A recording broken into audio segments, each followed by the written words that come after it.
Hi, fam. It is another classic matchup, Zach and Meg. We're kicking off today's marathon about LVO, Yes. which is in Vegas, which is my favorite place. Yeah, no doubt anybody watching the stream likely knows what LVO is, Las Vegas Open, put on by Frontline Gaming. Not too far from us.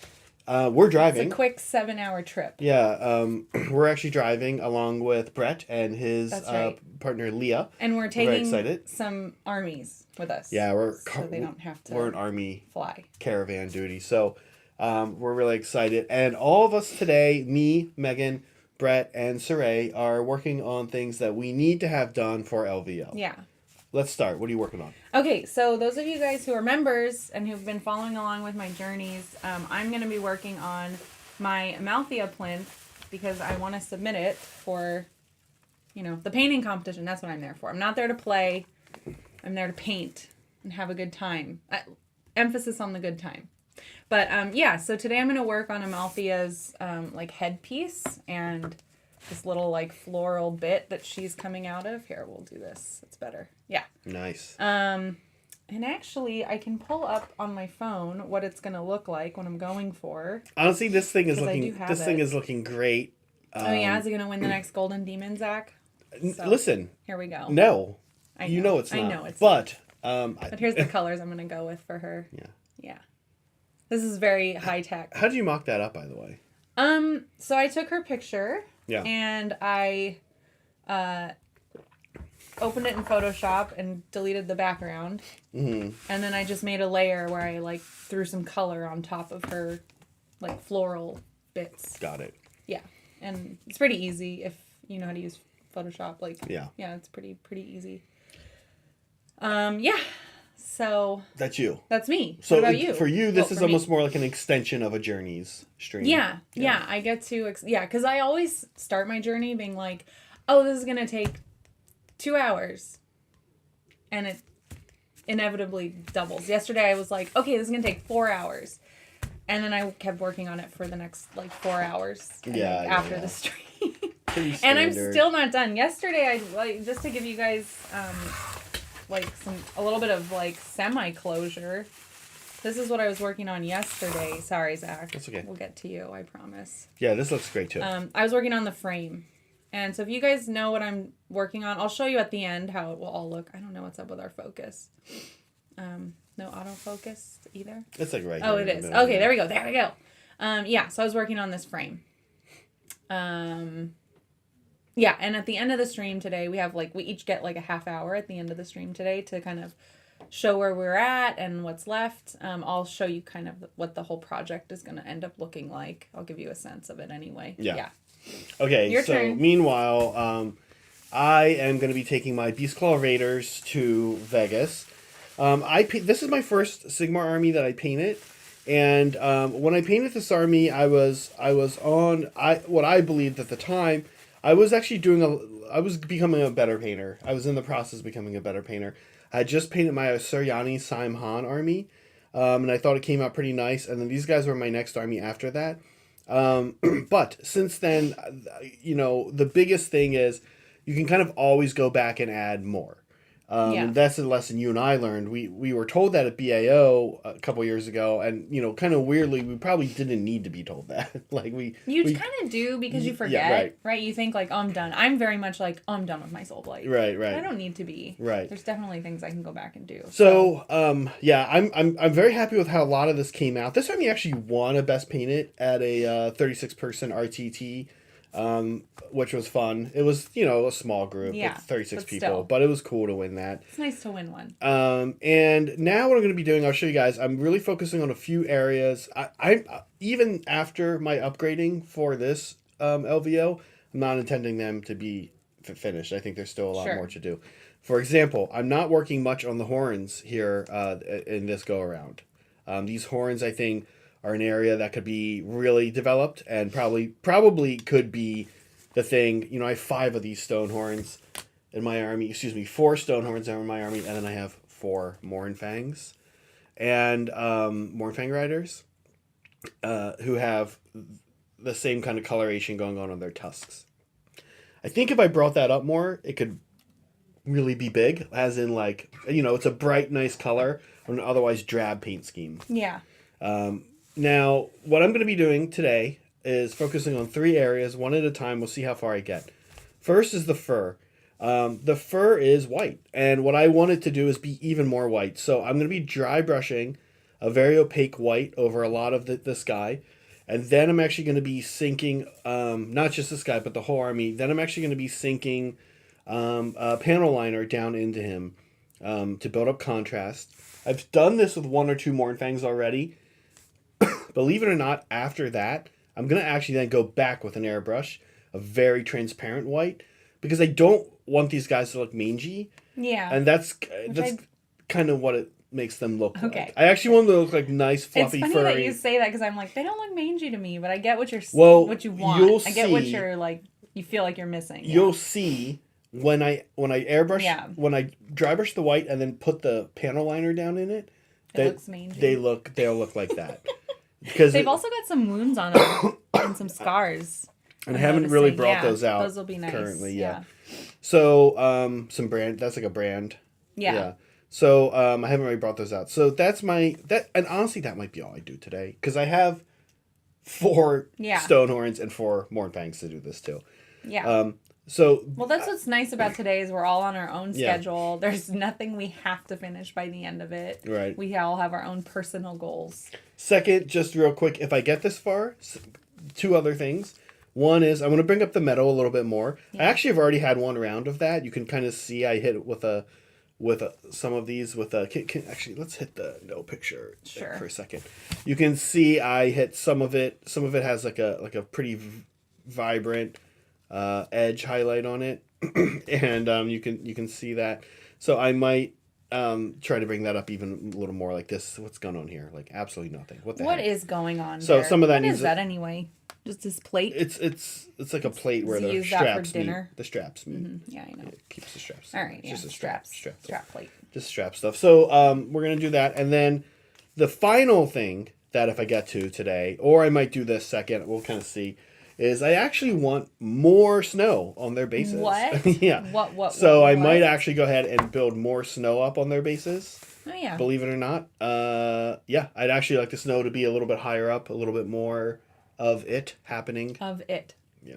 So that's my plan today. Okay. All right, I'm going to do that stuff now. Great. Don't forget to vote in our poll, like all of our polls. It's pretty important. It's super important. And this is a thing we kind of came up with, we learned about today. Cire actually taught us about this. Oh, yeah. Y2K. Because everybody remembers Y2K. Right. We're going to talk a little bit about Y2K a little later. Yeah. We're going to get 2 different perspectives on Y2K from a person who was 18 when it happened and a person who was 8 when it happened. Baby Cire. Yeah, and we'll see the different perspectives on it. But what I was going to say is Y2K38, Cire told us about. He said, there's another one coming up too, you know, and I didn't know, and so we looked into this. I'm like, in 100 years. But no, even sooner. And no, 2038. Years, but, you know, some of us will be alive. There's 16 people watching. I don't think I will. Some of us might be dead by then. Jeez. That's not unlikely. Okay. At least one of us will be dead. I'm just one kidding. Of us? You mean like one of the 4 of us? Like, I mean, running the stream? Or you mean like one of us in chat? That's freaking dark, man. I don't know. I don't know what I You don't know. Yeah. It's terrible. Just getting into the... Oh, wow. Yeah. Aw, Soups, thank you for gifting a Hobby Collab membership. That's thanks, awesome. Soups. That went to Migs. Yeah. Sorry for there all goes the noise. our party lights. We're good. Oh, there's the party lights. There's something up. Yeah, there we go. There they are. Just a little delay. Which we knew. It's so Vegas-y in here. We have that built in. Zach, I love Vegas. Do you love Vegas? I do. Why do you love Vegas? I don't believe you. Well, so I love... we have done... So, okay, full disclosure, and thank you, by the way, Bryce. Bryce actually Another 5 members. Is an interesting person to talk about when I talk about what he I'm is about an to talk interesting about. person. Bryce, I know, is also a Reno guy. We're kind of more Reno people because we live in the Bay. Closer. We live in the Bay Area. It's significantly closer. It's closer and so much cheaper. So much cheaper. And so much cheaper. It also has... It's grungy. But I don't mind that. Okay. I think Reno is at this very cool spot right now in its history where it's kind of grungy, but it's like that early gentrification grungy. Yeah. Where it's like there's some grungy stuff, there's some cool stuff. It's kind of great, fun. It's in a nice place. Like remember Vegas we saw we saw the auto show there? Yeah, that's still there. They have some... not the museum, but the show. Remember when we were there? It was just like happening while we were walking down the street. That was great. Very cool. I don't know. Well, that's Reno, right? But I love Vegas. It's insane. One of my favorite things about going to Vegas is planning like what outfits I'm gonna wear because I like going out at night. Like they're up all night. There's no sleeping in Vegas. It's like it's one of the only times I'll stay up till 4 a.m. and not be ready to go to bed. So I like to plan out my outfits for going out. Yeah. So, yeah, that's another way I prep for Vegas.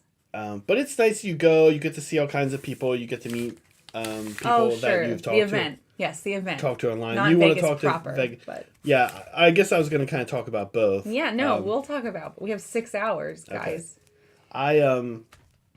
As far as outside of the event, Meg, I honestly like Reno better.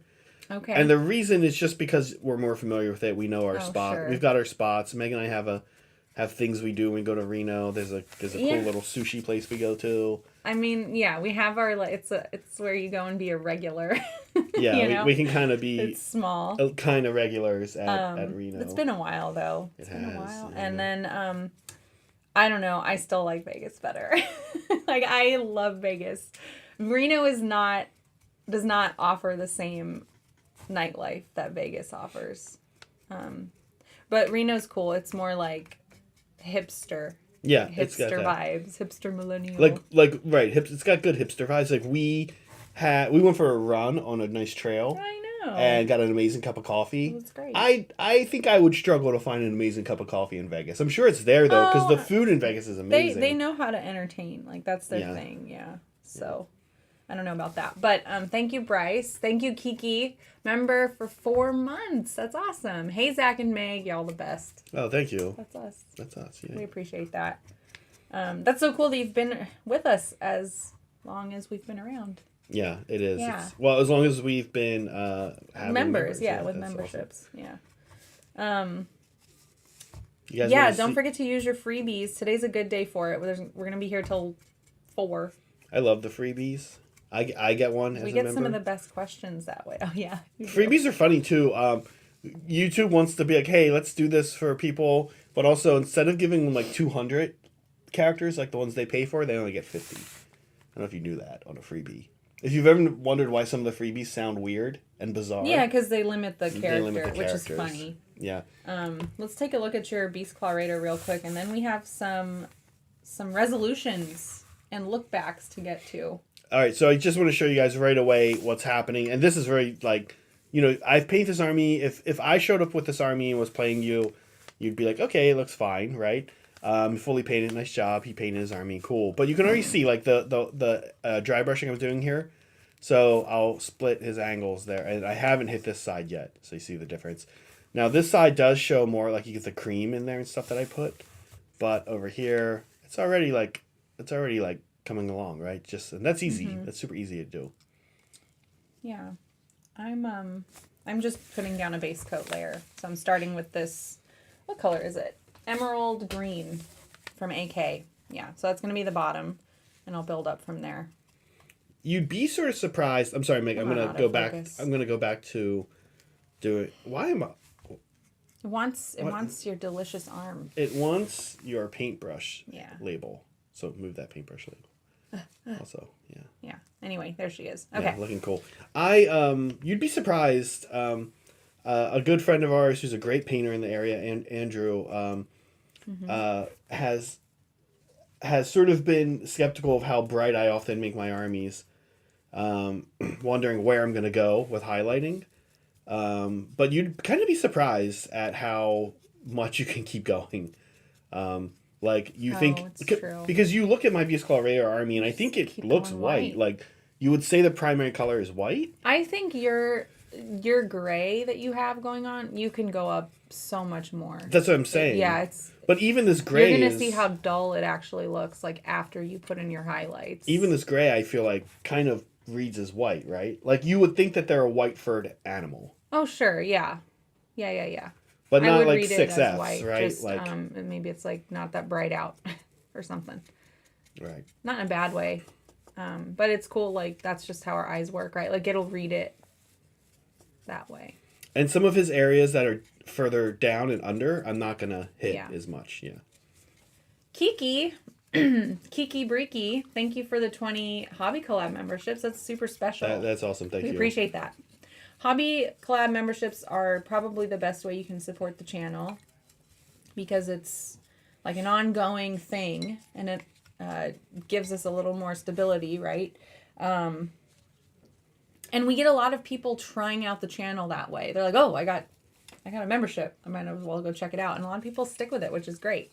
So that helps us out a lot. Thank you. Zach, I have 10 minutes before I have to go. Oh, wow. So, okay. Let's do our thing. Let's do our thing. We have a segment that the four of us will be doing like very gently. Go back in your box. I'm going to close this up so it doesn't dry out. But yeah, we want to have a look back and a look forward because it is the new year. This is like us officially kicking off the new year as a team.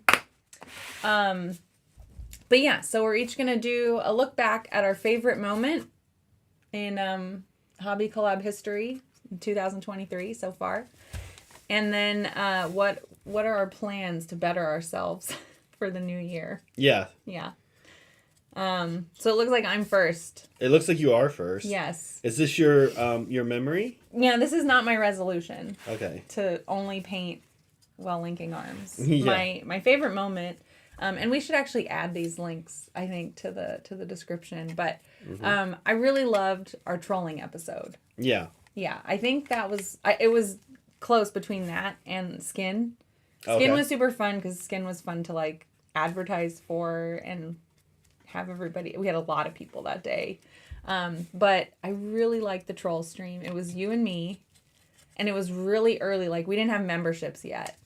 We didn't. No. That's right. And we had a mole acting as the Hobby Collab and running, like, trolley polls all day. Mm-hmm. And he did good. He was good. He or she did good. It was a he, but yeah. Yeah. And one of the last things, so like all of these. Do we not want people to know who that? No, we don't want to tell. Okay. Could be everyone, same next. I don't know. Everyone here probably. They might bribe him or something. Yeah. Or her. It. Yeah, and this last poll was like, you know, something for us to do, and it ended up being like us linking arms and painting. And I was like, I remember linking arms with you and being like, oh, he's so warm. This is so nice. And I was just super, like, stoked to, like, link arms with you and paint with you. It was like, we don't have a lot of time together, like, to be, like... Well, we have a lot of time together, but not... But not, like, I mean, I'm not trying to be gross. No, but, like, I know. Like, intimate. Like, I was like, oh, I'm very close to my husband right now. Like, It was very sweet. So I actually really appreciated that specific poll and that moment. It was really nice. All downhill from there. Pretty hard 180 on Thanks that. for the hearts. Excuse me. Okay, this is Zach's favorite moment. Oh yeah. I know I seem like a little bit of a jerk. I'm sorry, Meg, that I didn't pick a Meg moment. It's okay. I wanted to change it up a bit. We on the car ride down to Old Town Throwdown, we were talking about the thank you video, and we came up with the idea that we should prank Cire. Cire is very lovable. We love Cire. He's our newest friend here. Yeah. I met him back at Tabletop Titans when we were doing Hobby Titans. He was a huge supporter of the channel. And it was really cool that in just under a year, he went from this guy who would super chat us over at Hobby Yeah. Titans to our partner in all of this, Yeah. right? Our partner in crime, so to speak. Although all not the a crime, crimes, and it's not a all the cult. crimes will easily be pinnable on Cire, which is the nice Yes. part.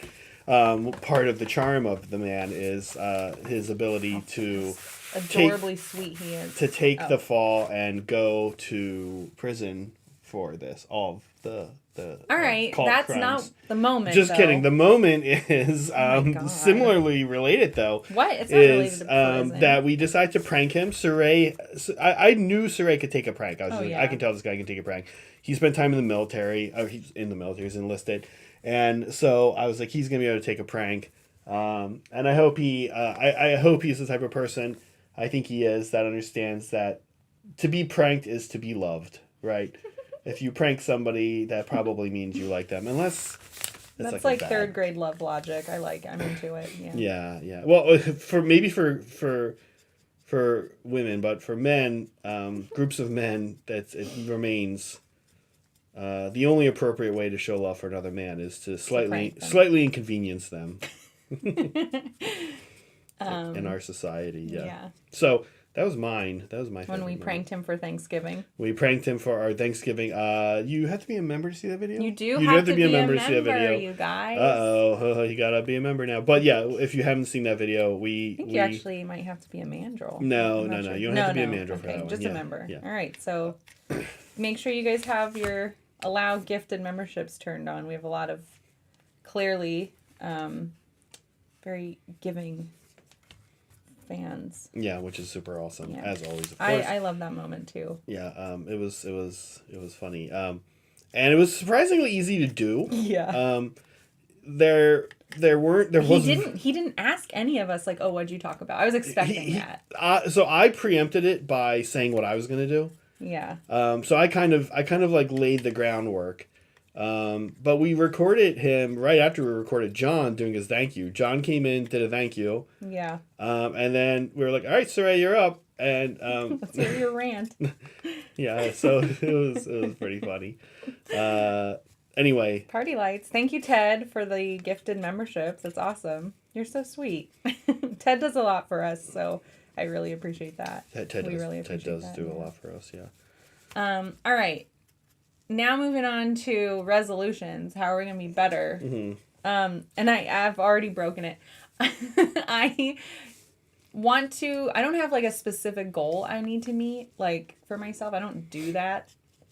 But I do want to get back into shape now that my hip is functioning. Last year was the year that I got my hip fixed, and now this is the year of rebuilding. Mm-hmm. So I want to try to go on more hikes. I need to get back into jogging.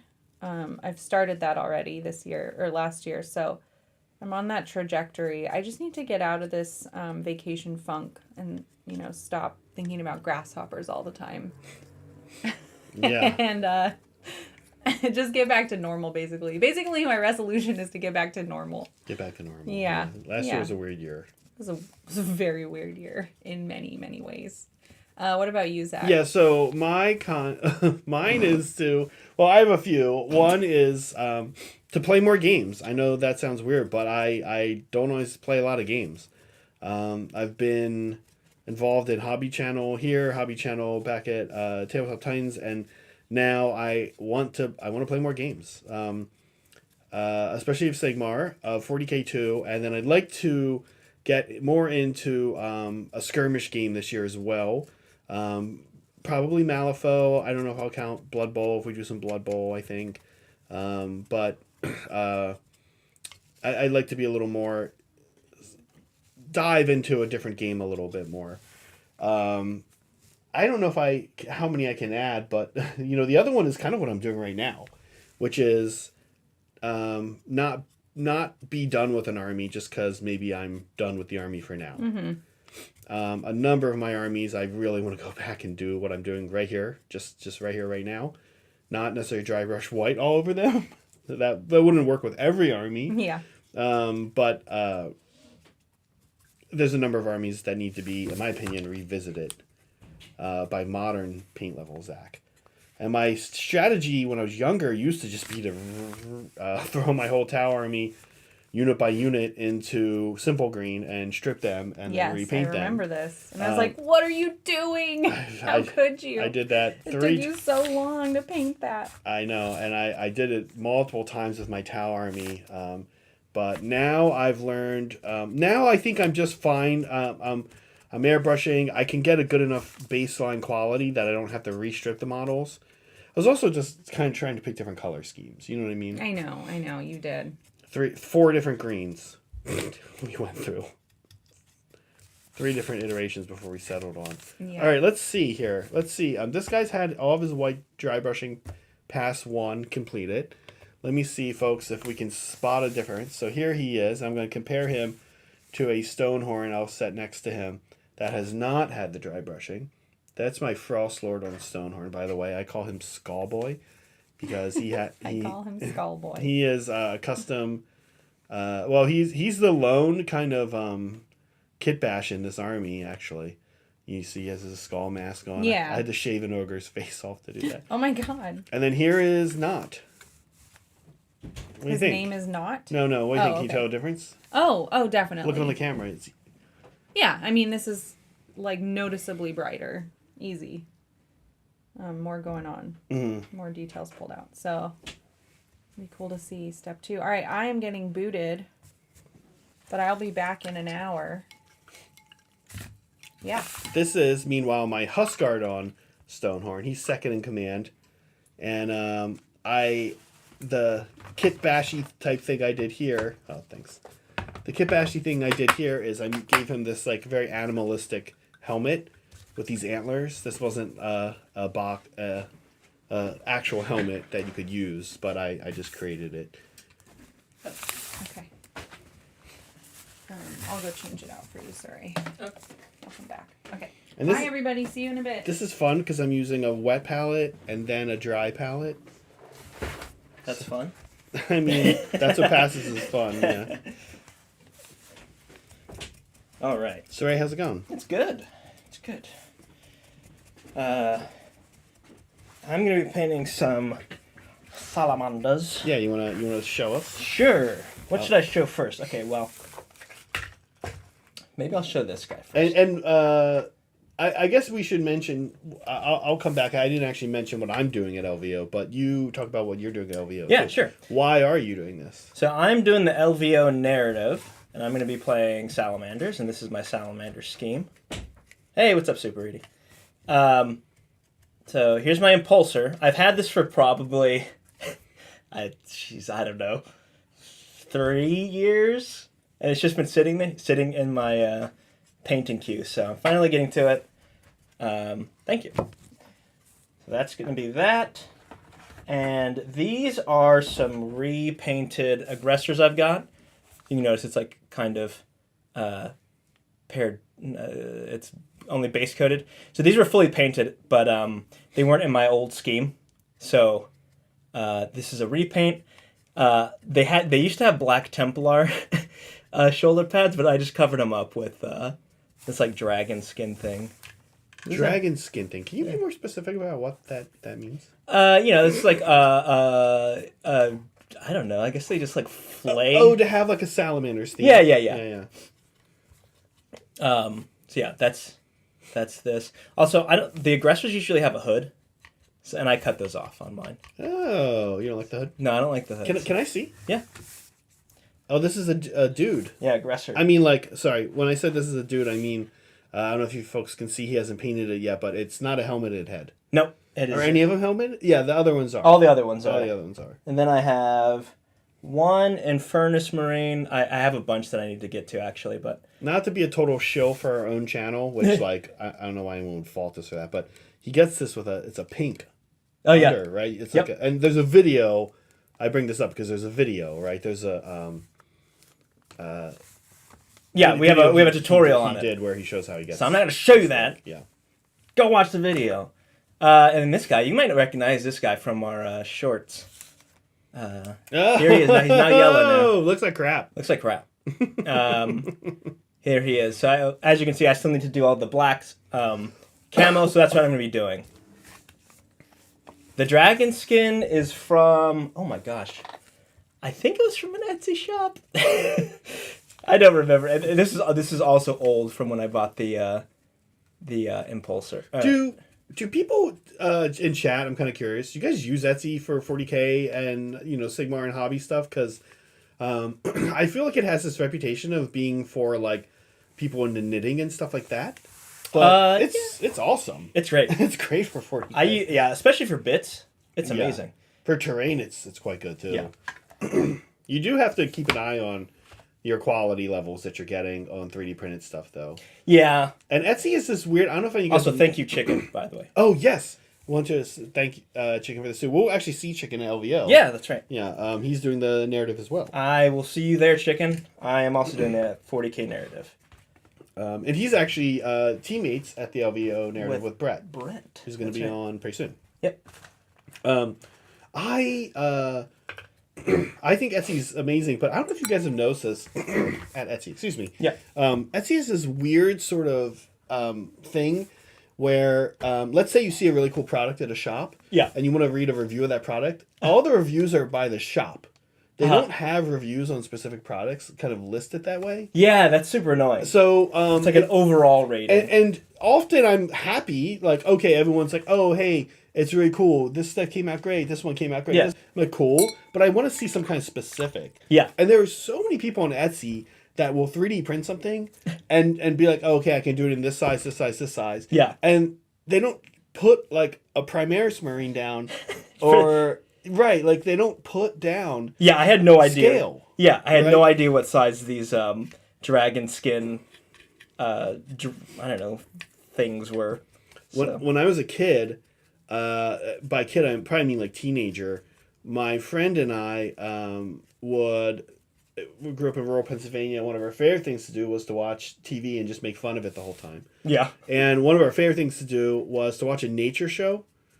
And if you've ever really watched a nature show, especially one that takes place in maybe like the Arctic, but also maybe like the savannah, there's no scale if you actually think about it. Like watch a nature show, yeah, and you can be like, oh my god, that polar bear is freaking huge, and polar bears are big, but like we would just basically like then there'd be like a rock. It's like, well, rocks can be every different size too. There's a tree, like, oh my god, trees can be every different size. Like if you actually watch a nature show, you can kind of like blow your own mind, being like, dear God, I can't tell what size. See, banana for scale. I think you're messing with me, Soups, but like banana's horrible for scale, right? Yeah. So if they needed, so what should be the standard nature size comparison? Oh, in nature? Yeah. What should be? Should we just put like a can of Coke? Can of Coke? Okay. Can of Coke. Can of Coke. Can of Coke. I feel like that you start to lose a little bit of scale. We probably need multiple sizes, right? Oh, okay. Like you can't really put a can of Coke by a blue whale and get a sense. Yeah. Like you won't so see like a Toyota. No, see, like a Forerunner. See, but not everybody knows that, right? It's got to be. Yeah, you can't just like slap down a Tacoma and be like, "Hey, it's this is," because then I'm like, "Well, what year is that? What year is that? Is that XS or?" Is that a Tacoma? Like they all have like versions. Well, no one knows. Yeah, well, that's why you choose one and then you standardize. You choose one specific Tacoma. Yes. From 1 year, but then like 30 years from now, it's like, oh yeah, we still use a 2008 Toyota Tacoma for our scale, so you can see. I mean, what are the standards anyway? Yeah. So in Etsy, they need to slap a Primaris Intercessor down.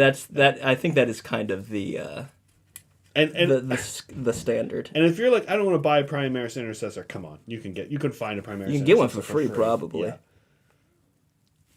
I'm gonna start like commenting on after I get a product and leave a review. I'm gonna be like, really great. Just so you know, you guys need to put a Primaris Intercessor by all your products. By scale. Yeah. None of this BS, like, oh, I don't like GW stuff, like, whatever. Just shut up and put a Primaris Marine. Or at least something I don't want to, like, see a Muskets and Tomahawk miniature there. Like, I have no idea how big that thing is. Alright, put his little fist here. I like the idea of ruining nature shots by putting a can of Coke in all. Yeah, there we go. Just chucking a can of Coke. Not a deer. Imagine like planet Earth, and there's constantly a can of Coke in the shot. Yeah. Just so that we all know how big. There's like it like zooms in on a jumping spider, and instead of being on a leaf, he's just literally on a can of Coke. Oh dear God. All right, I gotta turn it. But you'd be like, hey, wow, I'm really getting a sense of how big everything is. Yeah, wow.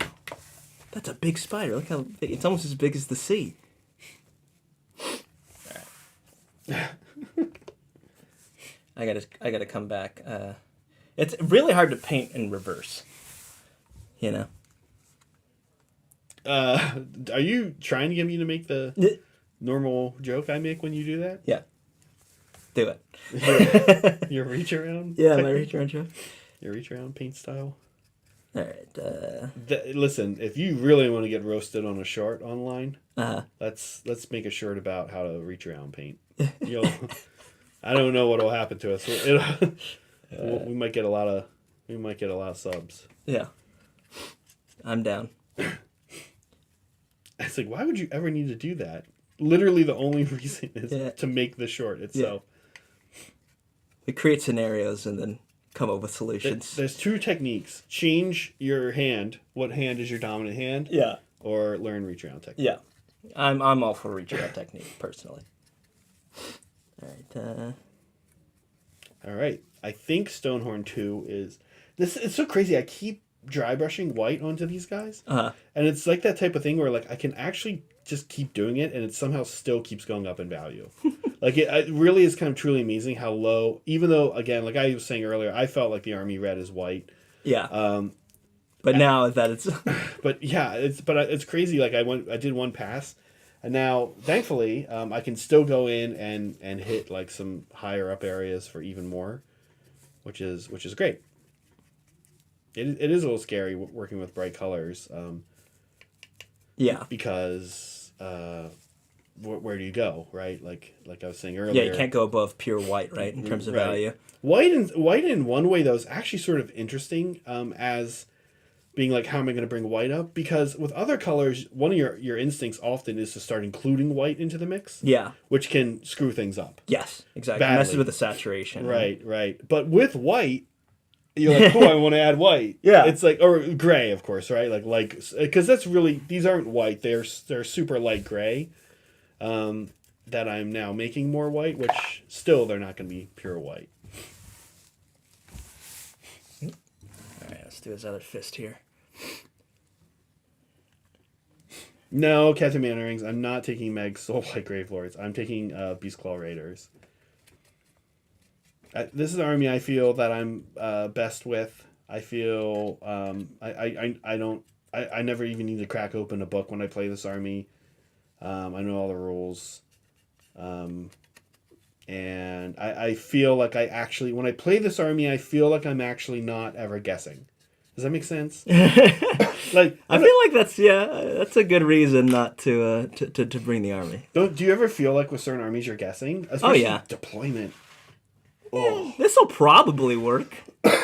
Deployment is hard, but to be 100% honest with you, I know exactly how to deploy this army. Listen, I'm not saying that I'm amazing at it and that I don't lose a ton of games, because I do, but at least in my mind, I feel like I know what I'm doing. Right? I don't second guess myself. I often feel like I'm just like, yeah, okay, cool. Here, I'm going to deploy this way. It's like, yeah, you're confident enough to know that, this should work. It's a couple of decisions based on battle tactics for the first couple of turns. Yeah. And I put my Morn Fangs near my Frost Lord, and then I put the other 3 Stonehorns together. Done. One on one side of the board, one on the other. It's like whatever the board allows. And that pretty much makes people go, oh crap, like I'm getting hit hard by something one way or the other. They have to kind of do their own thing. So I like it. Yeah. Bryce. Bryce, thank you. Post LVO 3, we can finally have our black and yellow spot battle. Yes. Yeah, Bryce has black and yellow Tyranids. So they're in our Discord. Yeah, they look awesome. They look awesome. What's your favorite Nid and Marine unit? Ogre unit. Okay, so my favorite... One of these is not like the other. Favorite Nid? Ooh. I really like What's the guy with Which one of these is not like the other? I mean, just because of the game system, sort Yeah. of, but also kind of none of them. Yeah. Yeah. Two of them are humanoid. One of them's buggish. Yeah. Two are 40k, and one's AOS. Two eat everything. Two are bigger than the other. Two just have the sole purpose as literally their motivating factor of eating. Is eating, yeah. So that, actually, yeah. So we need to come up with a Venn diagram. Yeah. I think my favorite Nid. What's the guy with the cloak? The new one, who's like standing. He's standing on like two pieces of rubble, and he has like a cool cloak. A Tyranid? Yeah. Are you thinking of a Gene Stealer call? No. It's like a big model. And he's a Tyranid with a cloak? Yeah. He has like a flesh cloak. He's one of the new ones that just came out. Oh, is he the Norn Emissary? No. Ooh, the Norn Emissary is actually really cool, That's though. not Not that one, though. It was the other big one. Death Leaper, thank you. Yeah, the Death Leaper is probably my favorite. Oh, just because he's like a specialized lictor, yeah? Yeah, it's like, why is he wearing a cloak? Yeah. Super cool. Favorite Marine unit? That's hard. I would say, in terms of play style, aggressors. These ones. They're cool too, though. Yeah, I actually don't like the way they look. You don't? Base-wise, no. No. I think normal. Like, with the hood, I really don't like it. Oh, interesting. Yeah. And I think adding this, I like adding these like extra bits to like bulk them out to make them like extra wide. Centurions are sort of interesting, right? I guess like I hate Centurions. Yeah, I kind of like them. They almost are predecessors too. Yeah, they kind to of these are. guys, right? And they were kind of like the last Firstborn thing they made I think before. they were, weren't they? Besides like Space Marine Heroes. I think they were until they switched to Primaris. Yeah. And I kind of liked them. But what are you picking for your favorite Space Marine? Honestly, I think just in terms of aesthetics, probably the new company heroes. Have you seen those? I have. Yeah, those are super cool. They're all basically individually characters, which is like they're probably my favorite units in terms of aesthetics. Actually, going to have some on later. Okay. I've also customized those. Oh, fun. Okay. Yeah. Now, how familiar are you with the Ogre lineup? What's your Ogre? Not very. Well, you see these guys. Okay. And then there's the foot guys. I like... Who's the pirate guy? I think he's for Warcry. He's from Underworlds, yeah.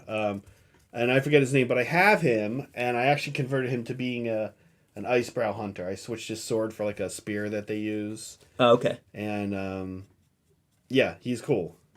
Actually, the Ice Pelt Hunter's pretty cool. Or is that what it's called? The guy who's got the bone mask?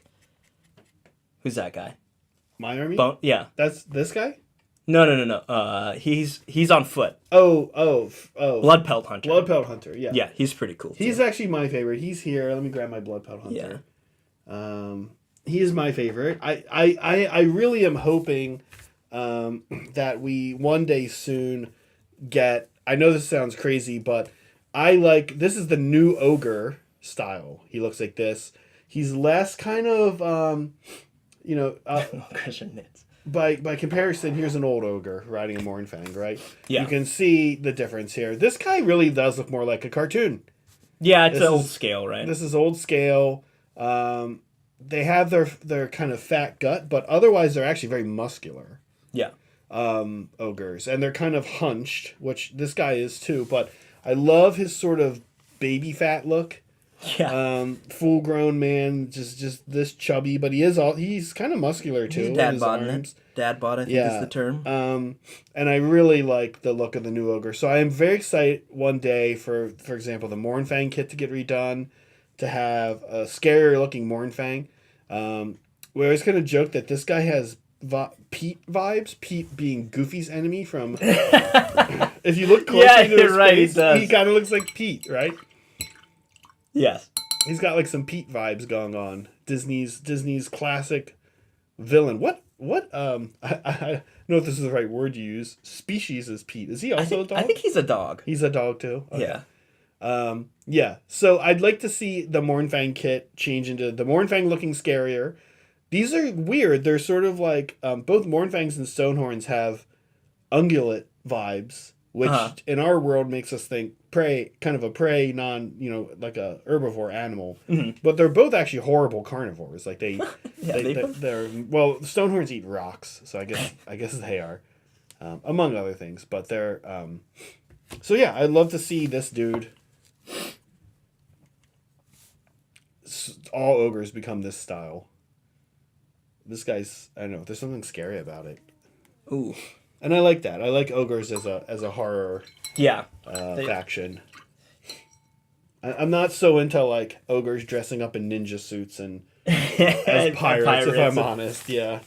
I like my ogres as backwoods hillbillies, to be honest with you. And that's sort of that is the styling, right? Like, I really do feel like over in Nottingham, they were like, you know what's really scary? Backwoods Americans. You know what's really scary? Americans. Let's Dear God, have you seen those guys? Every army kind of has like a vibe of what makes it scary, right? Like if they want to do that, right? Like, they did like the Eastern European thing for Virkros.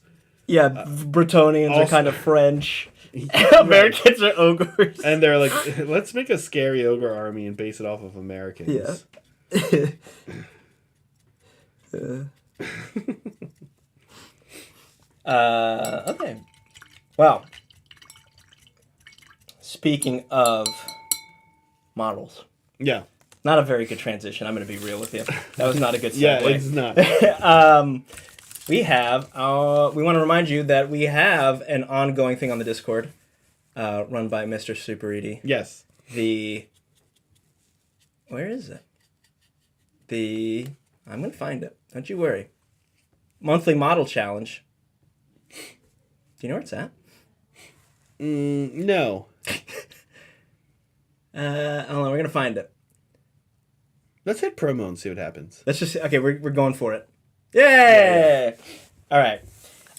So we have a monthly model challenge in the Discord where each month we have a prompt, and you're welcome to partake if you're on the Discord. And if you win, at the end of the year, we're going to have a giveaway.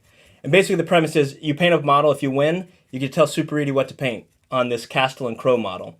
You choose a part and you choose a style. So if, for instance, you win, you could tell Super-Edie to paint the Lamenter's checkerboard and heart on Castle and Crow's face. Or something interesting. Like that. Yeah. We also are giving away some other prizes for winners, monthly winners, and maybe the greatest prize is what you just talked about. But another cool thing, which shouldn't be as cool of a prize as it sounds like, but somehow still is Discord, little Discord cred. Yeah, I think there's something that goes by your name. It's a Meg thing, but I know she has it sorted out. So yes, yeah, very excited. Are you painting any characters this year? Yes, I will be, but I'm not finished with the promo, Zach. Oh, the promo. Yeah. And so go to the Discord in any of the hobby channels. Just put a hashtag crowing for it. Mm-hmm. Castle and Crow going for it.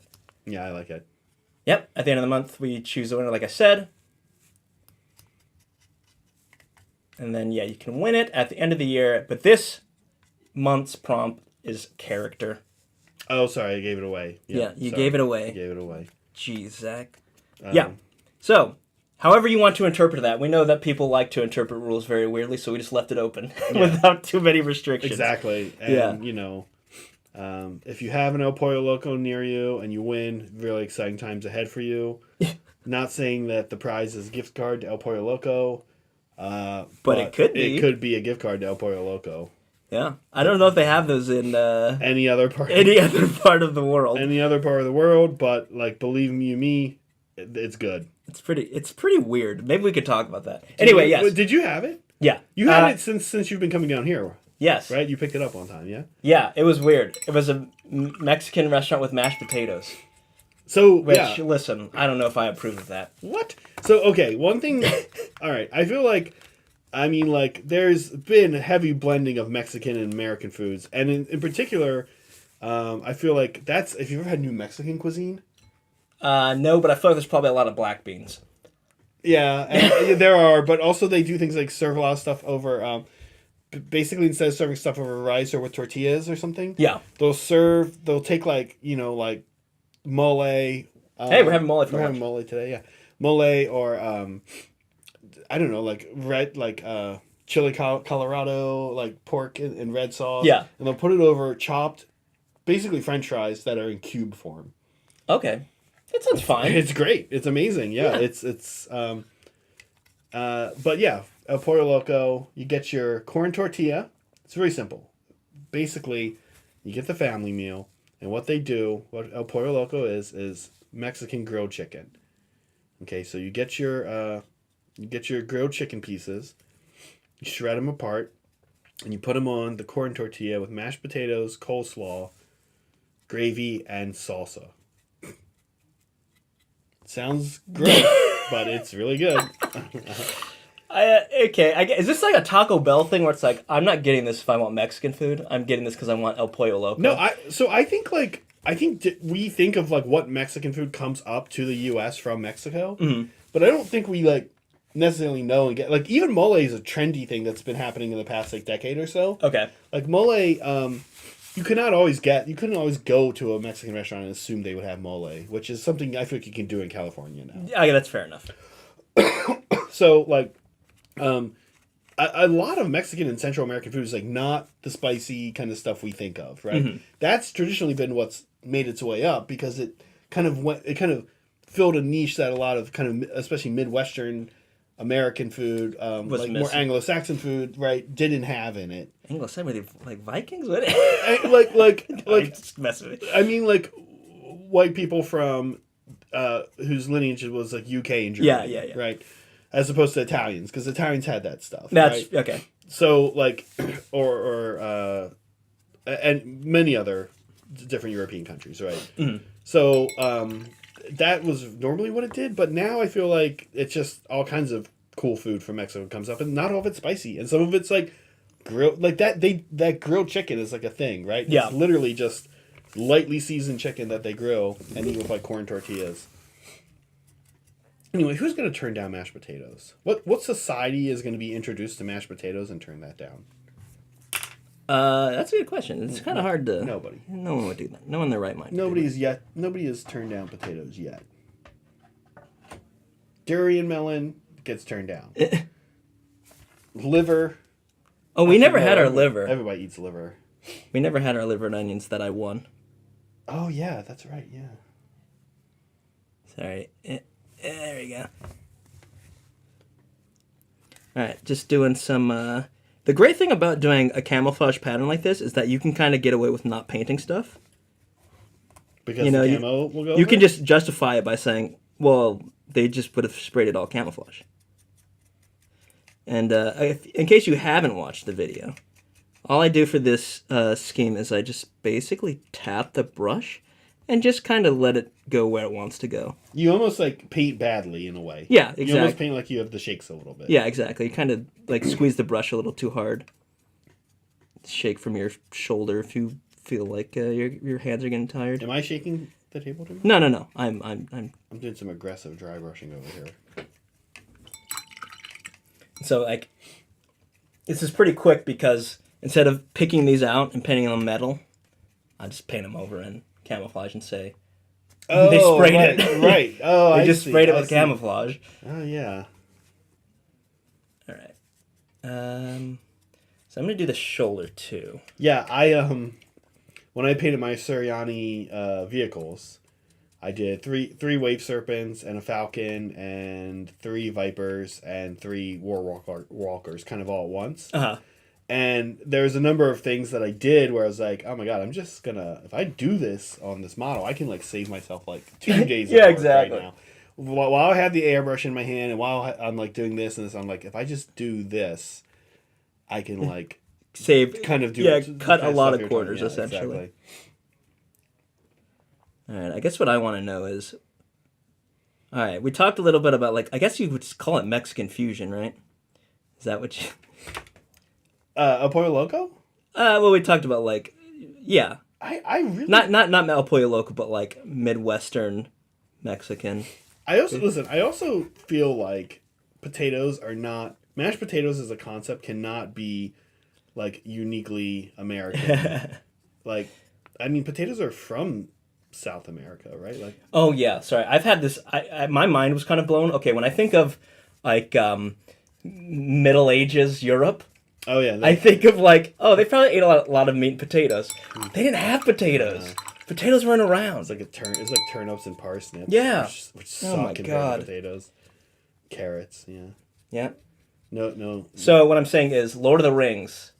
No, is totally wrong. Is post. No, Lord of the Rings. Post discovery. Are we going here? Yeah, that's the other immersion killer. It's the potatoes. And it's not the orcs or the dragons or the. It's Gimli. No, that stuff should be in the setting. It's Gimli referencing the nervous system, a central nervous system. Like, Okay, I'm gonna dispute that one. What? I would say in a world where people have magic, you would be able to push forward. I guess, but they don't posit that anywhere in the. Where is that posited that they have an understanding of human anatomy because of magic? I don't know. I think you're right. When was knowledge? I feel like knowledge of the nervous system probably goes back way farther than we'd think. When did knowledge switch from being magic? When did magic stop? After the elves left. On Earth. Don't you watch the movies? On Earth, when did magic stop? Is question number one. Probably like. Because I don't think they two would have existed long together. I think like you would have had magic, and then after magic stopped, you would have had to then start figuring out science because magic can't solve all of your problems anymore. I guess it depends on the universe. You know. No. No, it does. Because like if we look at Warhammer, right, guns are pretty powerful. Yeah. They're pretty primitive in like Old World and AOS. Like yeah. But you know, they're not very powerful. Yeah, they're not very. But you know, magic is there's magic in the world, but like only a few people can do it, and it's like kind of dangerous. Yeah. So like you don't want your average Joe doing it. Right. So like you still have to have some scientific pursuits. I see. Okay.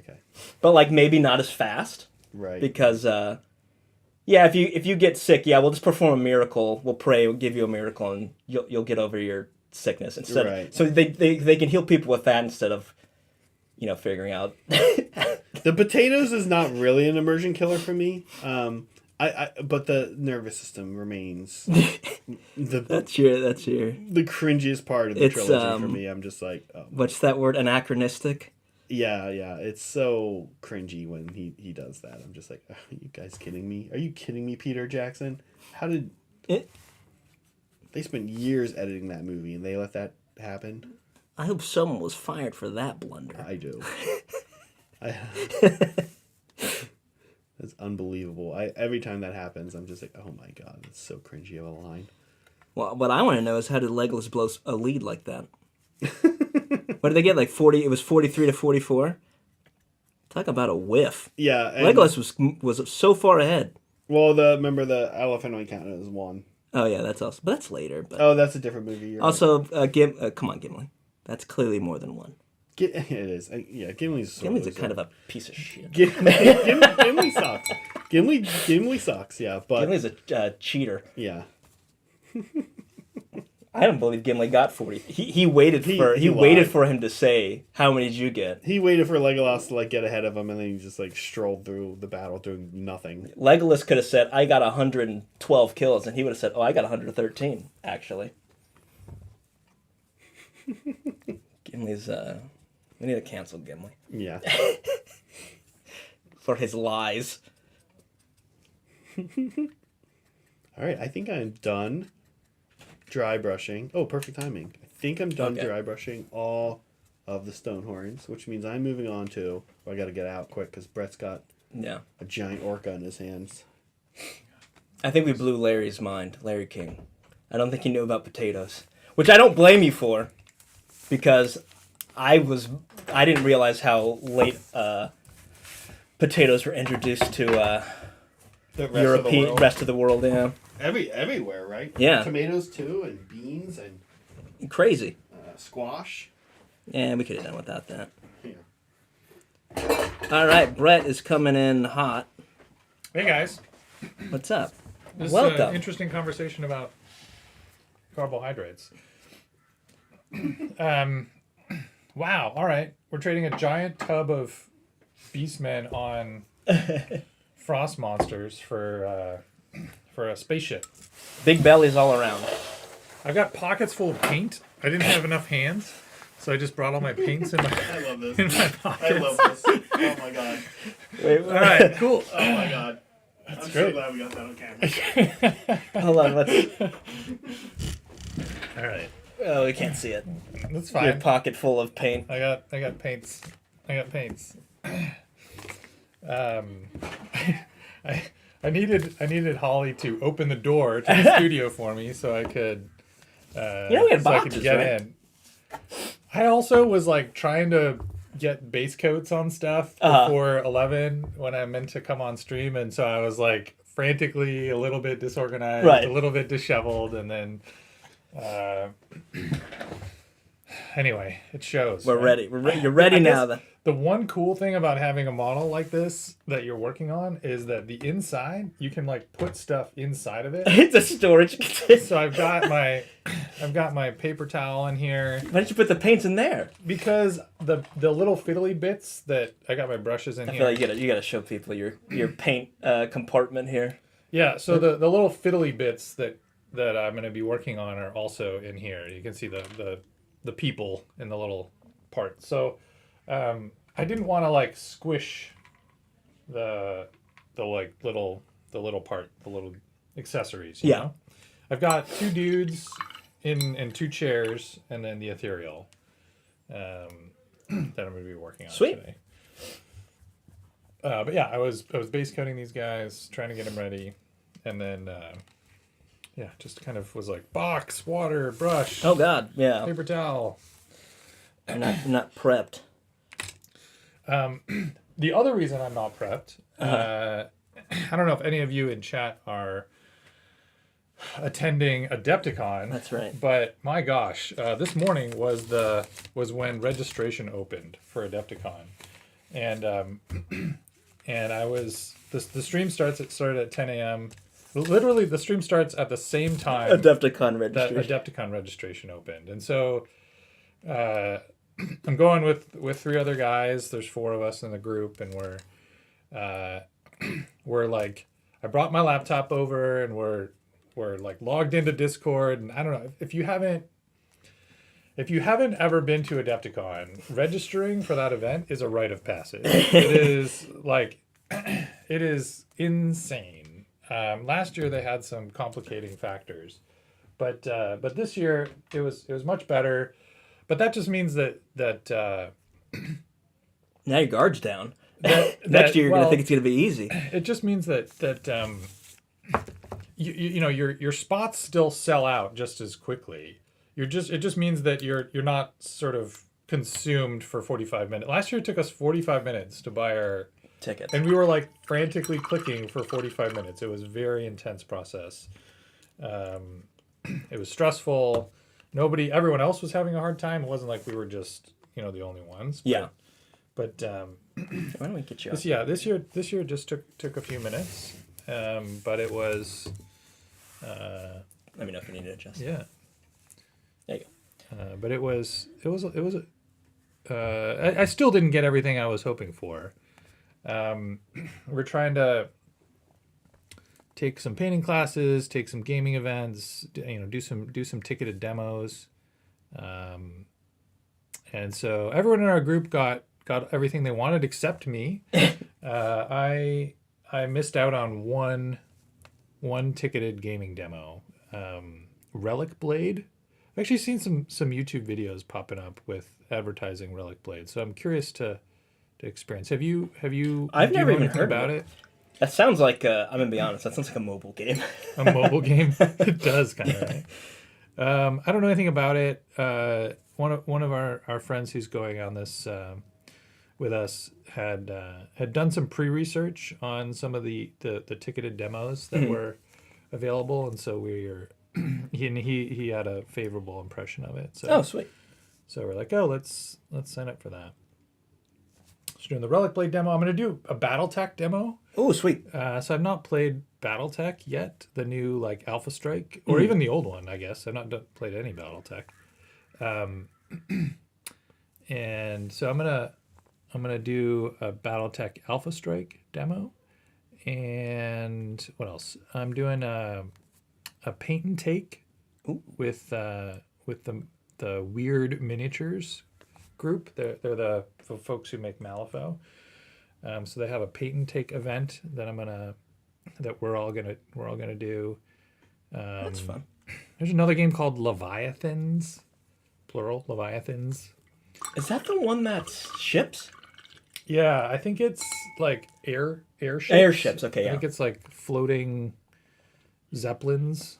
But yeah, I don't know anything about it. Again, like there's a guy in our group who is had done a bunch of pre-research on these games and had identified of the 12 or so games that have ticketed demos. These are the 3 that he was excited about. And there's one more that I don't remember what it was. So we're doing those, and then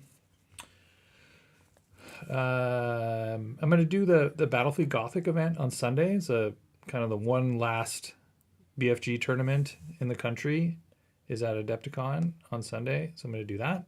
Sweet. And then there's an Epic Armageddon tournament. Yes, that's right. Similar kind of thing. So Adepticon is kind of the last place in the United States you can go for a sort of quote unquote competitive Epic Armageddon event. Yeah, this is not Imperialis. This is Tau. You're bringing Tau. Yeah.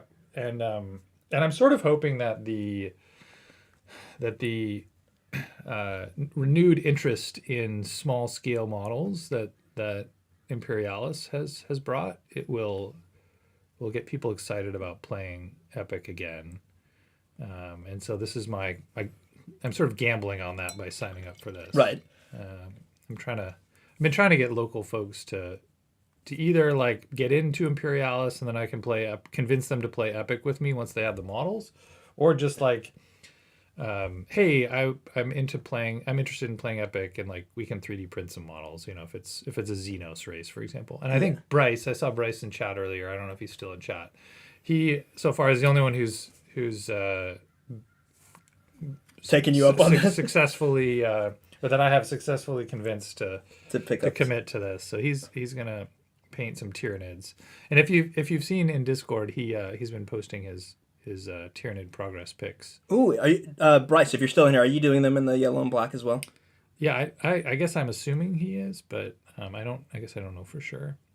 But he has. I've also printed him some Tyranid Battlefield Gothic models. So I think our thought is to do some kind of linked narrative campaign. Oh man, that's like my dream.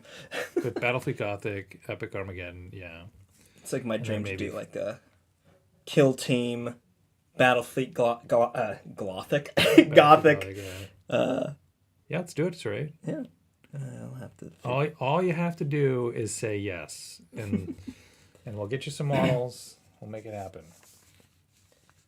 I mean, it's like I want to do a Battlefleet Gothic to kill team to like Zone Mortalis or whatever. What's it called? Boarding actions. Boarding actions, yeah. And like that'd be pretty sick. Yeah, Bryce says he's going to do the same color scheme. Oh, that's awesome. Yeah. I've done this one time in my life. Had a gaming group that where everyone in the group, it was not a big group, it was like 4 people, had owned the models for and was excited about playing Battlefield Gothic, Epic, and 40K, and we did. This was in the late 2000s. I lived in Michigan at the time, and actually we did it as kind of a reenactment of the Badab War, which in hindsight I realized doesn't make sense because that was historical and Tau didn't really exist. Right? Is that? I think, they're. I'm not super familiar with their. What was the timeline? I think timeline M36 is Badab. So okay, that's like middle heresy in current 40K. Yeah, so I don't think Tau. They certainly, Badab was not like didn't feature the Tau. No. Yeah, but we didn't. I didn't know anything about the lore back then. All I cared about was metagaming. Oh yeah. And models were unpainted. Ugh, horrible. Right? How far we've come. All right, I'm gonna show off where I'm at on this guy because I'm just about to call this guy done. Sure. This is where we're at. He's got his not OG, but old school Rogue Trader Salamanders. Oh, was it? Oh, I was completely wrong. Chicken says it was M41. M41. Yeah. Oh, okay, I thought it was like M36 or something. Sweet. Chicken is a veritable walking encyclopedia of historical Warhammer knowledge. Nice. It's, I trust completely explicitly everything that comes out of his book. Yeah. About 100 years earlier in the timeline. That's really recent, then. Yeah. Okay. Okay. All right. Maybe we weren't so bad. Yeah, the Tau would definitely be around. I mean, the Tau didn't feature in the. No, they were not in the war, but they would have been around. But they would in the have been timeline. around. Yeah, for sure. All right. So this is going to be a first for me. I've never actually painted a salamander with the ash skin, like the black and like red eyes. So I'm going to do this guy this way. Probably not going to finish him today on stream, but have you seen the Warhammer Plus? Warhammer Plus content? I have not, but I've heard it's pretty good. It's pretty good, yeah. Pretty good salamander representation, yeah. Yeah, if not prominently, it's good. It's cool. I don't know, it's maybe a little heavy. I mean, I don't know how much to... There's definitely, stereotypes, right? Yeah. It's good for Warhammer animation. It's good for Warhammer animation. The bar's not especially high. That's fair. Barring Astartes, which is, kind of extremely high. But there's no opportunity for stereotypes to sort of exist in Astartes because there's no talking. Yeah, exactly. And it's a chapter that's, completely made up. Yeah. Okay. So I got blue done. Sweet. Oh, you want to show it? No, that's fine. I'm gonna start doing armor plates. So these.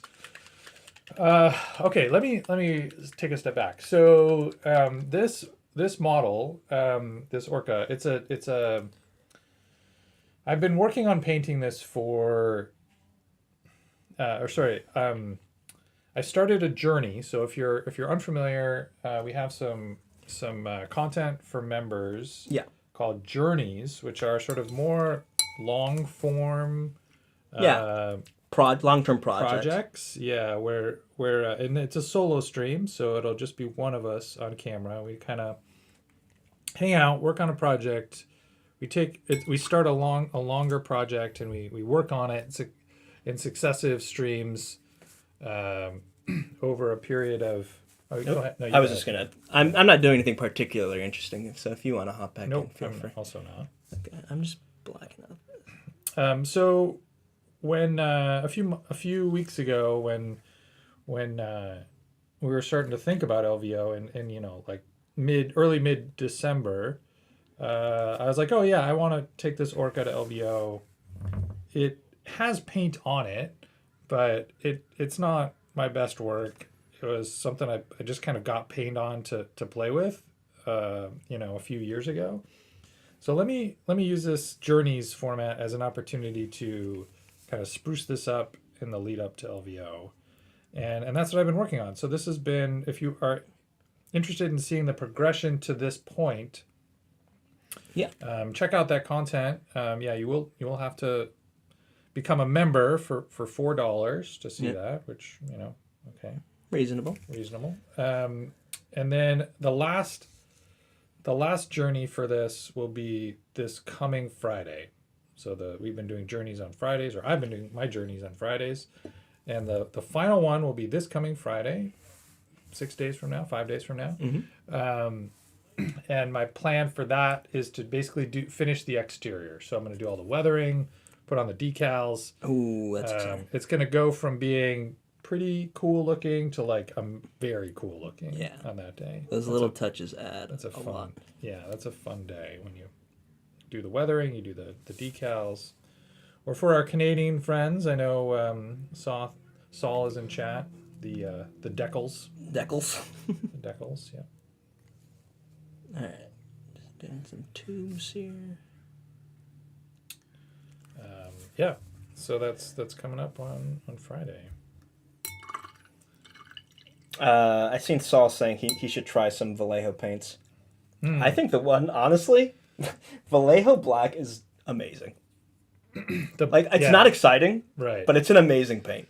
It is very matte. Yep. Goes on well. It covers well. Yeah. It's my go-to black. Yeah. Yeah, you have the two Hobby Collab Vallejo enjoyers on. Yes, on, we're the stream right now. Zach is a.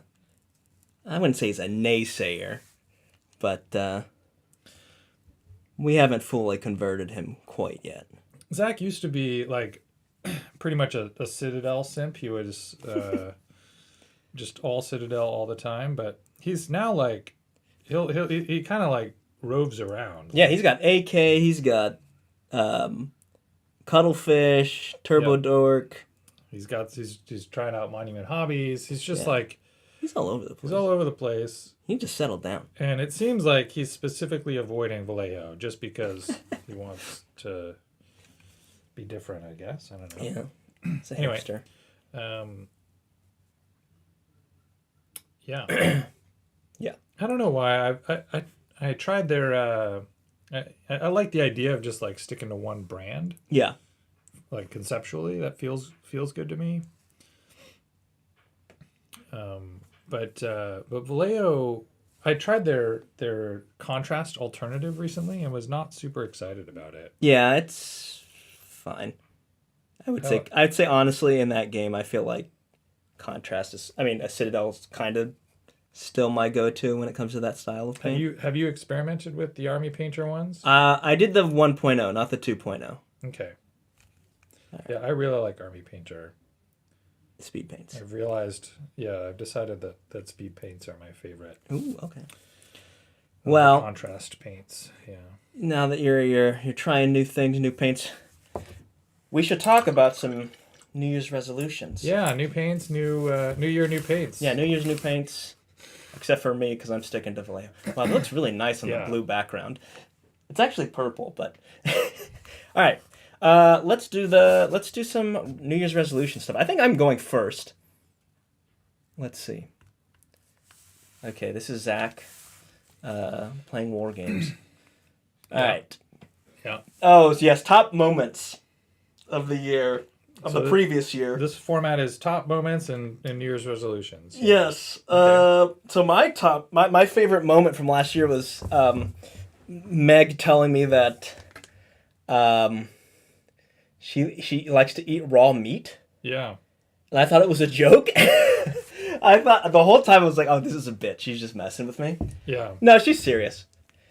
Well, okay, like I can understand like a raw steak. Yeah. Maybe not a raw steak, but like a rare steak. A rare steak. Maybe even a blued steak, I think is like the rarest that you can get. Is the barely cooked. Yes. Yeah. The legally defined cooked. The minimum amount. Yeah, the minimum of heat you grade, can apply. Yes. Yeah, and still be defined as cooked. Yeah. But it's the ground beef. That's did it. I can't. Tartare. Right. I can't do that. You can't do tartare. Can't do it. Okay. I feel like I'm pretty lenient with my food taste. I'm not picky. Is it the idea of it that you don't like, or have you actually had it and like actively disliked it? It's both. You have tried it. I think it is more the idea. Yeah, for sure. But the taste isn't great. I don't like the taste either. So something smells like it's on fire. I don't know if they're making something in the kitchen, but hopefully that's the case. Sorry to interrupt you. No, it's okay. I'm sure that if something's on fire, they will at least let us know. Okay. If we hear them running out of the apartment, though, maybe we should go. Yeah. All right. Okay. This is your favorite moment from the previous year. Okay, so we did a show, a piece of content we called the Hobby Collab Kit Bash competition. And we what we did was we gave ourselves a prompt. And in this case, it was this particular episode, the prompt was like Imperial normal people. Yes. Like what like other jobs in the Imperium that aren't sort of portrayed in typical Warhammer 40K lore or models. Like let's imagine who that person is and build a model for them. And so and then we converted up the model using bits and painted it on stream. Yeah. And then during that painting stream, we asked chat to vote on who sort of had satisfied the prompt in the coolest way. And we declared a winner. And so this was my entry as a mechanic. Yep. Imperial vehicle mechanic who was there working on this Jeep, this buggy. But yours ended up winning, Cire. Yes. You imagined an Imperial shusher. Yes, an Imperial, I guess you could say an agent of the Agent Imperium. of silence. Agent of, who enforces silence upon the population. Because, there's probably a lot of people being too noisy. And No, they need to quiet down. They got to quiet down so that these cogitators can cogitate. Yeah, exactly. Meg imagined an Imperial high society man. Yes, not a pimp. Not a pimp, a dandy. A dandy. And Kit bashed up this incredible sort of man of pomp and circumstance. And so that was a cool idea. I really and we've done one other of these Kit Bash competitions since then. I just love this idea of a Kit Bash competition like this, and the process of like getting together and building the models and then painting them on stream was like it's really fun. It was super fun. Yeah. So if you have not seen that show, there's both a standalone VOD of the kit bashing and then a live stream of the painting. I highly recommend. Yeah, super fun. And checking that out. We're definitely going to bring it back in the new year. It is not a 2023 thing. All right. But New Year's resolutions. This is me. All right, I have to at least start to finish my Death Guard army. It's been sitting in boxes at about 50% done. So all the models are about 50% done. Oh, wow. It's not half of the models are done. Yeah. Not that half the models are fully painted. Half the army is in a state of being 50% done. Or the whole army is 50% done. Yeah. So I need to at least finish some of it. I'm not going to put a number on it. Yeah. But some of it has to get finished. At least one model has to be finished. At least one. From your Death Guard army. Yes. Okay, cool. It's a good resolution. Yeah. And also I want to play more games, but Zach already took that. Play more games. Yours is... Wow, that's quite the photo you chose for me, Meg. Meg asked us what our New Year's resolutions were, and then I guess chose photos for it. My New Year's resolution is to wear sunscreen. I love this. This doesn't... Oh, man. Wow. Wow. I guess that sort of has to do with sunscreen, but... I think it's from a sunscreen bottle. Oh, is it? Okay, Yeah. that makes sense. Or did you choose this picture? I did not choose this. Oh, okay. Yeah, I was going to say, who do I have to blame for this? It's Meg. I immediately went to Meg, but that's incredible. Thank you for that, Meg.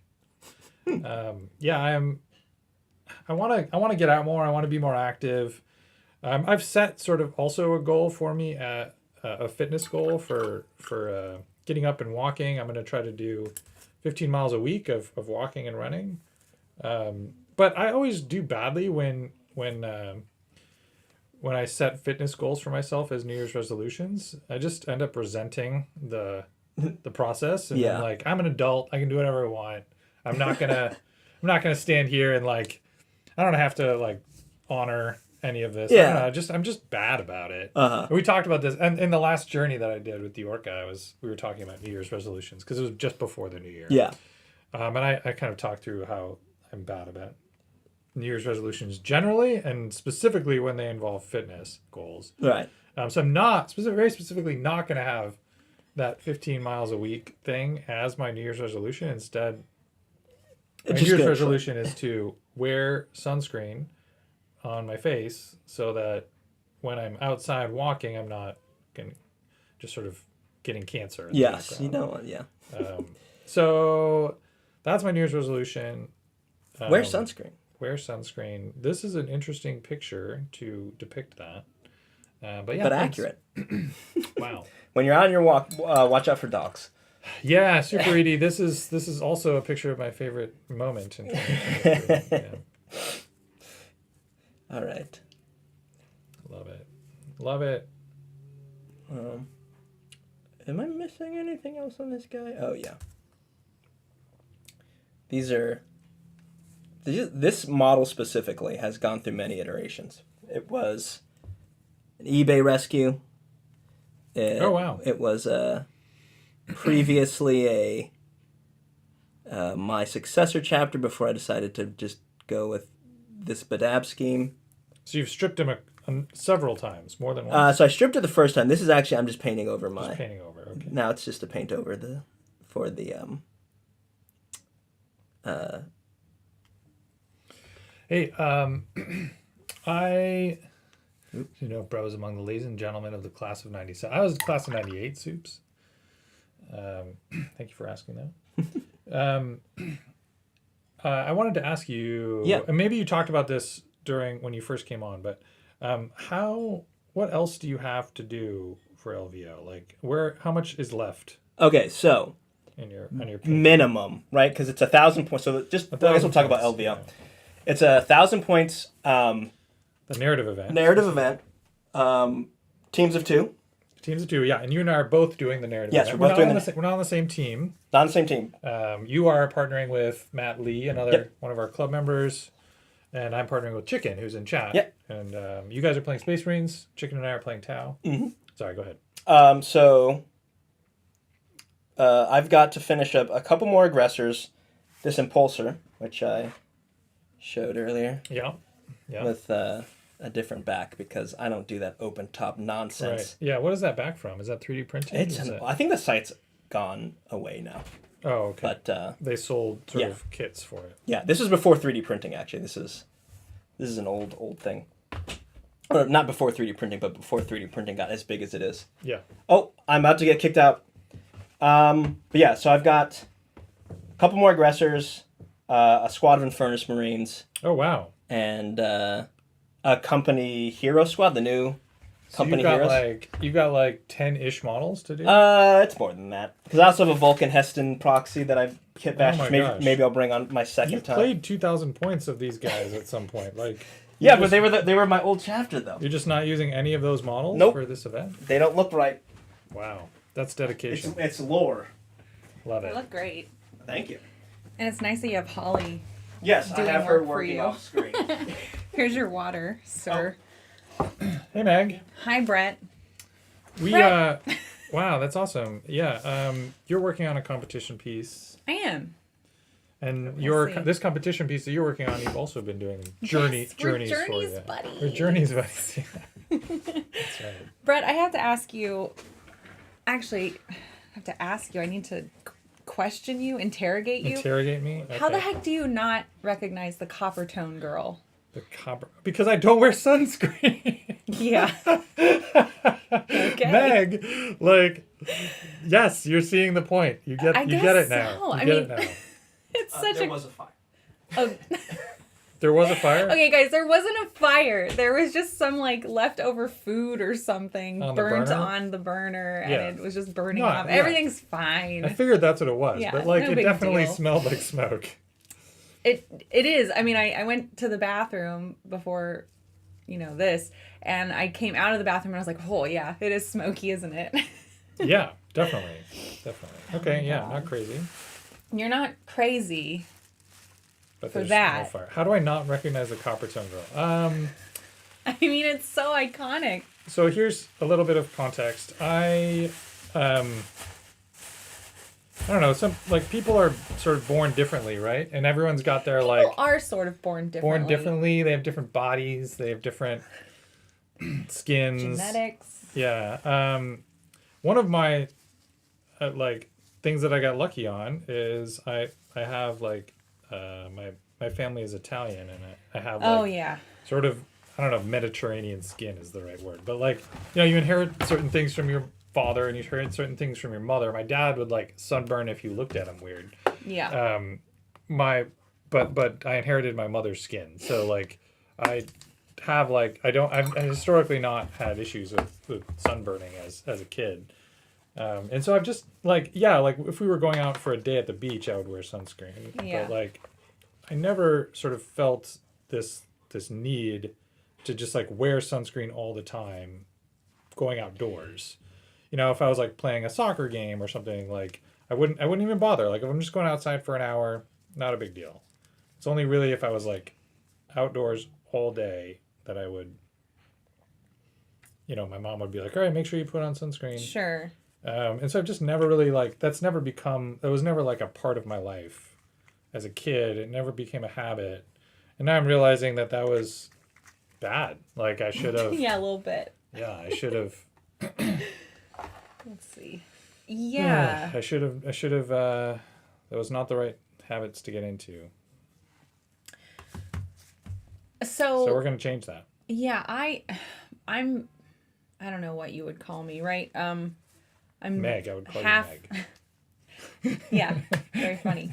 My mom is mostly of Mexican descent. Okay. Which within itself is like, okay, you're a bit Native American and you're a lot Spanish, right? Depending on how that all went down in your history.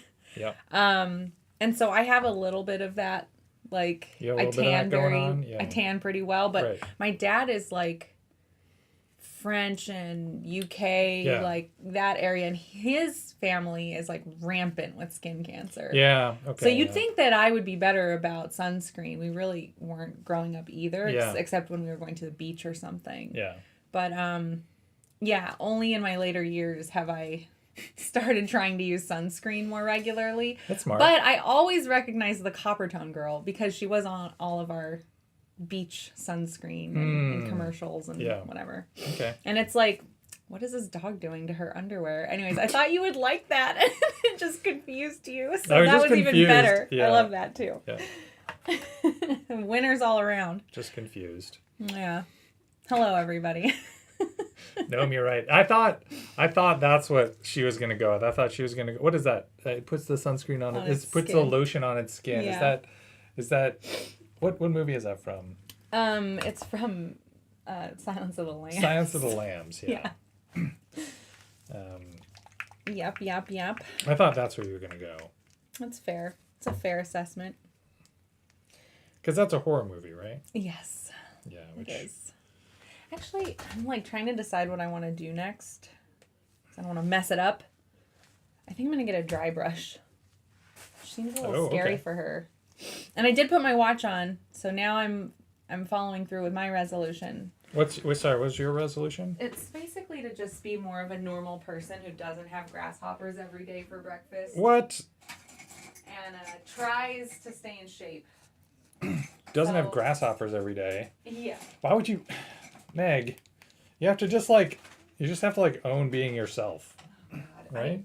But I don't want to die of a You don't want to die. Okay. Yeah. So you're gonna change. You're gonna change who yourself is, the definition of yourself, to be this person who isn't gonna die when they're 45. Yeah, I don't really want that. Oh, okay. That's good. But I will enjoy my grasshopper weeks when I have time off. Yeah. I'll get back to the real me. Yeah, and you had some time off. Yeah, I had some time off. So, but yeah, my watch is gonna help me track your steps. Remember to like. Because that was another thing I was saying. That's my bad hobby habit, which is I like sit and I don't get up. And I'll sit all day. I'll sit for hours, especially because like we have such a nice community that I like hanging out with. And our hobby chat, if you guys are in our Discord. And so I'll just sit there and then like over the course of the day, I become more like a crone. Yeah. And like hunch, and it's not good for me. Yeah. So the watch will like harass me to stand up. Yep. I need to wear it. I don't have a watch, a fitness watch like that. But Yeah. I guess there's probably apps I could use Sure. to keep track of that, because it'll just beep on my phone instead of, right? Is that how those work? I guess they beep at you, right? I don't know how. Stand up, do the thing. Yeah, I don't know how like other apps work, because this is just like in the watch, like Right. it just buzzes your wrist, like get up, Do it. don't be so lazy. It doesn't say that. It's Apple. They're very kind in their messaging to the customer, I guess. Can you change the voice that it yells at you in? Yes. Can you have it yell at you in like Arnold Schwarzenegger's voice? Oh, that's not an option, but I would choose it if it was one. I chose. Get to the gym. Yeah. That would be really good. I would use that. Instead of get to the chopper, get to Yeah. the gym. I in other rooms, like I have Siri set to speak with a British accent. Oh yeah, I just like it. sure. But it's a chick, it's not a guy. You can you specify Siri's gender? You can. I think there's also an Australian one. Is I can't remember if now. Siri is set to a masculine voice, does their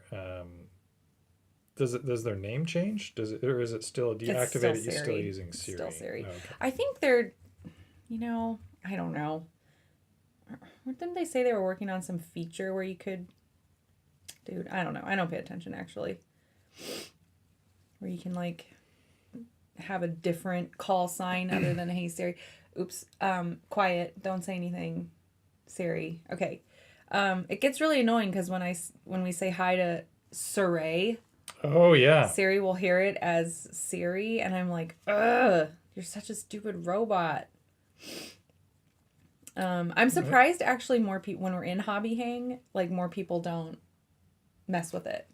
You know, like screw with it over the microphone, because that's kind of funny when that happens. Funny, haha.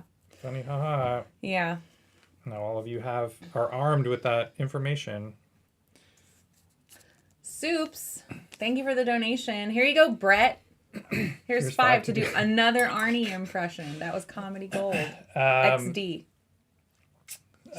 If I don't wear sunscreen, then I'm gonna have these bumps on my skin, and then my Arnold AI robot is gonna say, "It's not a tumor." And I'm gonna have to be like, actually, it might be a tumor. And you're like, don't worry, it's not a tumor. You'll be fine. Just go to the doctor. We're going to sweep the tumor clean. What is that from? It's from Kindergarten Cop, I think. Oh, okay. It's not a tumor. Okay. Yeah. Oh my God. I think it's Kindergarten Cop. I love Arnie. Yeah. Word it. That was great. Yeah. Glad you thought so. Yeah. Dance, Brett, dance. Just kidding. That's the fun side of content creation is... Eating paint for money. Yeah. I'll do it. I'm down. It's a new year. When are you Just guys because gonna it's make me eat? non-toxic doesn't mean Doesn't mean you should you do should it. just, it shouldn't be a meaningful part of your caloric regimen. Yeah. All It's right. probably not. Probably. Probably. It was funny. I was out there putting the base coat down for this chick.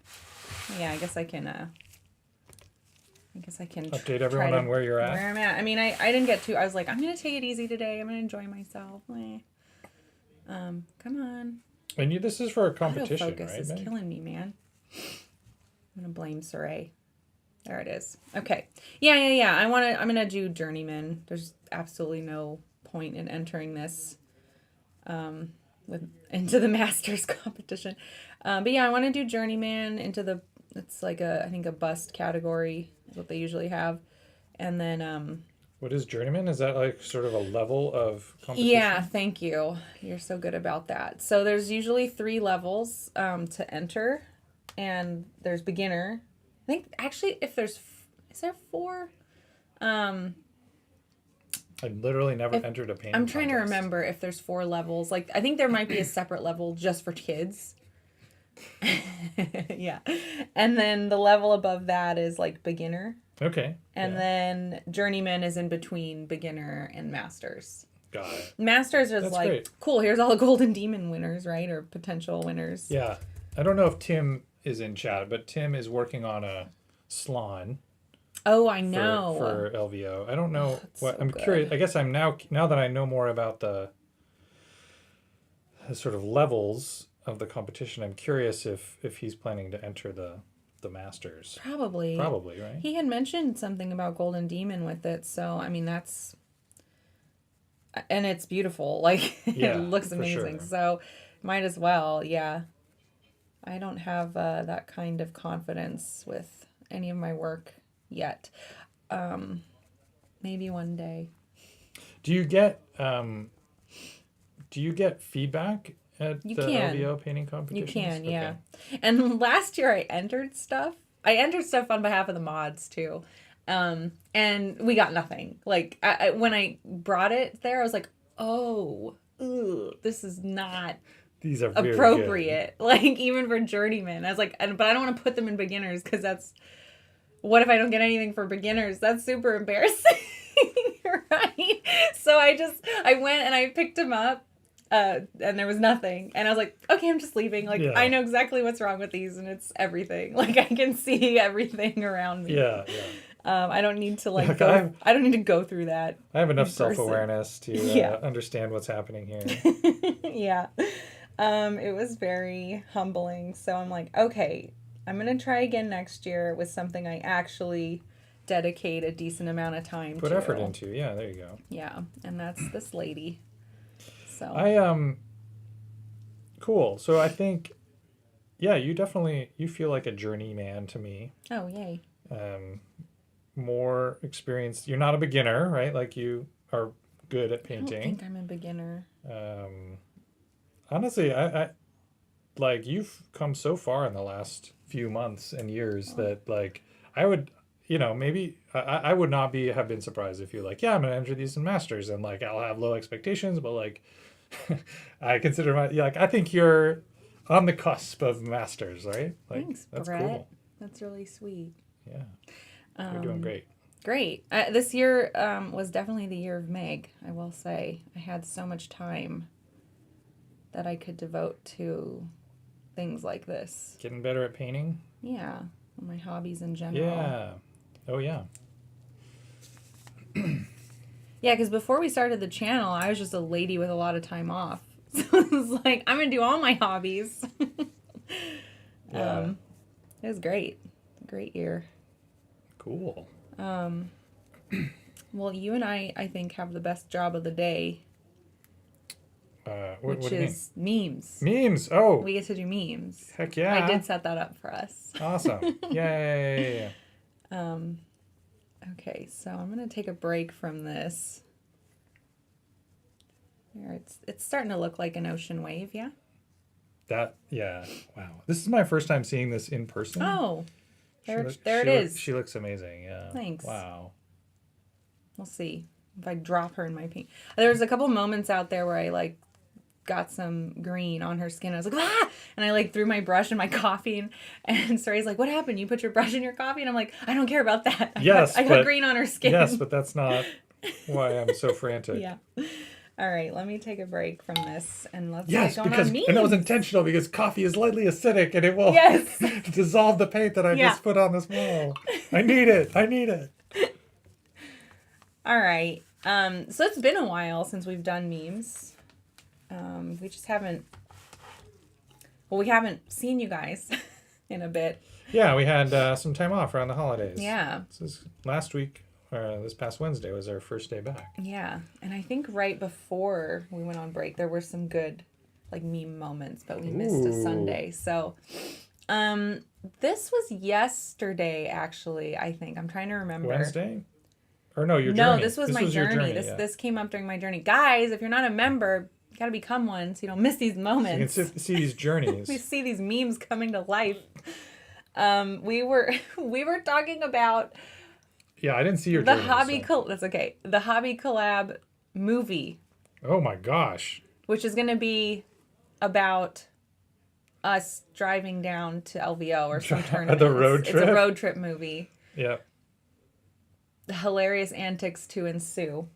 Okay. And so chat spent a lot of the day deciding who was going to play who. Who's gonna? Oh, I see. Okay. Yeah, and so chat is going to be played by Stephen Hawking's chair. Oh my gosh. Bridger is a raccoon, but I was like insistent that it's just a raccoon, not like An anthropomorphic raccoon Yeah, that not can like- talk, just what- like a normal raccoon. yeah, can't talk. What's that movie with the raccoon? Like the Marvel movie. Oh, Some- Guardians of the Thanks, Galaxy. Guardian. Yeah, it's not gonna be like that. Yeah. It's gonna be like just a raccoon that like eats your trash. Yep. Okay. Because I mean, he eats Taco Bell, so it's the same thing. And then Right. I was like, okay, I want. Oh man, shots fired, Megan. He's not here. He was Yeah, invited. Okay. And I was like, they picked like an actual person For you to be me, but To I was be like, you? nope, Okay. I want Tim Robinson to play me. So Tim Robinson, if you're out there, please be in our movie and play me. Yeah, Tim Robinson, if you're in chat, let us know Yeah. if you're you'll down. consider playing Megan in the live action retelling of Yeah. our road trip experience from San Jose, California to Las Vegas, Yeah. Nevada. Okay. So I told chat, if they write the script, I'll make sure the movie happens. We don't have time to write a script, but like we'll definitely make a crap movie for our members to enjoy. No problem. We don't have yeah, we're all frantically stress painting Yeah. to get ready for this event. Yeah. You because you're entering a painting competition. Cire because he's decided to bring all models that he has not like all brand new. He's got like 3,000 points of these salamanders painted, but he's like, my no, God. I'm gonna bring an entirely new, different collection of models to this narrative Oh event. my god. This next meme is from our game day at your house. Oh, yeah. Yeah. You were playing Battle Masters Yes, it was so great. I'm so glad you guys liked against it. Zach and I. Yeah. This was so much fun. I did not think I'd played Battle Masters before, and Had you? And after having played it with you, I now distinctly remember as like, I don't know, like a 6 or 7 year old kid Okay. playing this game. I didn't own it. It was Okay. like my parents would go over for like dinners they had friends, Yeah. and we'd like go over to their house and their friends would have kids. And so we'd get left down in the basement Nice. with like board games and sort of told to entertain ourselves. Figure it out. Yeah, figure it out. And one of these sort of friends that my parents had a son, and we would, whenever we'd go over to their house, at some point during the night, we'd pull this game out and play it. And I very districtly have a strong memory of that play mat. Okay. The Yeah, the plastic mat. vinyl, like thin film plastic. It's not like a thick neoprene nice thing. It's like a tarp. It's like a tablecloth. It's like a tablecloth, a cheap- plastic Yeah. tablecloth. Yeah, exactly. And it's huge. It's huge. It's really big. an awkward size. It's like It doesn't 5.5 fit feet anywhere. square. It's or something. meant to be played on the ground, like by children. Yeah. And we're in our 40s. We're not doing that. Yeah. We're just going to make the mat smaller and make it fit on a this- normal, on this- yeah. because you have panels. Of course, every nerd out there has the panels to plywood, get yeah. the right size to So we play had a Warhammer 4x4 with. table, and it was like It was quite not big enough. Yeah, 4x4, not enough. but that was fun. Yeah, and that was fun. I remember enjoying that a lot. And actively, like, I didn't, as a kid, I was introverted and didn't sort of enjoy the, I don't know, I didn't enjoy friendship. the people who we'd go over to their house. Like, I didn't like their kids. I was like that not friendly with sucks. them. Yeah, that sucks. And I'd like, kind of make it work, and all right, it's fine. Like, yeah. if any of them are in chat, I apologize. I was like, Oh, we thought we were good I friends. don't know, maybe we'd be friends as adults. I just, as a kid, I was like, I would much rather just like have hung out by myself and read a book Okay. than like there are a Oh, very that's small funny. number of people that I was like actually fair. enjoyed their company. And yeah, but I remember enjoying going over to this one family's house, not necessarily because I enjoyed The kids. I liked I like their their games. child. I just liked their games. That's great.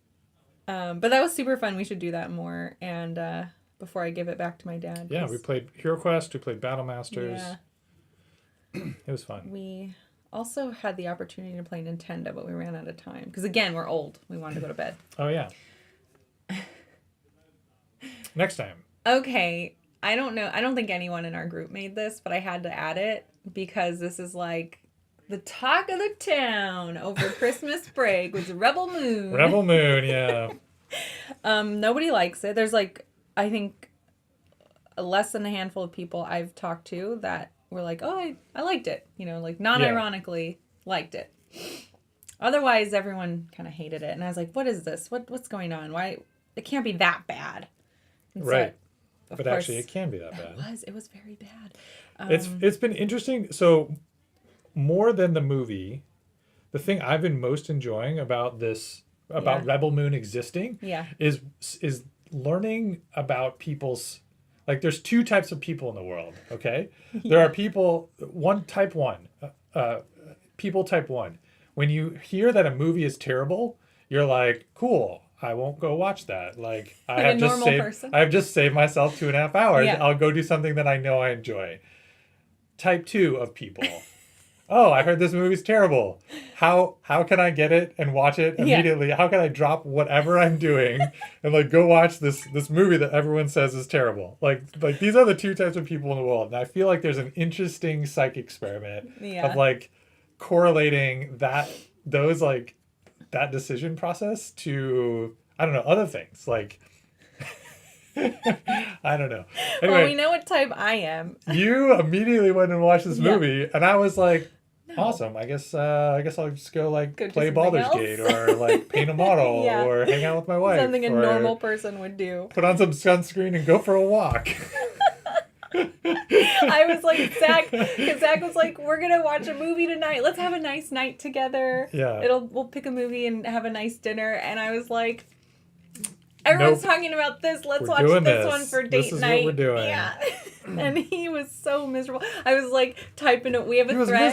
He was miserable. He was enjoying it, but he doesn't enjoy it as much as I do. Yeah, okay. And so I'm like typing away. We have a thread in our general chat. You guys can find it.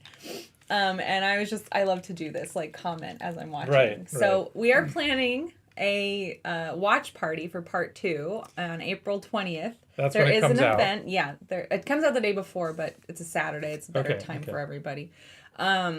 Yeah, so there's an event in our Discord. Go ahead and sign yourself up to be notified so you don't miss it. The times are TBD, but yeah, we're going to plan a watch party around this horrible movie. It's crazy to me that the first one came out. They must have already committed to the second one. Yeah. In order for the second one to be coming out. And we just keep feeding the algorithm. Look, everyone likes it. And this has gotten just kind of universally absolutely awful reviews, right? I know. Yeah. Man. And apparently Zack Snyder's a great guy. So it's like the Keanu Reeves thing, right? Where it's like, oh, they're not good, but you don't want to yell at them. They're a nice guy. Okay. Yeah. All right. Should I watch it? I feel like maybe. I mean, well, here's the thing. If I want to, who cares, right? Do whatever. If you want to do the chat along with us, maybe, but I don't know how much it matters if you know the plot. Basically, a million characters were introduced, and it rips off of existing IP. Star Wars and Warhammer 40K. Yeah. Not just that. Sigmar, Harry Potter. There's some other weird stuff in there where I was like, hey, they're ripping that off too. Yeah. I mean, I don't know. To some extent, it's hard to come up with an original idea in 2024. So, I don't know. I have some sympathy, but... Yeah. There's it'll be fun. There's riffing on and paying an homage to an IP, and then there's just here's lightsabers. There weren't lightsabers. Oh, okay. There weren't lightsabers, I don't think. Were there lightsabers? Yeah. they're shaped like little rings. Yeah, Like you they throw them off into space and get Princess Leia back on the ship, even though Princess she's Leia. clearly dead. Yeah. And has been floating around in space without any air or warmth. All right, next meme. This was the stream I forget when it was, but I was supposed to be on stream with, I think, Cire, and I couldn't do it because I'd work. Yeah. And instead, But the thumbnail said it was Megan. yeah, it did. We didn't change it. We left it. So it's going to be very confusing for historical purposes. Yeah. Okay. Yeah. So that's me, I guess, putting out a fire. That's what everyone said. Were there lightsabers? Okay, I don't remember. Sorry, Polychrome. Gosh, calm down. Everyone calm down. There were lightsabers and lifesavers. Yeah. Yeah. Okay. Okay, sorry, fam. I don't remember. I heard that there were. Yeah. Yeah, okay. I lied. Look Look at this, Meg. I haven't even seen the movie, and I know more about it than you do. I don't remember things. I know. I should rewatch it. Commit it all. Okay. I like this. I think Soup shared this, but it's not even like a real meme. It's like a conversation on Reddit where the new gender neutral term for a group of people is just chat. Have you used this? And I saw Soup's post this. Have you used this in IRL? No. No? Okay. No. Have you like walked up to a group of people and be like, hey, chat? No, what I'm more likely to do is say, hey, fam. I usually say, hey, fam, like at work too. Yeah. Or I'll say, y'all, because I think that one's cute. But no, I haven't used chat yet. I think this came up like while I was still on break, so I wouldn't have had the opportunity. But I'll try to add it to my regular nomenclature. Your day-to-day vocab. Yeah.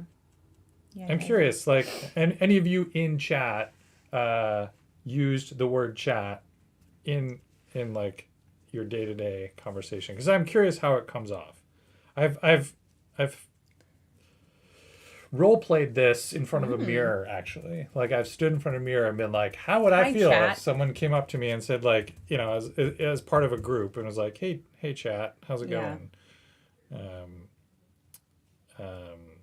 And it felt weird, felt awkward. I was not sure how to feel about it. I'm just going to do it anyway, because I think being awkward is funny. Exactly, yeah. That's why I was like, Meg will definitely have done this. She doesn't care. Taking things that are totally normal and making them as awkward as possible. Soup's got his shirt finally. We worked out all of our shirt problems. Look at those poses. And then did a bunch of poses because he's Soups. His blue steel, yeah. And I forget who made this meme out of it. I can't remember. But yeah, just thought we'd throw Soups up on the screen again. It's his favorite thing now. Yep. Yeah. Totally doxing him. This is Soups. If you have not met Soups, he's in chat. Yeah. Hi, Soup. Super Reedy. Yep. AKA Soups. Looks good. Love it. You're looking good there, There man. are a couple of shirts still. Oh, really? In our Etsy store. They're ready to ship. We had to order some extra ones. Okay. Hold your horses. All right. Okay. Our last meme. This is based on the horrible comments we got for our very popular and widespread short. That's right. I don't know. So for smoothing out a chest plate. If you're watching this here live or even after the fact and don't know what this is a reference to, the Hobby Collab had its first wildly successful piece of content on YouTube. Cire made a video that has 150,000 views currently. Absurd for us. It's a YouTube short. It's about what did we do right? Shaving the chest icon off a Space Marine to make it look different and unique. And the comments on it have been amazing because now we're reaching sort of a wider group of folks who don't know who we are, don't know anything about us. And this just turned up in their feed. Yeah. And one of the best ones is with no contest or explanation, just looks like crap. Yeah. Like, what about it looks like crap? We took some of these comments and made memes out of them, and then you guys riffed, and it was amazing. I did pin the looks like crap comment because I thought it was hilarious. Yeah. And it got a ton of responses, and somebody was like, oh, pin of shame. And I responded to that person. I was like, yeah, it's definitely the one that made us laugh the hardest. And then somebody removed it. I think that person like might have gotten embarrassed or self-conscious something. about Yeah, it. and took it off. I was like, that's pretty good. No, they made us laugh so much. It was great. So now, so here, before I leave, if you want to go back and leave like funny derogatory comments on any of our videos, Please shorts, do. content, whatever, like we would love that. We will it's fun. absolutely get a good laugh out of Yeah. it. So please do that. All right, I'm gonna head out. I'll be back at 1 in an hour. Cire's gonna hop in my spot. That's right. Wahoo. Here, I'll open the door. Oh, how friendly. Thank you. Yeah.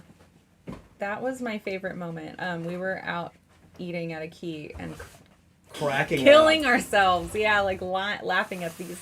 Did you put any of your own memes in there? No, Oh, I didn't. man. I didn't put my own. Those are my, oh jeez.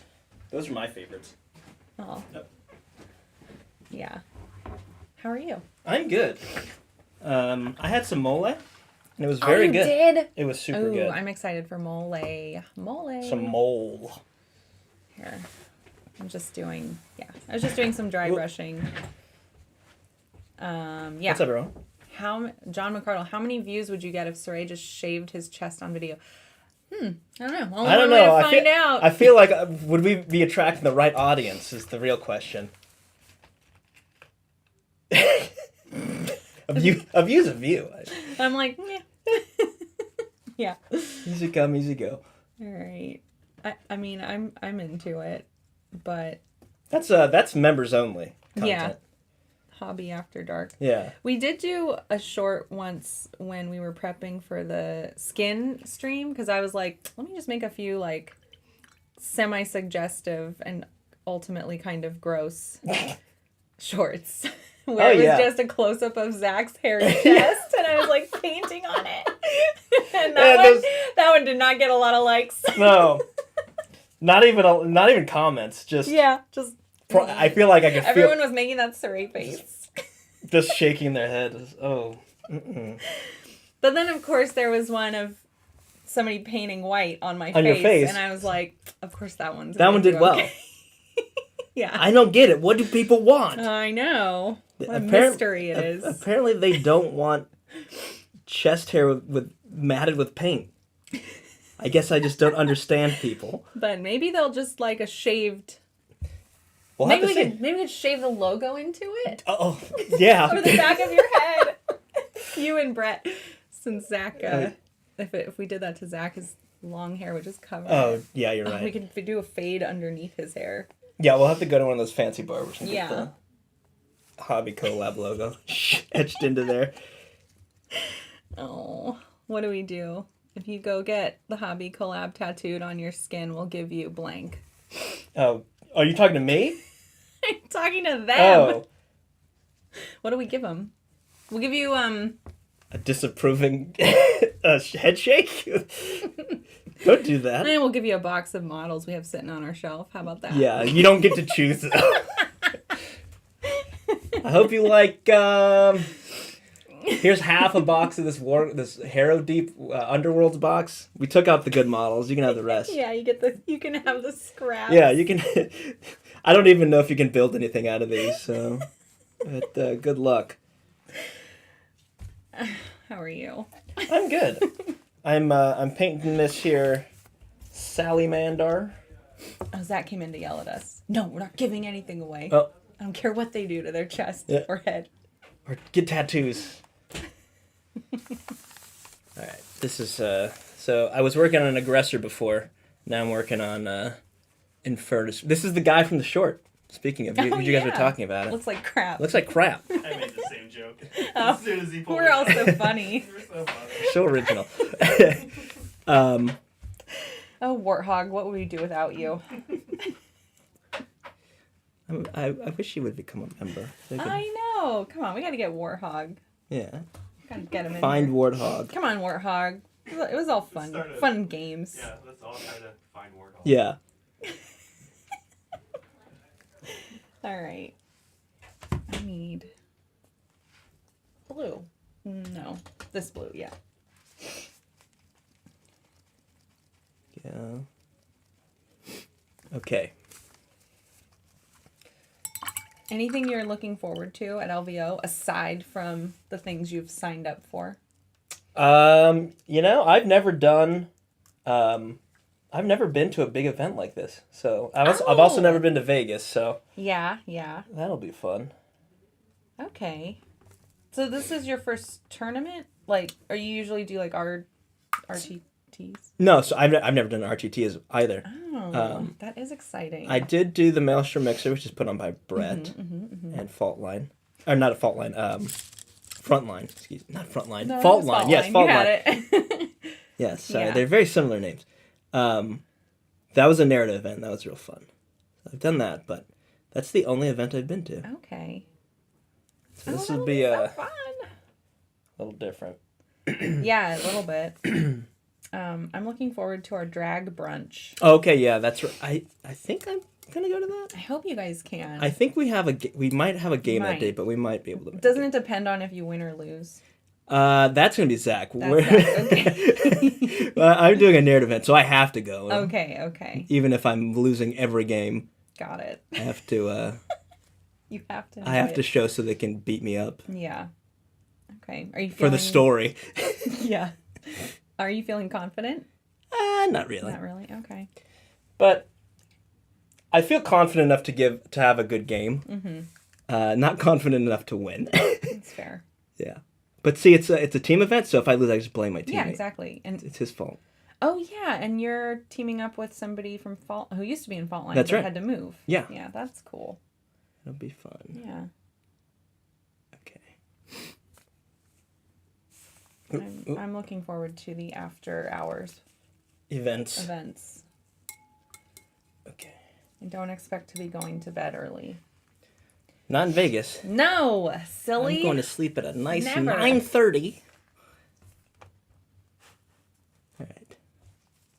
See the strip. Yeah. Jupiter, what about you?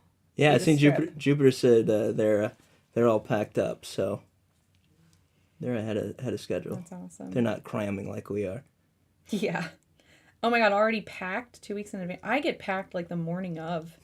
I'm so bad about packing early. All right.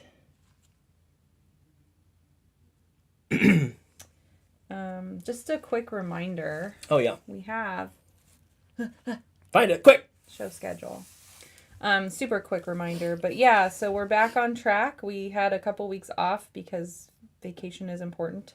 Yeah. But yeah, today is our marathon. Not normally this long. Usually our Sunday streams are 2 hours, just like our Wednesday streams. Yep. They all start, the hours There. you see. There it is.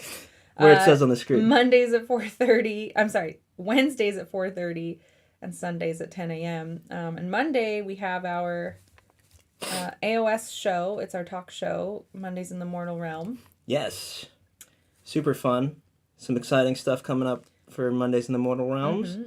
I think they're going to be talking about Old World, Yeah. which, look, I don't know if they're allowed to do that, because that's Warhammer Fantasy. So make sure you guys show up and protest. Yeah, make sure you tell them why they're wrong. They're not allowed to do it. Yeah, even if you enjoy it, just tell them they're wrong anyway, because that's fun. Yeah. And then Journeys is every other week. And currently, until LVO, it's Brett and I switching off. Although this week, since we're both stressing, we both want to get our stuff done, you get a double dose of Journeys. Ooh. If you're a member, you'll be hanging out with Brett on Friday and me on Saturday. Yeah. Working on this plinth project and the shoebox. The shoebox I'm orca. like, I'm getting hip. I know what they're talking You know about. what they're talking. You know what I don't know what it is. The Tau Orca? Yeah, I didn't know what it was until I seen it in person. I was shocked at how cheap it was. I'm like, bigger means more points, Oh, yeah. right? Like, I think you mean in points, not dollars. no, dollars for sure. But yeah, I meant like gameplay. Like, Yeah. oh, that must be worth a lot of points. Yeah, And it's like that must be the whole army, just like Smaug is. Yeah. If I'm going to play with Smaug. But no, Nope, not really. 270 points. So does it like withstand attacks pretty well? Like, Well, I think the idea is that What is Yeah, it's like fairly durable and fast, Okay. and it can carry a lot of stuff, but it's not armed. Like Right. it doesn't shoot anything.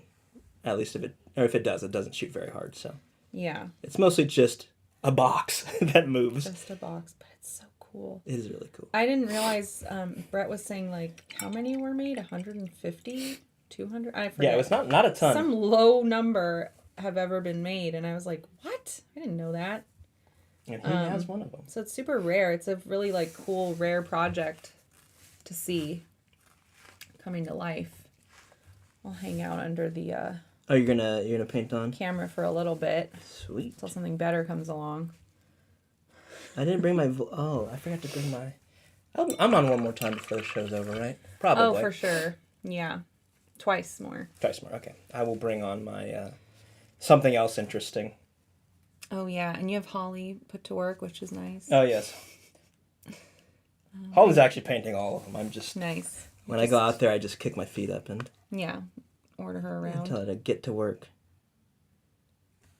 Get to work. We're not a cult. Yeah, not a cult, but like you have to do this, and I'm gonna chill. It's fair. It's fair. Yeah, we have, let's see, some Y2K discussions coming up, if anyone here remembers that, that event. That's good. That's what. Yeah, I don't. So I. You don't remember at all. I mean, I think. Well, we'll talk about it when we get to it. But it was so traumatic. yeah, I think that's. I guess that's the angle. Like I was a very small Like, child. I didn't care about this. It's like when people bring up the O.J. Simpson trial, I'm like, I don't remember what was really happening. I just remember being annoyed because all of my cartoons were canceled. Yeah. Who cares? I don't care about this I don't care white about this dude. SUV. This Bronco. Yeah. Get it off of my screen. Bring back Ren and Stimpy. Exactly. I know. I was very grateful to have Nickelodeon. Oh yeah. Yeah, so talking about Y2K, we have fan stuff coming up also. Oh yeah, fancy. We're going to end our poll. If you haven't voted in our poll yet, don't forget. Is like important. all of our polls. All of them are important. It's very important. We take down all this information and we send it to the lab and And it usually concludes that chat is insane. yes. Conclusively though. All right. This is not particularly different than what I was doing earlier, but in case anyone didn't see Yeah, earlier, go for it. I'm just badabbing up these salamanders and also painting backward. That's fun. Ooh, my glasses have some glare in it. Uh-oh. I got some nice lens flare. You're like, I just painted it that way. Yeah, when I was teaching, I had to learn to, like, read upside down and Oh yeah. write upside down. That's a skill I don't feel like they don't tell you might need Right? in school. No, And yet here we are using it. it's true. Okay. Meg, do you have any army projects you want to work on? Like, we talked about not army. We talked about like new projects in the new year. It's hard. I mean, yes, but to these people, and I guess to myself, it's not truly a new project. It's just a project I haven't had time to work on. And that is my Seraphon. So Oh, yeah. does that count? Like, does that count as an army? I guess not. I would say not new, but Okay. Well, it is my army project that Yeah. that I will be doing. sorry, that's not how Warhammer works, though. You have to buy new stuff. Oh, I'm no. pretty sure Well, legally okay, obligated. Okay, that's fair.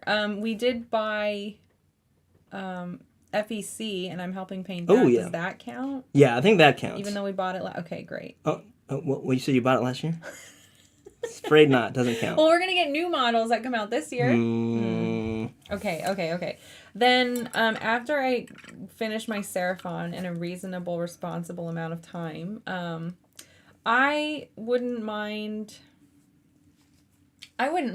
working on a Slanesh army with you. oh, that's right. That's something we're gonna get to work on. Yeah, because I just want to paint the Slanesh models and like touch them. And shave their chest. Yeah, exactly. Burn our Logos into them. as like a branding iron with a branding iron. Yeah, and we're interested in playing with them. Yeah. So I think we could make a pretty good team. Yeah. We could figure something out. Yeah. I don't want to fight with you over the models though, right? Like I don't want to take away any of that joy from you. Uh-huh. Are there any models where you're like, she's not touching that with a 10-foot pole? I'm going to say for the most part, no. Okay. But I really want to paint the normal people. Oh, great. The people with who like they're like I don't know what they're not like gladiators, but they kind of look like it. They're like wearing ineffective armor. It's like, why'd you even put this on? Because you're showing most of your skin anyway. Yeah. But those Okay. So you want to paint those like little guys? Yeah, the really? the basic. You're not just messing with me? No, You're that's just like trying to be nice? No, that's like stuff I like to paint. Okay, I want to paint the big monsters. That's the stuff I like painting. Right, like there's this big one with like a peacock kind of background. Oh yes, and like a big weird head. Oh yeah, you can go for it. Yes. Okay, great. That's the one I want to do, and the other weird stuff. I also like those little like, I don't know. They look like little freaky kangaroo. Oh, okay, we might have to fight over those. That's fine. The anteater, the seekers. Oh, those are so gross. Yeah. And cool. You can have those, or you can tell me like, that'd be a cool stream. Like, okay, you can decide how they're painted, and I'll just help you. Okay. I'm happy with that too. I'm fine with unless you don't want the help. No. I would want the help.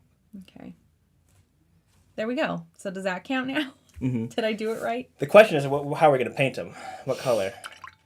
I have a... I don't know. I think... So I actually got this... They could be all the colors.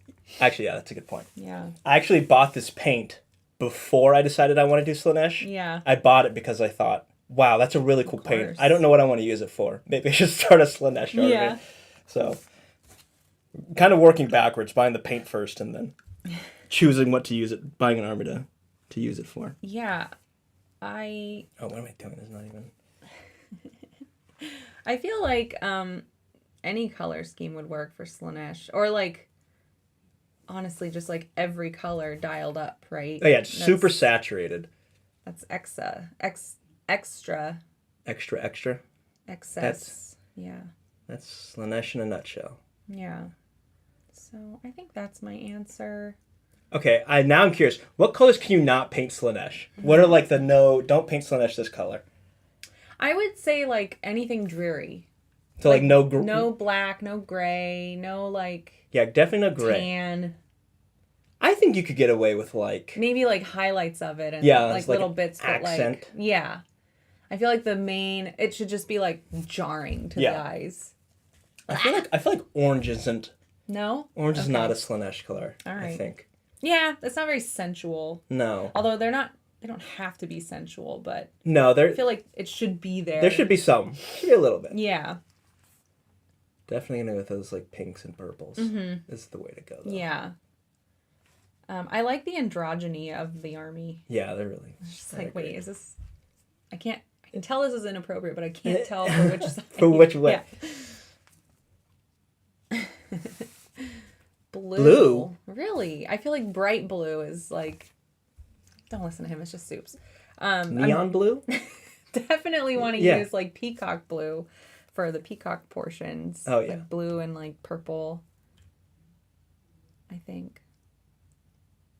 I like how Soups does so much for us and we're just like, don't listen to him. Yeah, whatever. It's crazy. Wrong. We have a special Discord role for you, Soups. Give you push to talk. Yeah. I feel like green also is probably not very Slaanesh. Unless it's like eye-watering, like lime green. Oh, lime green. Okay. Yeah, lime I green was is thinking fine. like this. Like this is not a bad Slaanesh. No, color. that's... It's like very rich. Yeah. But, okay. I think lime green works. You want lime green. But, okay. Lime green with purple is great. Oh, that's garish. Yeah. Yeah. That might work. Oh, I know. Yeah. Oh, okay. That'll be fun. That's a project I'm excited about. I was also really excited to paint Flesh Eater Quartz, but like then Zach was like, well, do you want to play with them? And I was like, actually, no. I just want to paint them. So this is great for me.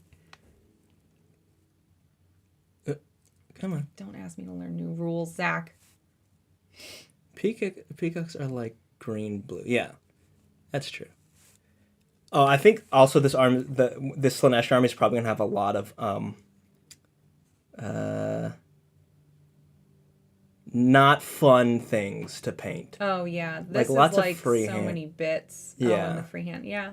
Like I want to do a lot of like leopard print and zebra print. Yes. Just like clashing prints. Yeah. And yes. Just. Ugh. Yeah, I love that.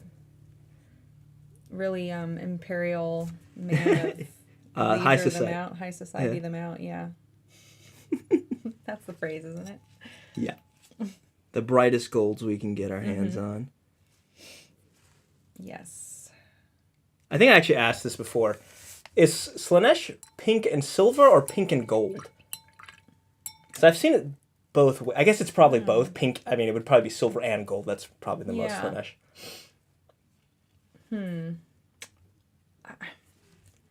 Bryce says, yeah, so like, yeah, I think you could do some like, what's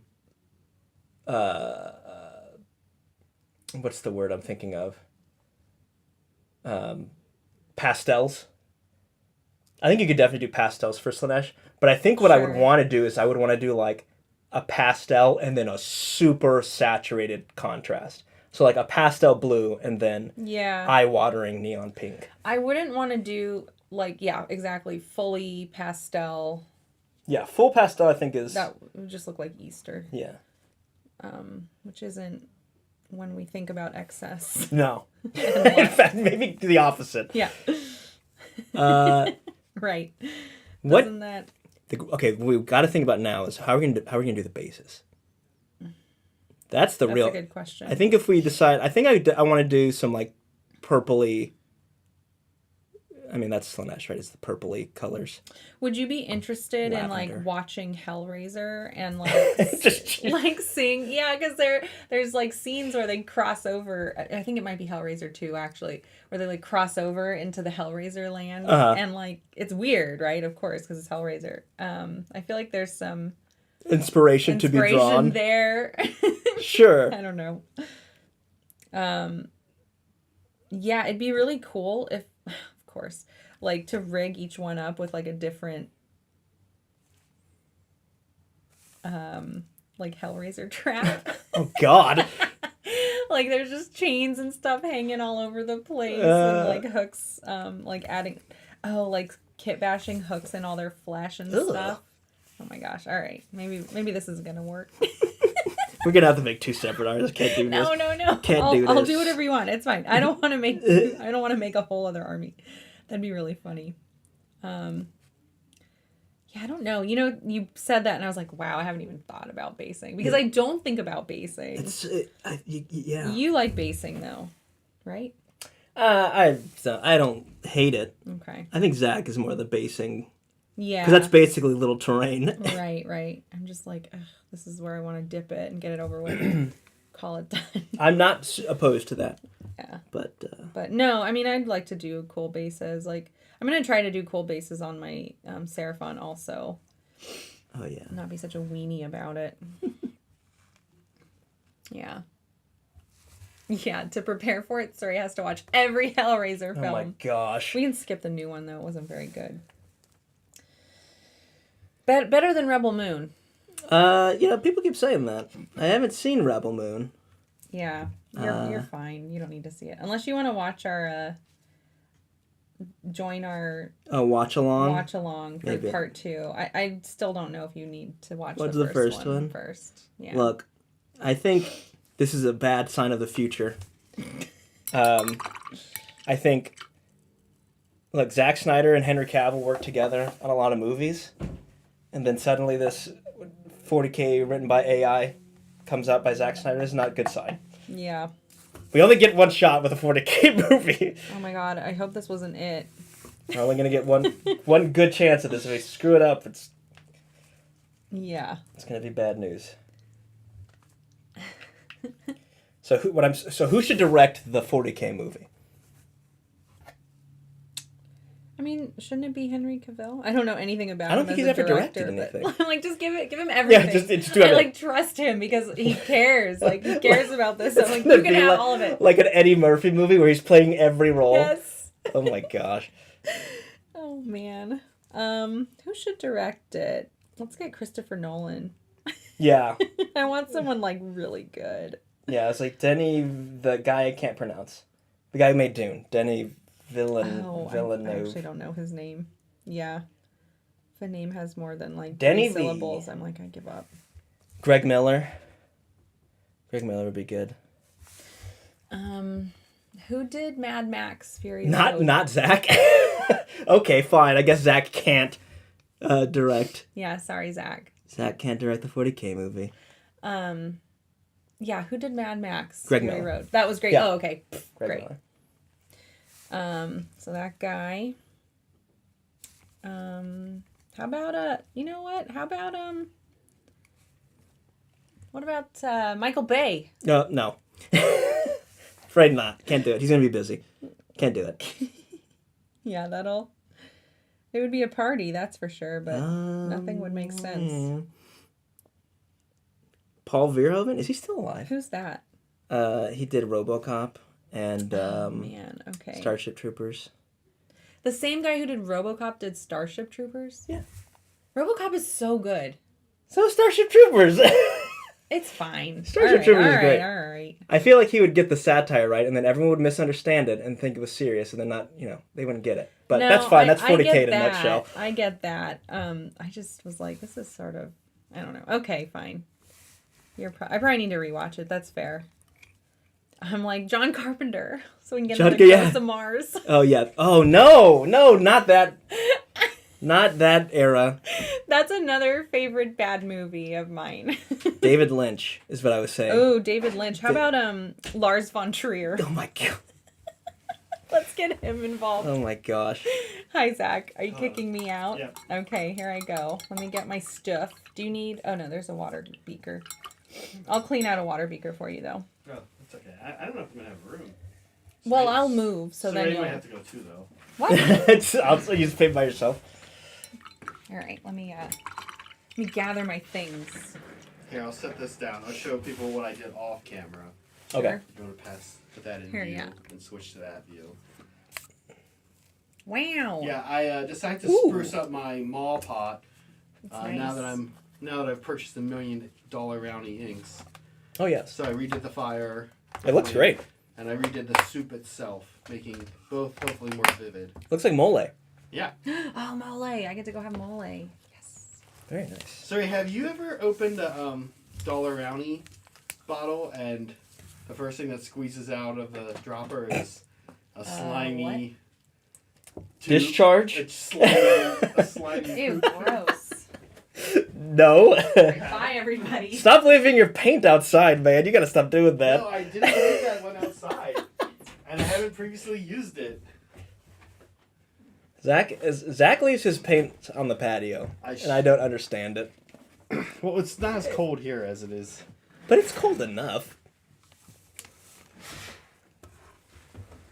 Verhoeven just announced he's making a new film. Did he say it was Warhammer? We're saying Paul Verhoeven should make the next 40K movie. And who's Paul Verhoeven? What did he make? RoboCop 1 and maybe 2. I think He's still alive? Definitely. That's actually that was my next question. Is he still alive? Is this person still alive? RoboCop 1, Starship Troopers. Okay. He would get the satire element of 40K, Those are two. but also the ultra violence. Those are two good films. Yeah. Here's where else I am. I went ahead and on the Stonehorns, you can see they've been gloss varnished to appease Varnish Master himself for the panel liner. Now that I will be using Cire, Oh, hey. our dark gray. That's right. Is this the mix? No, this is pure dark medium gray. Okay. But I think I'm probably gonna end up with black. We'll see. Okay. I've done the dark gray already. I think it does look pretty good. But after this, they'll have that kind of mangy look I was talking about with Megan earlier. So then I'm going to go back over them again with the airbrush. A very translucent layer. Yeah. To like fluffy fluffy polar bear cute 'em up. That's the plan. Super Reedy says James Cameron. No. No. I don't think I like James Cameron movies. Terminator's fine. Terminator's good. Actually, Terminator 2 is really good. Okay, That's yeah. James Cameron, right? Mm-hmm. That's like the only T2. one I actually like. T2, I like The Abyss. We were talking about this in chat the other day. Okay. I love The Abyss. I'll tell you what, I don't like Avatar. No? No. Do you like anything about Avatar? I guess there's some things I like about Avatar, but some things I don't like about Avatar. I watched the first one, and I think I did not get the hype originally. I still don't. But the first one, I was like, I did not enjoy this. The second one was like, fine. Yeah. I don't get the hype. I'm not the biggest fan of getting political messages from my movies, even if they're like messages I agree with, like, don't screw up the planet. Yeah. Which is the message of Avatar. Yeah. Because I feel like the messages are always that simple. Yeah, there's like, no nuance to it, right? It's just very black and white. Right, exactly. Right. Yeah. There's no nuance to realities or anything like that. And it's just not where I want to get my opinions from. Yeah. Right? Like, so that's kind of a bummer about Avatar. Although, yeah, I didn't think he was particularly nuanced about it. But the aliens are cool, kind of, I guess. They're just, yeah. I think people always talk about, it's like visually very interesting, and I don't. I don't. I mean, yes, maybe on a technical level. It's not an aesthetic I I like that for. style of alien, which kind of is like, they're kind of like cute Kroot. Yeah, they're like cats, right? Well, no, I mean, they're like the style of like the kind of like tribal. Yeah. Sort of noble tribal aliens. Yeah. Right. I enjoy that genre of sci-fi alien, which again I'm going to suggest is Kroot in 40K They're because Kroot literally have like a dog version of themselves and a kind of like the Navi do or whatever they're called. Yeah. Yeah. So it kind of just reminds me of that, I guess. And I like that style of alien, but I don't know. It has like bad guy bad. Yeah, bad guy is bad. Bad guy bad. Bad guy. Military guy bad. It has kind of like cliches like that I'm like, it's like a kid's movie. Yeah. I guess in a way it kind of is. I guess we shouldn't be. I'm always kind of like... it always makes me think of the opening, like the Fire Nation attacking. Yeah. An Avatar: The Last Airbender. It's like, of course it's the Fire Nation. Of course they attacked. Of course, fire bad, right? Fire, yeah. And it's sort of like, that's fine because I mean, as much as a lot of adults love that show, it is a kid. I mean, it knows what it is. It knows what it is. James Cameron's like, I don't know, trying to give us these messages and like, here are the people that are doing this. This is what they look like and act like. It's like, come on, man. I think Super, you did make if James Cameron were to do it though, at least it would make a lot of money. Yeah. And that means we could probably get a different 40K movie by David Lynch. David Lynch 40K movie. That would be a waking nightmare. Yeah, which is 40K, very 40K. It is 40K, yeah. There'd be lots of dream sequences, a lot of uncomfortable shots, where it's like, can he please just move on? Have you seen Mulholland Drive? No, I have not seen Mulholland Drive. I think Meg likes it. No, I think she hates it. Oh, Meg hates Mulholland Drive? Okay, I can't remember if Meg hates or likes Mulholland Drive. I remember being like bored out of my mind when I watched it. Mm-hmm. And which I watched it before I knew Meg, so like we didn't watch it together. That's why I always can't remember her take on it. Yeah. Yeah. What's the one he did one with Nicolas Cage? That was pretty good. Blue Velvet? Oh yeah. I think Meg and I randomly watched Blue Velvet like on a movie day we had. But I think she fell asleep. And I think I thought it was like okay. Yeah, I just say it because we were watching Twin Peaks, and then we talked about Dune. Oh yeah, you've been on David Lynch. Yeah. I guess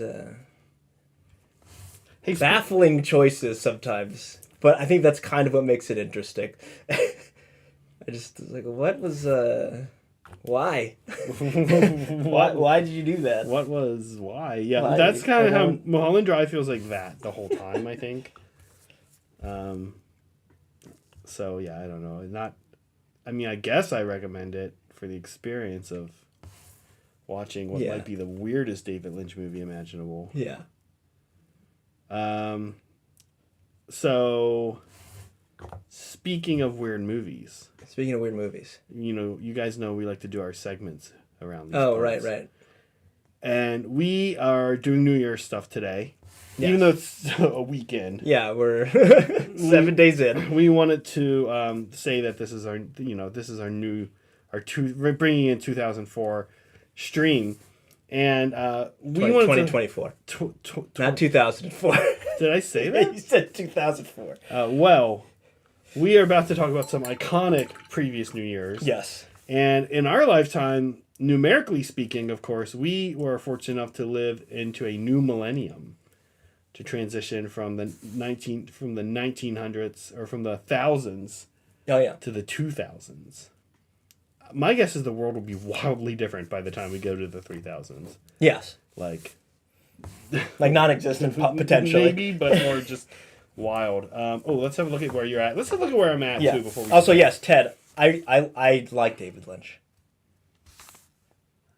I don't know if he'd be right for a 40K movie though. I don't know. I think you might be. Oh, there we go. Okay. There we go. Okay, there we go. This is where I'm at. This is the other... I've got a couple more aggressors. This is the same as I was doing before. This guy's not too different than the previous guy. Oops, sorry. Previous guy. Here's the other guy. I'll just show you. All right. I got a couple more things to do on him. Focus. Yeah. All right. So here's where I was at. Here's where I left off, except I gloss varnished, as you guys can see. Oh. Big fan. Yeah. So this is that. He was, while I was on stream an hour or so ago, I was dry brushing up the white, which I'm pretty happy with how that's come out. Okay, and then this guy now, meanwhile, has had the first panel liner coat put on, and this is what I was talking about with the mangy look that you get, which I kind of don't want, but what I do, you can see the difference. Yeah. Here. But what I do want is the contrast, sort of, because the final step is I'm going to go over this guy, right? I'm going to go over, here's the guy who's furthest along. The final step is I'm going to take AK titanium white ink and airbrush the fur again. Right. Because it's partially translucent. So. Highly translucent, right. So you'll see the gradient, but all the values will come up. Yeah. Which is what I want. Because I want it to look kind of cute and fluffy like a polar bear. Okay, here we go. We wanted to talk about the year 2000. Now, we thought this would be an interesting conversation because I was 18 when we went from 1999 to 2000. Yes, and I was 7 or 8. You were 7 or 8, right. So we wanted to see what we remembered. Yes. What we remembered from this trip down memory lane. Nostalgia. Okay. What 8-year-old Cire remembers and what 18-year-old Zach remembered. Okay. Okay. So, first of all, we have here Matrix movies. Now, this came up the other day in chat, and I took some heat for saying that I'm not into the Matrix movies. You were very young. Were you old enough to start seeing these and think this was cool? So, well, first of all, no one likes the Matrix movies. Everyone likes the Matrix. And maybe the Animatrix. No one likes the other one. Oh, okay. Nobody likes 2. No one likes 2 and 3. Oh, okay. Or 4. 4 came out recently, huh? Yeah, it's like super meta. Okay. Anyway, so I remember thinking it was really cool. Like, I didn't understand like the deeper meaning of it. I saw the cool dodging bullets and the cool robots and the Agent Smith. So like it was cool, what does an 8-year-old boy find cool? Shooting guns. Right, yeah. So I remember especially in America. Oh yeah. That might be Yeah, maybe it doesn't translate. Maybe it doesn't translate to in across Europe. the They sea. want to imagine. They're like, wow, this is horrible. Folding and unfolding an umbrella. Yeah. That's what theirs is. Here's your toy umbrella. I remember specifically that my dad had a really nice sound system. Okay. So this is what he would put on to like test any modifications he would make to the sound. It was The Matrix and Top Gun were the two movies that we used to test the sound. So it would just... I want to be mad at that, but I don't know. I think I like it. I think it's super loud F-14s and bullets and techno. Okay. That's your dad might have just become the most American man I know hearing that story. Previously, that was Megan's dad because of his predictable, like stereotypical enjoyment of grilling cars, just very particular things. But hearing that your dad had specific test sound movies that he put on for his stereo system. Well, it was three things. It was The Matrix, Top Gun, and the THX sound. Oh my god! Is your dad in tech? No, he just likes speakers. That using the THX sounds like something Brett would do. It's a good bass line. Yeah, that thing. Yeah. All right. Yeah, I've never super been into The Matrix. I feel like okay, when it came out, people who will remember this, I don't think this happens quite as much anymore because there's so many different avenues of content. But the spoofing things was like a big thing. Oh yeah. The stupid bullet dodging scene was just spoofed for like 4 or 5 years afterwards. Yeah. It's one of those things where if someone's like, well, okay, where was it spoofed? I couldn't even tell you. I just know the Kung Pao movie. Yes. Yeah. Yeah. Like that's one of them, right? Like you just can't even. You couldn't get away from it for a while, and I feel like we've moved away from like let's over spoof something as a society, and transition just to Minions. Instead, we are in the Minions part. The Minions era. Yeah, they're like the thing is like nothing is really new, and how human civilization unfolds is probably very similar to all alien life form. So every alien life form for sure has goes from like we don't know what joke to do right here, do a spoof of the Matrix, to throw a freaking minion in. Are we like post irony now where it's like, okay, you can't do originally you put in minions as like because you were like genuine, like, oh, that's funny, and now you put in minion because it's not funny, but it's funny because it's not funny. It's not funny, but it wraps around to being funny because you think minions are funny. Which, if anybody really like the perfect example of what you're describing is Borat. Yes, like that because both Bob's Burgers and Always Sunny like use trying to be Borat. And that show you were watching the other day that had on Life and Times of 10. Yeah. They all have somebody like pretend to be Borat to be funny when it's not funny, but it's funny watching this guy try to be funny. Yeah. With Borat. Right. Exactly. Yeah. That's where we're at. That's where we're at. Is that where we're at with Minions though? Yeah, I think Minions are first of all, I would love it if all these IPs are going up. I really think we should just go ahead and put the Minion IP up and publish them. along with Mickey. I would encourage DreamWorks. I think they own Minions. Yeah. I would encourage DreamWorks to just in full put all Minions and everything about a Minion is just public domain. You might as well. Yeah. It kind of already is. We've gone off wildly from the topic. Yeah, sorry. We're talking about the Matrix. We're talking about Minions now. Okay, what's the next one? It'd be like the next click was a minion that Meg put in. Okay. Smash Mouth and the album All Star, in particular. This is weirdly related to DreamWorks. It's Shrek. Right. I remember being a kid, a high schooler, and ending my day often in this like weird little back room my family had that nobody went into except for me. There's a TV, and I had my PlayStation back there, and I remember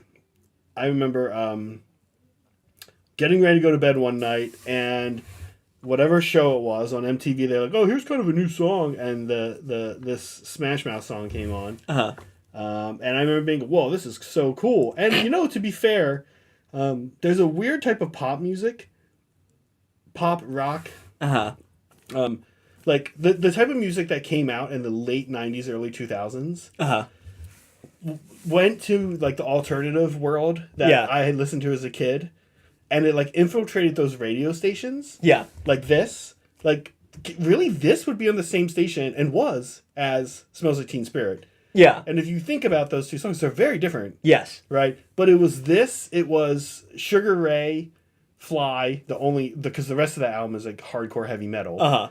It was Steal My Sunshine by what are they called? Lent or something? Len? I forget.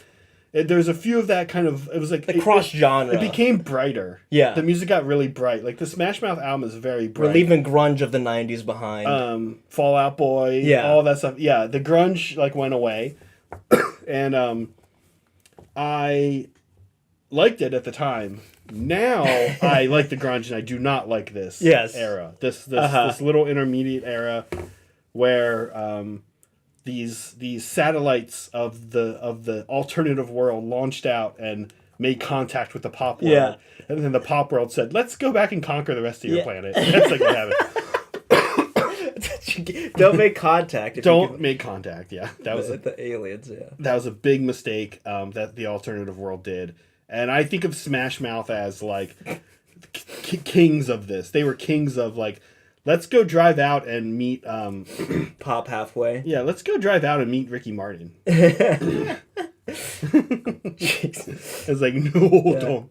So Smash Mouth for me is going to be... I know it because Shrek. Yeah, it was like That's how old I was. Whereas I refer to it as the end of one of America's rare, almost forays into hybrid of high art and pop culture, the destruction of that movement before it could begin. You know it as the Shrek song. Yeah, the Shrek song. The Shrek song. Also, I didn't realize, I thought Smash Mouth and the Guy Fieri guy were the same. They are. Okay. And they both died recently. Oh, really? The Smash Mouth guy died. Guy Fieri did not die. Well, if they're the same... Oh, you're right. Though, right? Yeah, okay. Good point. How does he keep... His ghost is eating spicy food.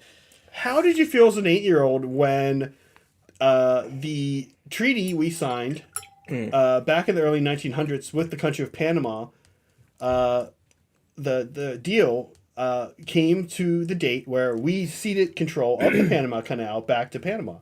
As an 8-year-old, how did you... As an 8-year-old, well, I thought, this is kind of an interesting progression from the Monroe Doctrine of the United States. That's basically saying we control this part of the world. Right.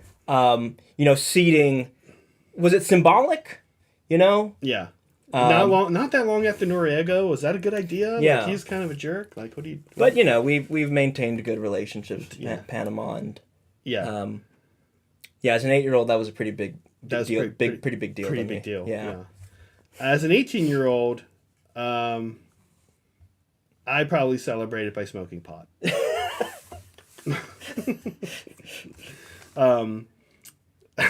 Just because. Yeah, just because. That's how I celebrated anything. But in all honesty, I don't have anything else to say about this one. Yeah, I don't. I don't. Neat. Panama is... I bet it's annoying when someone lands in Panama and gets asked, hey, so where's the canal? Yeah. And they're just like... It's over there. The Panama Canal is kind of weird, though. If you've ever looked at it on a map, you'd think it's east to west, but it's actually... It's wild. Yeah, it's like a weird angle. It's north-south. Uh-huh. And it's actually like... When you go into the Atlantic part... Yeah. You're further west, and then when you come out, it's like... It like cuts like this, yeah. So you... It's a diagonal. So your direction, yeah. So it's kind of weird. And I like, why? Why'd you guys do it that way? I like questioning like hundreds of engineers. Did this? Why would you do this? That's what you guys came up with? Like, we could talk about the fragility of international shipping trade routes and my thoughts as an 8-year-old, but maybe that's a different strain. This one is like one of the few that's like, this is like the most reliable one around, right? Because right now, like, you have the other major one is through the Red Sea. Oh yeah, and through the Suez Canal. Not a good. Is like first Somalis, now Houthis, and then also the ship getting stuck in the The Suez Evergreen, Canal.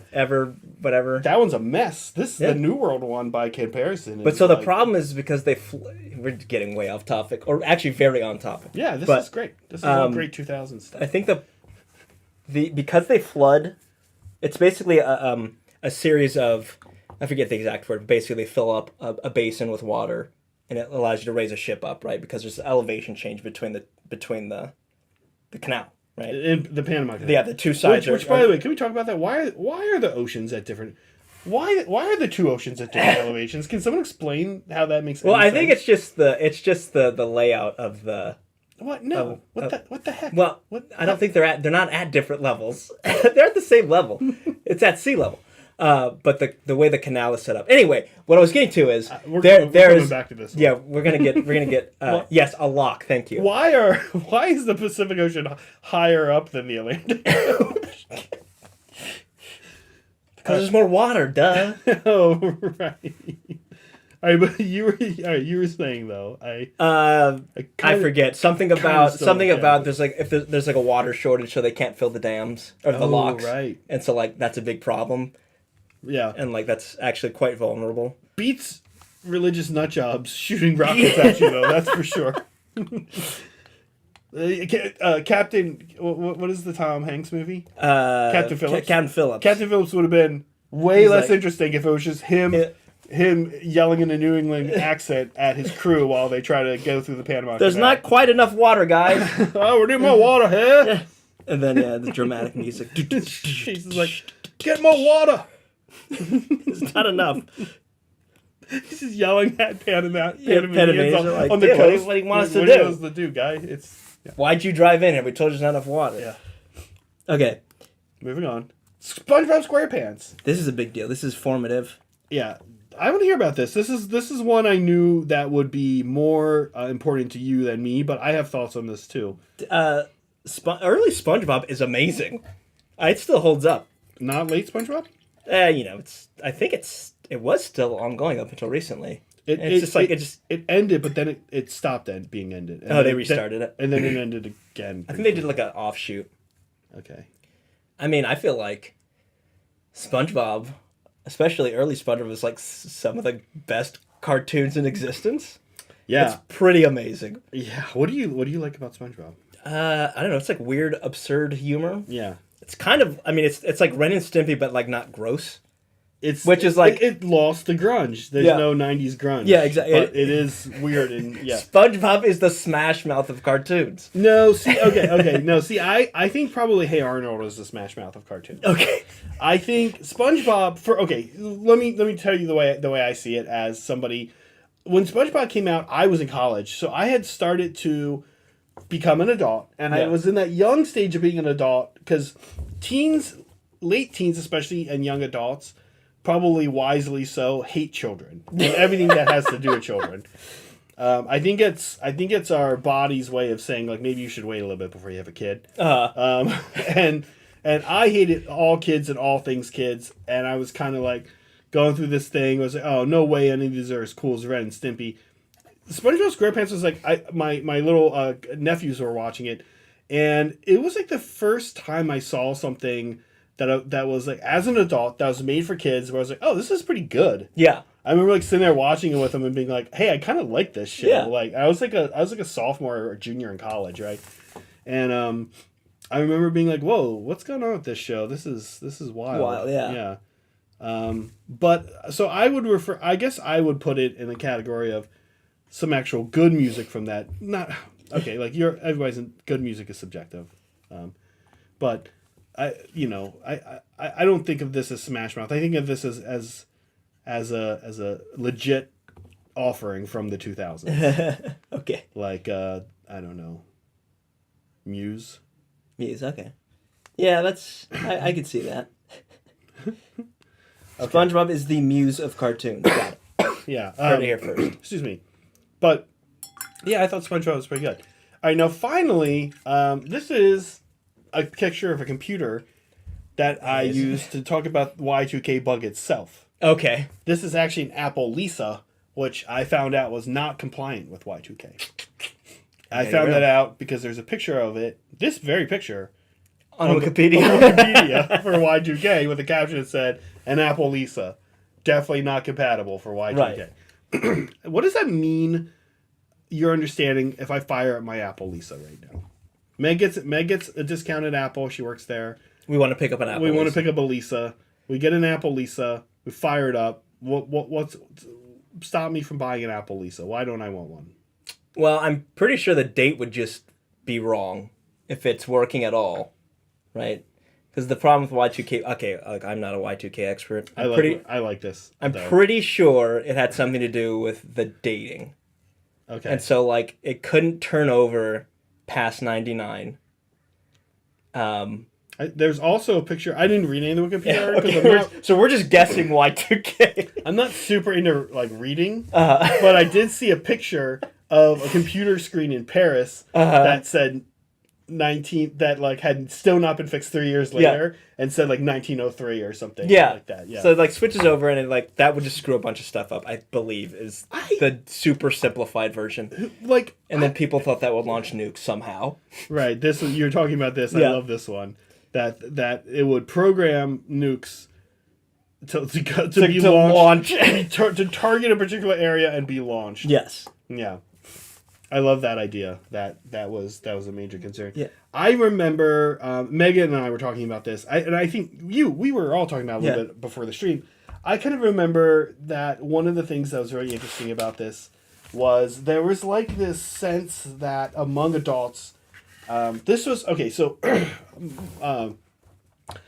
along with I'm a late millennial, along with early Xers, we're kind of in the unique position of the first people that like got pretty okay with computers. Yeah. My family I was in 8th grade when my family got a computer, like a home PC. Yeah. And I used that thing for everything. My next door neighbor was like my best friend growing up, and him and I and his two brothers would just sit and play like Doom 2. Yeah. All day against each other, and like we'd be like running back and forth to the houses, switching the teams up, and we would do like teams. And anyway, like I typed as an AOL kid, all that stuff, right?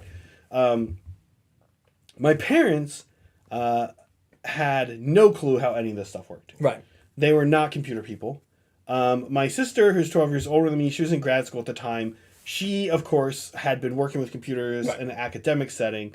I remember always trying to talk me into using WordPerfect all the time as my word processor. It was a word processor, yeah. That my sister tried to convince me that everybody used in college is in academics. I guess she might have been right at the time. Now I don't think it exists anymore. I don't think so. Yeah. Anyway, so I remember having a really strong sense that all the Y2K stuff sounded really stupid and incorrect to me, and like not anything we would need to worry about. Right. And I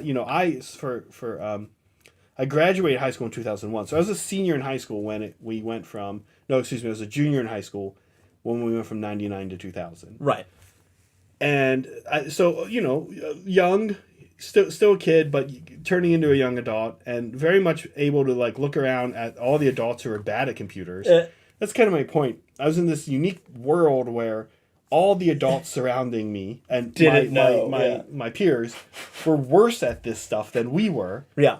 But we had to listen to them because they're adults, and a bunch of them were on TV, on CNN, on Fox News, whatever, freaking out and being like, "Oh my God, this is the planes are gonna fall out of the sky." Just kind of being like, "I've seen, I've booted up DOS. I've seen things not work.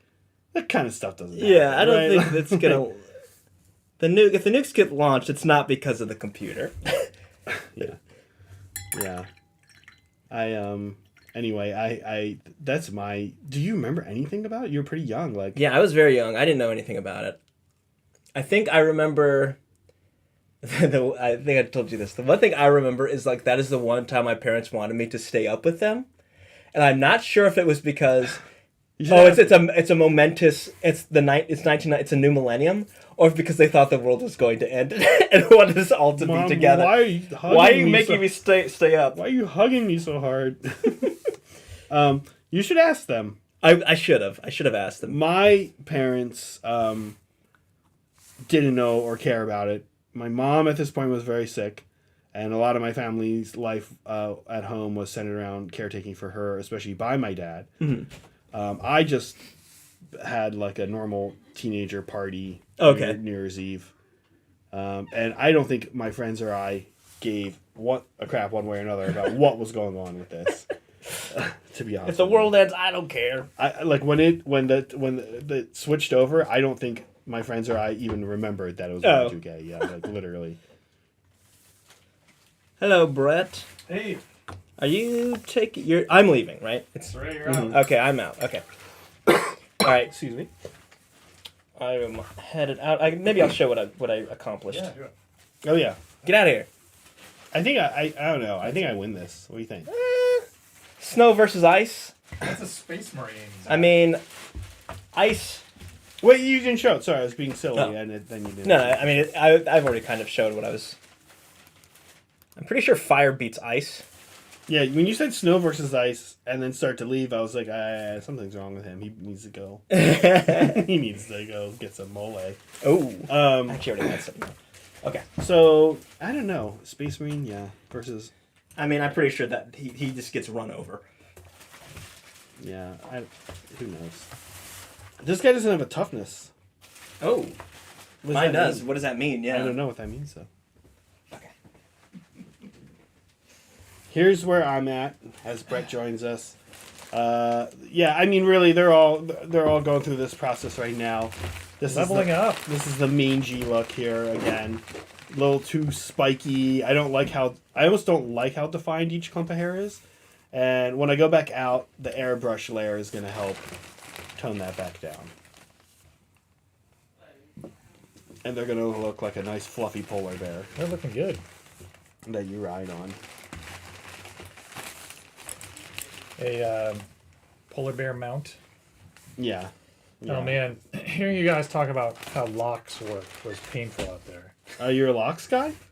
You're a big locks guy? Why are the oceans at different levels? So, yeah, why are the two oceans at different levels? It's because of the tides.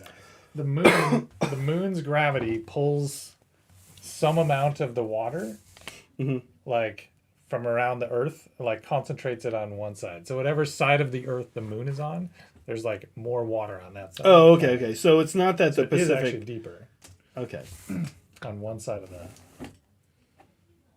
Yeah. All right. So the oceans aren't kind of at different elevations. They kind of are, yeah. But like, But where they is change. it changes, yeah. Oh. That's not actually that interesting. I was hoping it would be more interesting. You don't think that moon gravity isn't gravity weird though? Like Gravity's just by super weird. two big things being next to each other, they like are suddenly attracted. Yes. Yeah. And why are you looking at me like that? And yeah, gravity's super weird. And isn't gravity like the least understood of Yeah. all the things? Of all the things, Yeah. gravity is the least understood. Right. Yeah. Did I say that officially right? Show us what you're working on, because I gotta stand up and walk over and grab a thing. This is the command deck of the Orca. I started painting these purple screens during the last journey. Not this past Friday, but the Friday before. Oh yeah. And so yeah, I'm working on. I got the purple screens kind of fleshed in. There was like weirdly a large number of coats to get this purple to cover. And so now I'm going to work on some of the other accents in this little mini diorama here. So I'm just going to do some edge highlights. These like kind of little dot things that are here and here. I'm gonna paint those and do some edge highlighting on the console. I've got some I've started in on some different colored buttons and widgets. Our friend Chicken, he has offered to send me some decals that are like fake screen tech. Oh, that's awesome. Tech decals. Yeah, why paint those? There's a the company is called the Mighty Brush, and they make this decal sheet that's Screens, like basically. cool screen.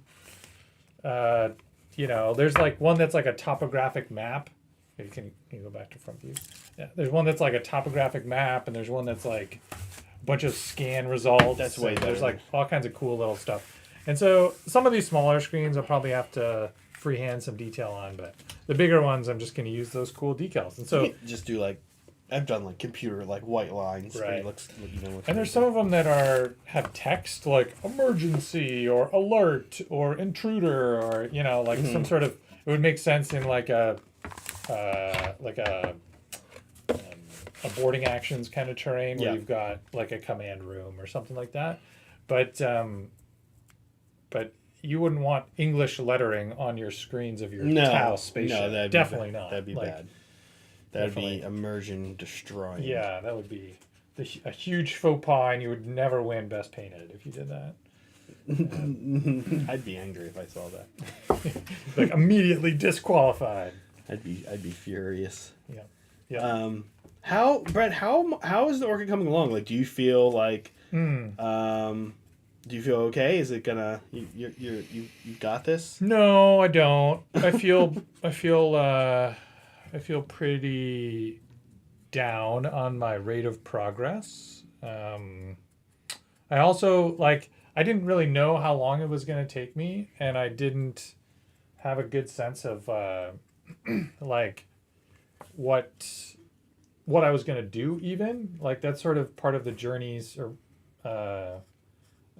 formula is like it's okay to start without sort of an end in mind, and you're not quite sure how you're gonna get from A to B, and it's part of you're sort of we're all sort of on this journey together, right? We're on this journey together. We are, but of course failure ultimately rests with you. That's right. I'm yeah. just kidding. And That's the motto for journeys. If you fail, you fail alone. It also doesn't make for good television. We take the journey together, but if you fail alone. Right. That's the motto. Journey's motto. So yeah, it took me a little bit to kind of figure out what I was going to do. And even now, I'm realizing some of the decisions I made along the way were I could have done better, or I was like I've had this idea like, oh, I could have done that differently, or I wish I could go back and do this other thing. What hasn't gone well? It seems to me like it's, from my perspective, it looks like it's coming along, but you feel like there are a very small number of those things, not a lot. Okay. But yeah, a very small number. So we'll see. I think I also haven't had a chance to paint the seated Fire Warriors. So there's 24 seats on the inside, and there's kit comes with 1 million of these little seated Fire Warriors. How many? 24? 24, yeah. Back when Tower in units of 12. Exactly. Yeah. Hey, Cire. Oh no, wait, never mind. Here, by the way, is a Mornfang that has had the new dry brush treatment, and a Mornfang that has not had the new dry brush treatment. You can kind of see the difference between these two. Oh yeah, I see what you're saying. It is a little bit. There we go. But actually, it's not quite as noticeable on the Mornfangs as it is on the Stonehorns, and I think that's because the Stonehorn is a newer kit, and it's just its detail is better. Like if you look how nice and sculpted the fur is on a Stonehorn, right, compared to a Mornfang, right? There's lots of topography. There's different lengths of fur going on here, compared to not a whole lot going on in the Mornfang. I kind of hope the Mornfang gets redone at some point, and you get to throw all those models away. Oh. It's like the whole army, right? So like if they redid ogres, my whole army would just be like old. I'd have to throw the whole thing away. Have you redid ogres? Yeah. I was just thinking about it in the context of Old World, Mhm. and they've announced that ogres are not going to be in the Old World again because they're in AOS, and that's been their. If you read between the lines, that seems like the way they're deciding what gets brought, what's going to be supported in Old World is like, does it exist in AOS? Right. Then okay, then it won't exist in Old World. And a lot of people think, is it about to exist in AOS? Which is why people are getting excited about Chaos Dwarves. Chaos Dwarfs, yeah, that's where I was going with it. Is Yeah. they've just formally announced that Chaos Dwarves will not be supported in Old World. Oh, I thought you were going to say they just formally announced that Chaos Dwarves are coming to AOS. And so yeah, so people are theorizing that that's because they're going to be part of the 4th Ed AOS launch. Oh, even that intense. People are just jumping right into that. Yeah.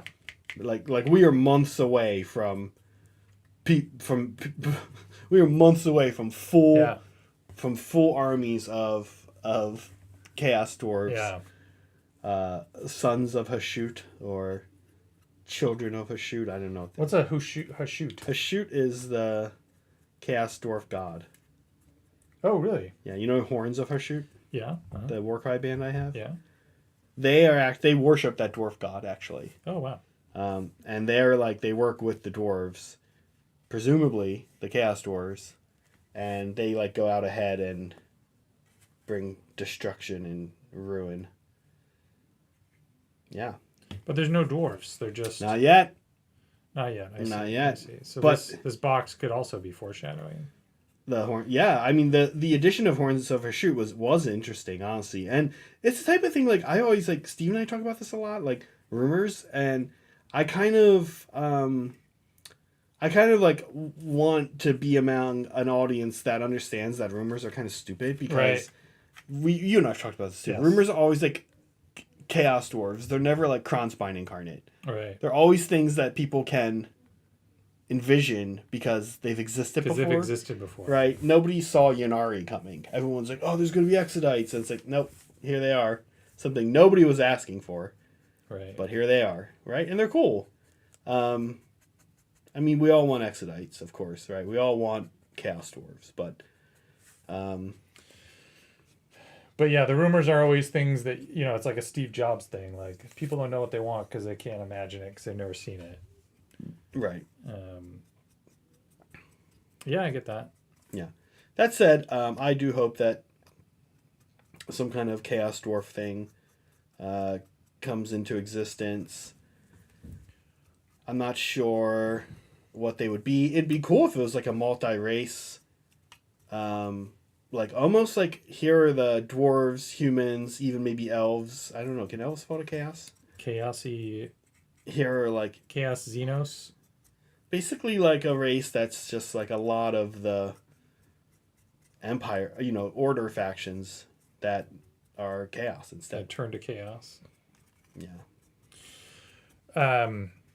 Chaos is their class, and dwarves, elves are their race. Like in Hero Quest. Yeah, When elf is just what you are. you are elf. You are dwarf. Yeah.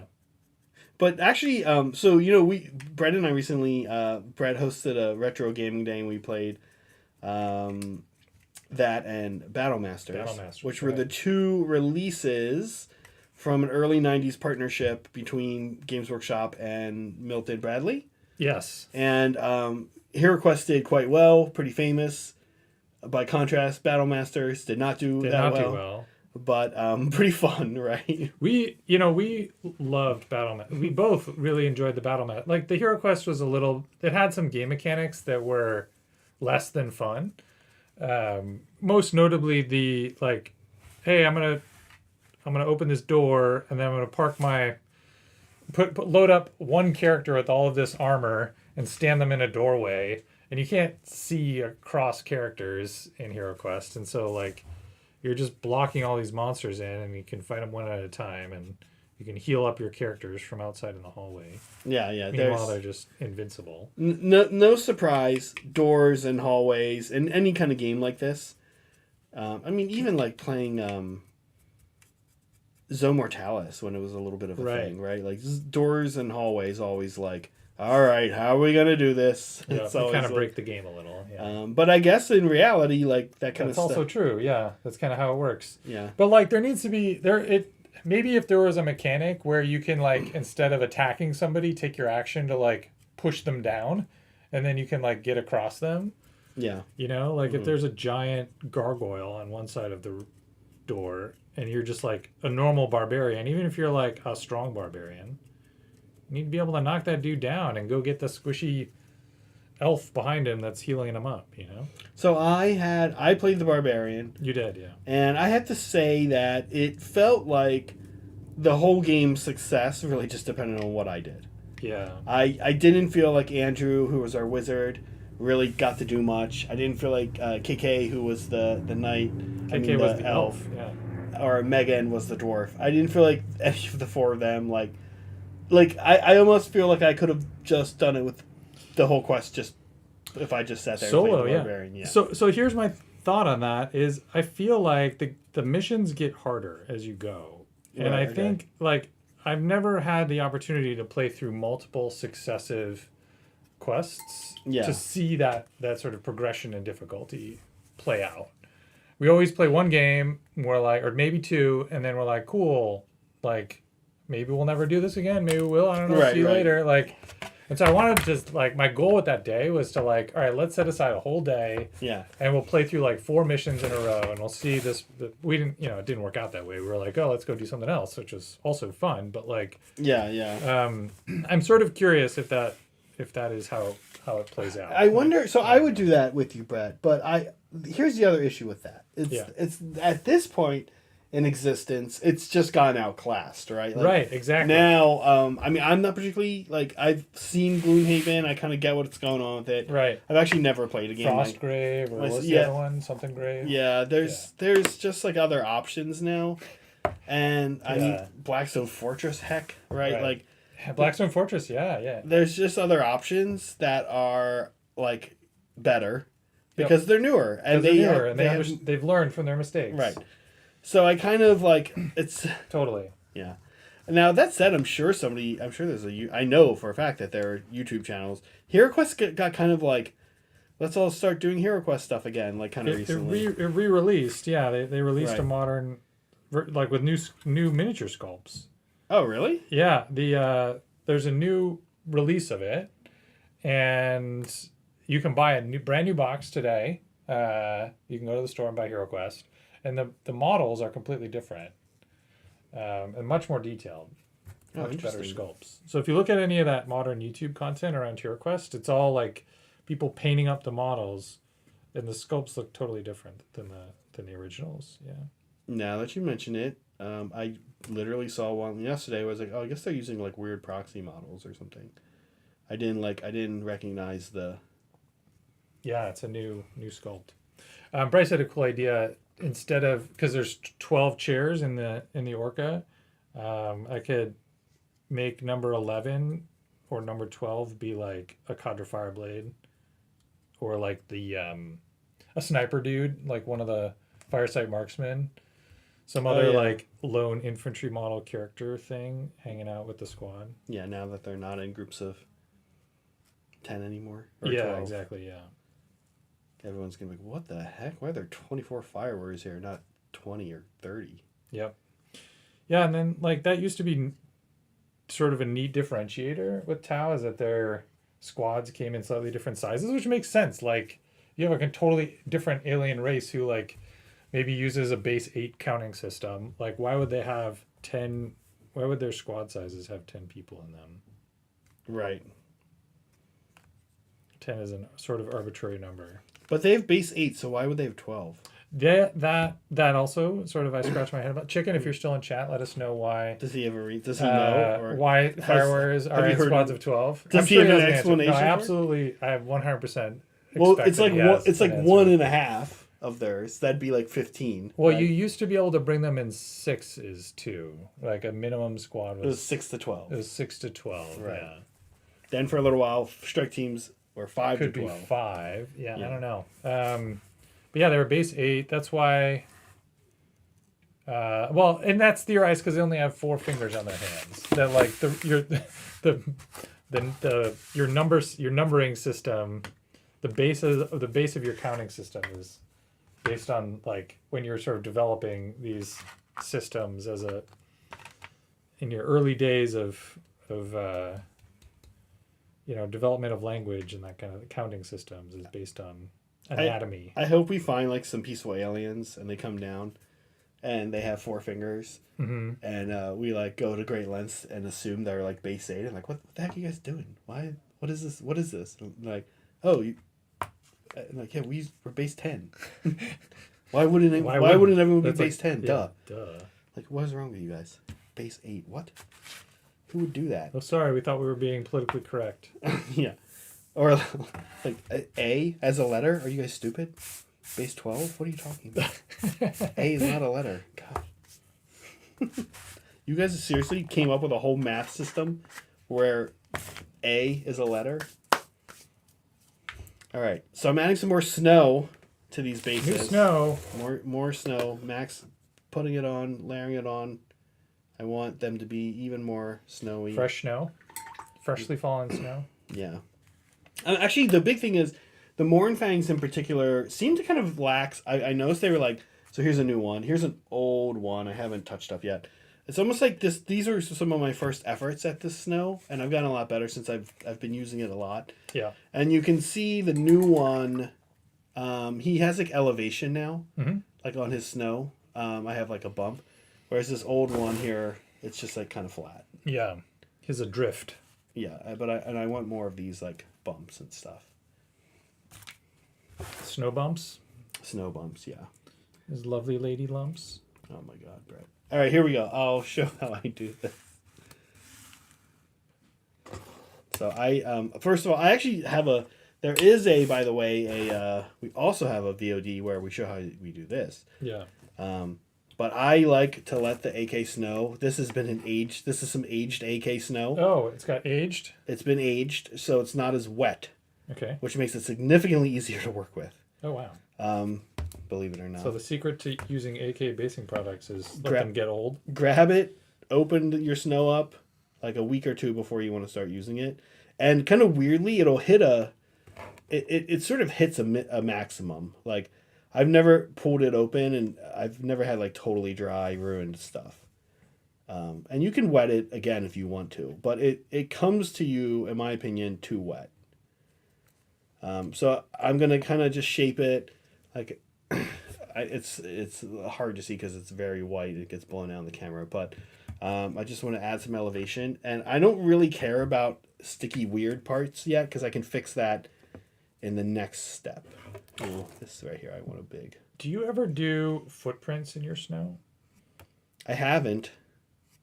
That'd be cool though. I've always wondered if like, because bases are getting bigger, and so there's this like underlying question as you imagine like, oh, it's cool to have a bigger base because then I have this extra space to do like whatever diorama things. I can have them posed a little more wacky. I can do more with the terrain on the base, etc., etc. You have all this new opportunity, and one of the things I wonder about is like, could you sort of have the like not just the models posed here, but like here's how it got there. It like walked. Mm-hmm. Yeah, absolutely. It walked. Yeah. No, that'd be cool. You could. I could do it. I could try to make Mournfang. I just don't know how well it'd translate. Yellow patch under one of the beasts. No peeing. No Mournfang urine. And also, like, why would we don't know what color Mournfang urine is. You know? Mm-hmm. Could be pink. Mournfangs might not even pee. Kroot don't pee. Kroot don't pee. It's true. They it's like excrete through their skin. Excrete everything right? through their skin, yeah. So like that, they apparently really stink. Their sweat is really smelly.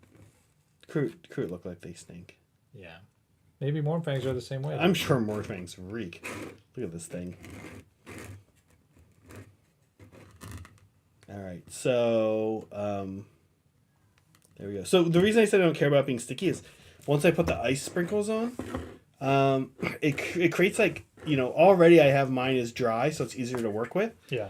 But then once I put the ice sprinkles on, they create this barrier, this like dry barrier between your fingers or your tool and the snow itself. And so it lets you really kind of shape it however you want. You can, you can press things down and, Is the snow basing material like sticky? If you try to do it without that, will it stick to your hand? Again, especially if you've just really grabbed the new wet. bottle and Look, this guy's sliding because of that little. It's like air hockey. Yeah, he's got all the little snow thingies.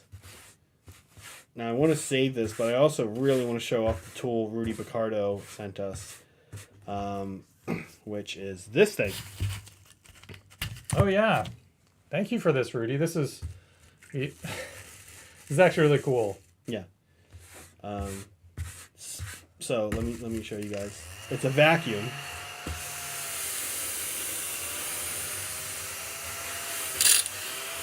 Ta-da. So cool. And even more cool is that it charges your phone if you set your phone on top of it. Yeah, ready? I'll do it. Yeah, I don't know if it does it when the phone's not plugged in. Riveting content. Is the phone? It's is it not charging. Yeah, I think this thing has to be plugged in Okay. for that to work. Yeah. But it's pretty cool. By the way, speaking of Rudy Picardo, quick thing I just want to share. And you can be on the lookout. We have an area in our Discord, and this has not gone up yet, but it will. We have an area in our Discord where we let community members kind of post random things. And Rudy Picardo, recently, he's been on deployment, and he recently reached out to me, let me know he's in the Philippines, where a lot of his family is from. And his dad actually just passed. Oh. Yeah, sorry, and Rudy. he was able to go and see him right. kind of at the end. But he just wanted to know, and he asked very nicely if he could do like a funeral expenses thing, kind of a GoFundMe thing, and we said yeah, and you can post that in our in this random section. So actually, we are he'll probably be doing that in the next day or two, and if you, what's that? Oh, that's your thing. If we if you have a chance to take a look at it, please do. He's been a big member, big supporter. We used to get messages from him back at Hobby Times, right? Yeah. Yeah. And not just messages. He sent us cool stuff like a little mini vacuum, right? So, oh man, is that my time already? That was fast. Oh man, okay, I have a lot of cleanup to do. It's funny, you come in for these half-hour sections and you're like, I'm gonna bring all these models, I'm gonna make all this progress, and you work on like half of one model and the other like 7 models you brought in are just sitting there taking up desk space. Okay, sorry Meg, I'm getting out of your way. That's why I only work on one. It's not the only reason. But did you see my suggestion for the base? Crew making a snow angel? Yeah. Just have a little random crew. Why would in It here? would make no sense. Because they secrete urine. I don't know. They both eat everything. All right. We'll see you, Zach. Yeah, see you, Brad. I'm sad now What? to not hang out with Brett anymore, Zach. I'm gonna see him in like 30 So minutes. sad. Are you back in 30 minutes? No, he's gonna No, you're not. I'm gonna be outside. I'm gonna Oh, be right. outside in 30 Brett will minutes. leave. Hi, fam. Yeah. Sorry, I'm a little confused as usual. Yeah. Welcome back, Meg. Well, welcome back, me. If you guys haven't noticed, Meg is doing an outfit change every time she comes back on stream. If you've not noticed this, like, it's incredible. Her commitment to the bit. Incredible. Her commitment to the bit. The bit is that I'm getting You're going to ready Vegas. for Vegas. Yeah. And I'm trying on all my fun outfits. This one I think is a loser. I'm not going to wear it to Vegas. Because these stockings don't stay up. They're cute, but they don't Cute. stay up. They have rainbows. Yeah. Little rainbow top. But yeah, I don't feel like wearing lady suspenders for them. Lady I'm suspenders? kidding. Garters. Oh, I see. Just so called lady. I like it. All right. See ya. I'm out. Bye-bye. Get out. Bring us a drink. Bring us a grasshopper. No. Brett's not obsessed the way I am. If I tripped, it would be so A hilarious. Really bad. disaster. Every time I bring this giant model back and forth to the studio, I have that same thought. I'm like, oh my gosh, I can't. What if this is like... You could fall down the stairs. Trip on fall air. down the And it could stairs. fall on top Yeah. of you into Try a to trip million on camera pieces. for sure. Yeah, Definitely. if you're going to trip, make sure it turns into content. Make sure somebody captures it. Mm-hmm. That's my biggest worry is that not that I trip, but that I trip and nobody sees it. Yeah. Were you here when Zach tripped down the stairs the other day? I don't think so. No, I shouldn't say the other day. It was like a couple weeks ago. And he's just like, I wasn't paying attention to my phone. And he texted me and he's like, Meg, help, I fell down the stairs. And I looked at it I've fallen and I can't get up. I looked at it, I think, and he had already come back upstairs. I was like, oh my God, I'm so sorry. Are you okay? He's like, yeah, I was fine. As soon as I fell, I was like, actually, I'm fine. His response, though, his immediate reaction was to text me. Still like, I'm Mom, not going to get help. up. I'm not going to get up. Yeah. I'm just going to... Oh my God. I'm on the ground. I don't know if I broke my back. Yeah. Come find me. Focus. All right, so here's where she's at. I went back in and added blue. What blue is this anyway? It is Hoeth blue. Mixed it in with the emerald green. Very nice. Why won't this... Sorry, I'm going to stop whining about it. I'm sure it will all work out. There we go. This is the spot to be at. Yeah, so I'm going to go back and add more the dry brushing again. You were here when I was dry brushing the first time, and now I'm going to do it again. So, yeah. Did we... Man, Gnome, that's rough. What happened, Gnome? Gnome said he dropped one of the spiders yeah. that Zach has. Yeah. Oh. That's sad. It's always sad when your projects get ruined. I've been very careful. I've been keeping her in bubble wrap Yeah. everywhere I go. Sometimes if you have a painted model and it gets dropped, it's just a matter of gluing it back together. Yeah. It's not that bad. But other times it's almost worse if the paint gets scratched off, or if you dropped it in isopropyl alcohol, that would be worse than dropping it on the ground. Yeah. I worry about that a lot, because I have my palette open in front of me, and I'm like, what if I just drop this thing in the middle of my palette? Oof. I would cry. You guys would see me cry on air, I think. I've done that one time. And you don't want to see me really cry. You can usually wash it off. If you're Yeah. quick, you can just take yeah. the whole model, run to the bathroom, Shake it in the water. run it under some water. Yeah. With a light toothbrush. Were you watching the Journey stream where I was airbrushing and paint slot because I was moving the airbrush quickly, paint kept sloshing out of the cup, and it would just land on the table in front of me, and I multiple times throughout the stream was commenting wow, I keep sloshing this paint out of my airbrush cup. It would really suck if it landed on the model. I should probably take some precautions to either move the model rather than the airbrush, or make sure I move the airbrush more slowly. And then an hour later I did it, and it ended up all over the model, and God. I was oh my God, I don't think I saw that. I'm such an idiot. I tend to miss your journeys, unfortunately, because I'm usually 'Cause working. you're working, yeah. Or I'll have it on, but it's muted, and I'll kind of catch things. Right. The tab is muted, not Right. the YouTube channel, because that wouldn't help us, would it? As we learned week 1. Why is Broken Chef yelling at me? I do varnish. I did. In fact, I did varnish her, but still, a second, you wait a second too long and it'll stick. Can't get rid of it.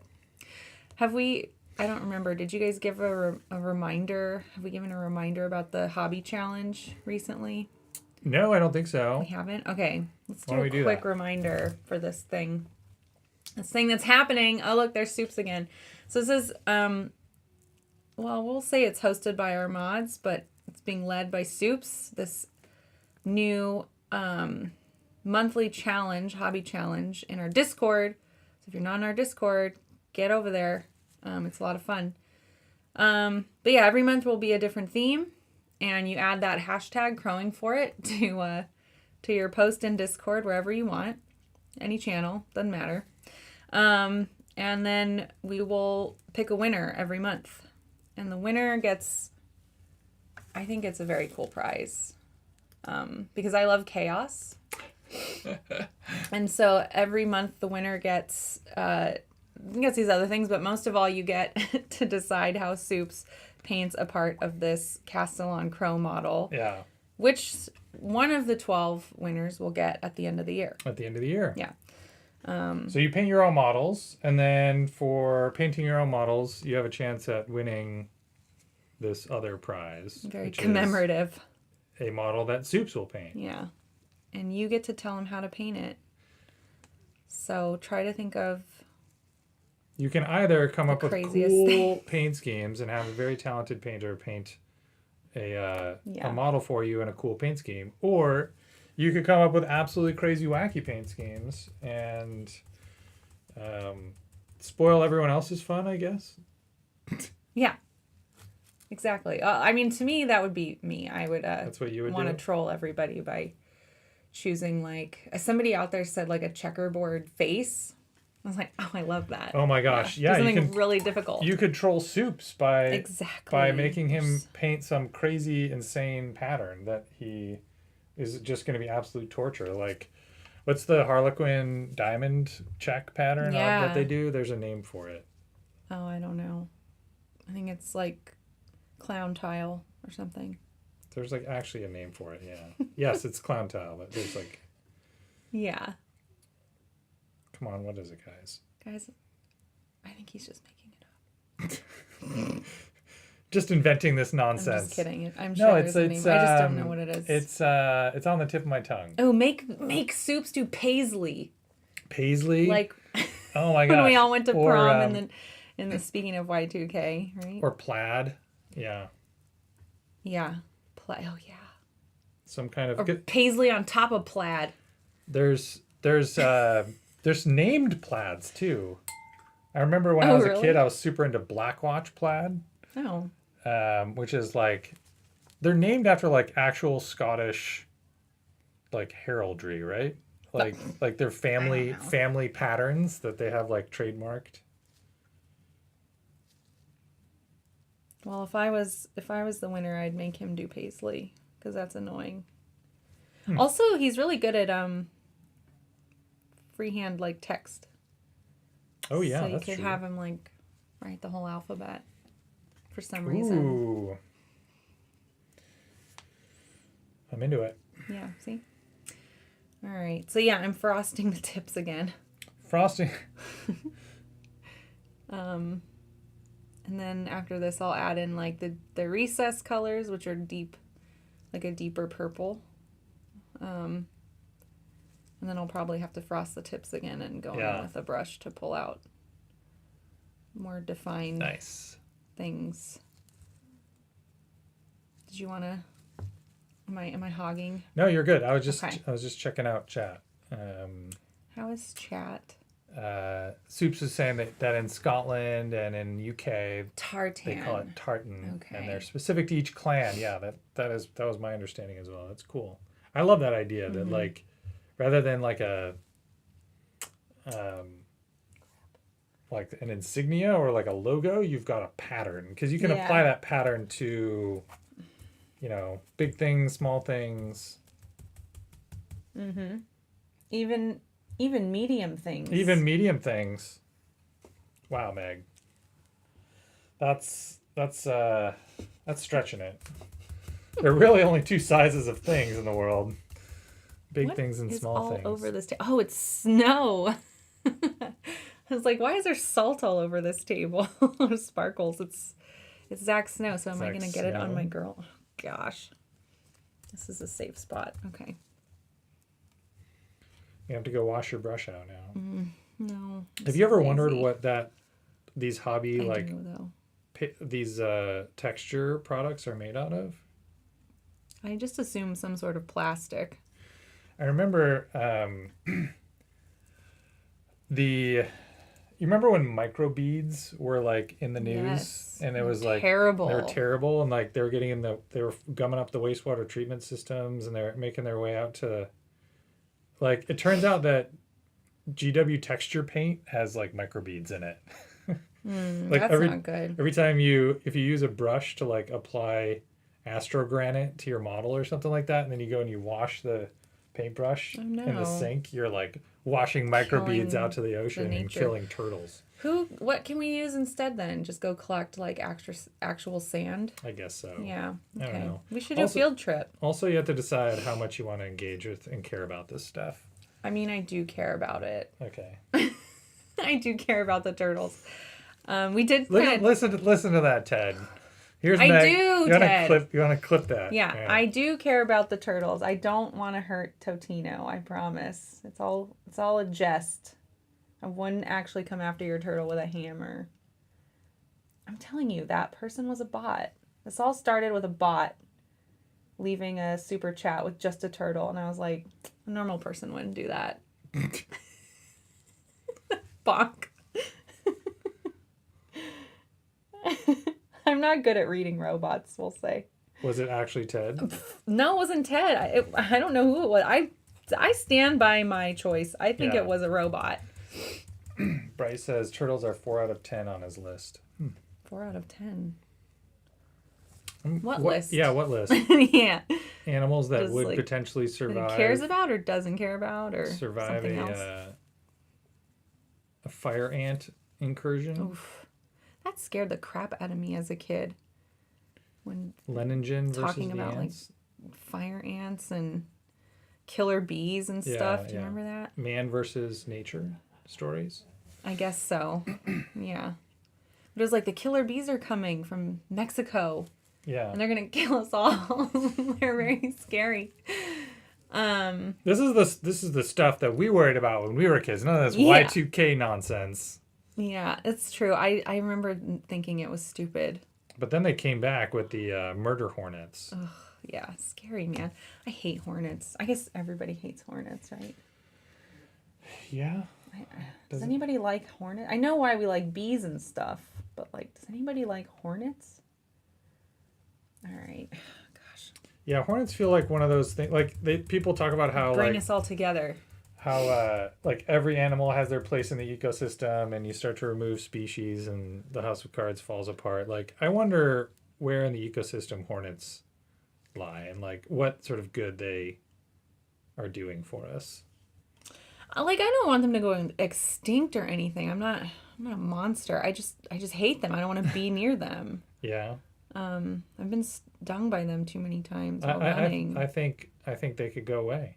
Right? I think they could That's how I not feel exist. about mosquitoes. I would be really happy if there were no mosquitoes, but I think mosquitoes feed a lot of things. Yeah, I think mosquitoes feed a lot of things, but I don't know like what eats hornets. Are they food for anything? Aren't there like crazy, like scary animals in Australia and like the rainforest and like all these weird places where like things like hornets get eaten? Maybe flowers, like I don't know. Oh, like Venus flytraps or something? That kind of thing. Carnivorous plants? Yeah. Interesting. I'm on camera. Okay, I'm trying. Yeah, I here. don't know.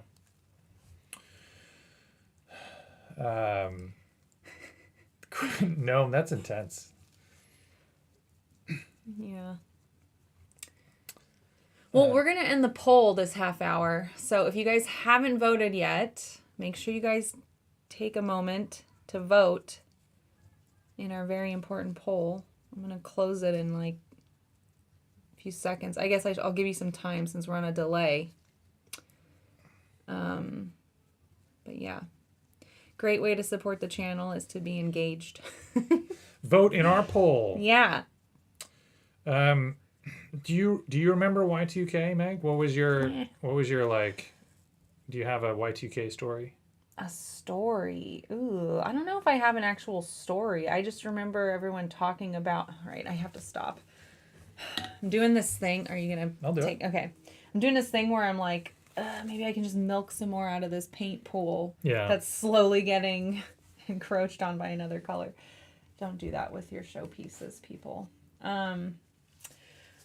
Yeah, I don't remember a particular story. I do remember that everybody was wearing butterfly clips and shiny lipstick. So you remember the frosted fashion, tips. the fashion of the time. Was double popped collars too? Oh, popped collars. I don't remember that. I don't remember. Maybe, but I don't remember that one. I remember frosted tips. And I have my prom magazine from the year 2000. Oh wow. And it has like, there was this dress that across the front was like 2000 or something. Like it had the numbers on it. It was so dumb.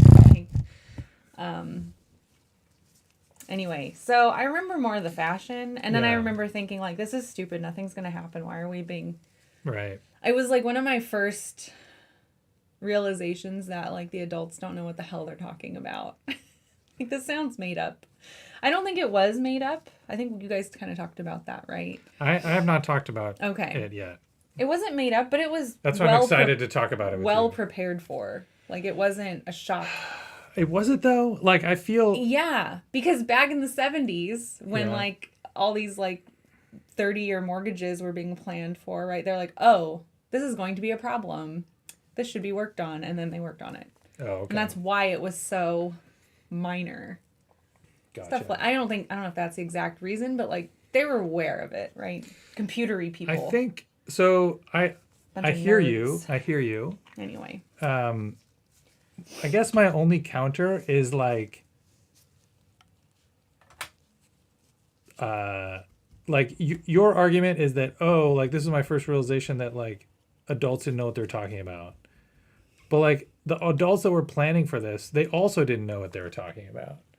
So like maybe the adults who were planning for Y2K like didn't do their jobs right or didn't do a good job. Or maybe like history is littered with examples of like, like hindsight's 2020. We know now that like it wasn't a big deal, but like people have been sort of like yelling about climate change for a long time, and it turns out that actually was a big deal, and we like needed to have like started preparing for it a long time ago. Like, what if Y2K had been like climate change, basically? Like, what if it was a big deal and people were yelling about it, but then like instead of it being like, oh, everything's fine, JK, we didn't need to worry about it. What if it had been like, oh crap, like all the computers broke and the power plant stopped working and the utility grid went down and like all of that. We could have had an apocalypse. Yeah. That would have been so fun. Can you imagine like all the financial institutions in the entire world just like go kaput? I know. All I love at once? it. I would have loved it. Like, oh, does this mean I don't have any debt? Yeah. Like, what does this mean for me and like Jeff Bezos, right? Like, are we on equal footing now? That's freaking cool. Bezos and I. Yeah. All right. That's kind of where I go with this is like, yeah, it turned out to not be a big deal, but we didn't know that at the time. And when you're in the moment, like same thing with COVID, like, I mean, it certainly wasn't communicated very well. We're all looking back now and we're like, oh yeah, COVID was a huge deal for a little while, but like it all worked out, Except for the people whose family members died. Yeah, for sure. In the moment, like it was. And the tipping culture has gone crazy over here now. Tipping culture has gone insane. I am not a fan of that. That's a really bad outcome from this. But like life is mostly returned to normal. But I remember like 6 months into COVID, we were like still washing our vegetables in bleach and like, freaking out about all this stuff. Like, yeah, it was not obvious like whether or how we were going to return to normal. Yeah. Yeah. Well, I guess we can end this poll. Okay. Which is sort of related to Y2K because it's the future Y2K. Right. Y2K38. What steps are you taking to prepare for the Y2K38 superbug apocalypse? So it's kind of funny that we're Is this an actual thing? Apparently it is. That's what Cire says. Cire, you're listening. You can Let us know in You chat can let us know. the history behind the Y2K38 apocalypse. I'm curious, what are we worried about? Like it's Apparently in 2038 the same thing is supposed to happen. wow. I guess. But like to more stuff? I don't know. Just our stuff will be messed up. Okay. So either the nerds in chat can look it up or the nerd Cire can look it up. Tell us what it's supposed to be about. But I think I picked nothing. Nothing will happen because that's kind of how I felt about the last one. Did you pick an answer to this? Yeah. I picked getting angry on the internet is what I'm going to do. Because that's what I do, yeah. 2038. Well, hopefully I'll be dead by then. You know what? Yeah. What is that, 15 years from now? No, Meg, your New Year's resolution is to not be dead by 2038. Oh, okay, right. Okay. 15 years from now, I'll be 55. Yeah, ah, all right. That's so cool. Okay. Let's make a note right here. We're gonna come back to this YouTube channel. Yeah. And we're gonna check in with Meg in 15 years wrinkly. to see how she's doing, Yes. and how the Y2K38 superbug has impacted her life. Yeah. I don't think it will. I don't think it will at all. Speaking of getting angry on the internet, I realized I have a new internet pet peeve. Okay. All right, chat, let me know your thoughts on this. So there is, like, nerds on the internet will do this thing where they will ask a question and then immediately answer it themselves. That's so a nerd thing? No, it's not just nerds. Oh, okay. But like I've recently encountered it more and more with nerds, and I'm reacting to it in that context. So they'll like something like this, like, did I have a completely seamless experience buying Adepticon event passes this year? No. Did I have a better experience than I did last year? Yes. Like, that is a thing that people like. That's like a conversational style, or like a way people talk on the internet that I've recently, like, I find myself being very triggered by. I don't know why I get so upset about it. I saw it I ran into it this morning. Did you? And really? I was like, I have to put my phone down. I can't I can't do this right now. I need to go get another cup of coffee, take a shower, and get ready for a marathon stream painting models. I can't engage with the internet anymore right now. I'm done. That's such a funny thing to be your final straw. Like, I feel Old I man don't know. Brett. I don't know. Yeah. All right, there we go. Laura Brand, tipping wasn't already insane over there. Yes, I hate tipping. Tipping is the worst. It's a scourge on the earth. But after, I don't know if you experienced this, Brett, but after COVID or during COVID, people were very like, if you had the money, like you would try to do your best to like eat out or like support. And frontline, like restaurant staff or frontline workers, and they're sort of going to work every day to make sure we had food to eat. And we already are a tipping culture, and so it just like ramped up to like 20-25% as standard. Yeah. Which I'm not okay with. Like, as a consumer, I'm like, I don't understand this. Why would the percent go up when the price of food is already going up? Right. Yeah. And so then we started seeing kiosks asking for tips. Right. Like, which I'm kind of like, F you. Like, you need to be a human being asking me for money. Like, get this machine out of my face. Yep. You'd see it at like self-checkouts too. It was just ridiculous. So, I don't know. I'm hoping we're going through through a tipping, I don't know, like where we look inwards. In retrospective, as Americans, introspective. And decide if we really want to keep doing this. Is this a thing we really want to be doing? Yeah. I hear ya. Man, that's my like old lady rant. I'm like, I'm over it. I'm tired of this. Just tell me how much I owe and I'll pay that. And pay your damn workers what they deserve. This is one of the best things about one of the many amazing things about Europe. I know. Is that like everything is an even dollar amount. It's like $4. It's $3.79. And B, like the price that is listed on the sign is the price. Yeah, how nice. It's all included. What a luxury. The tip, the tax, everything's included. Here it's like, oh, here's the price, but like it's actually about 25% more than that because you're going to spend 10% is going to get added on at the cash register for tax, and another 15% you're going to have to add yourself in the way of tip. It's Ugh, I hate it. It's crazy. There's a restaurant we need to take you to, you and Leah and Cire and Holly too if they're around, but it's only open twice a week. Totally weird. And they are like no tipping, like do not tip here. Oh yeah. Yeah, it's like specifically a non-tipping place. And the food's good. It's cute and it's like all decked out with these old-timey those pianos that like play themselves. Yeah. Oh, cool. Yeah. Which makes sense because you don't have to tip self-playing pianos. Exactly. Yeah, we'll have to take you there. It's cool. I like it, and I like supporting places that are no tip. Hey, I've started not tipping when I go to A key. a key. I don't tip when I Oh, go to yeah, a key. yeah. That's all self-service. Self-service. Yeah, I don't tip places like that. No. Another reason why I like going to a key. But Even sorry, go ahead. Even other places. But like I will then I will pay in cash because and then I can decide how much tip I want to leave in the like tip jar. Mm-hmm. If I go to the bar, for example. Yeah. Because the kiosks like make it easy and convenient to like tip exorbitant amounts. Yeah.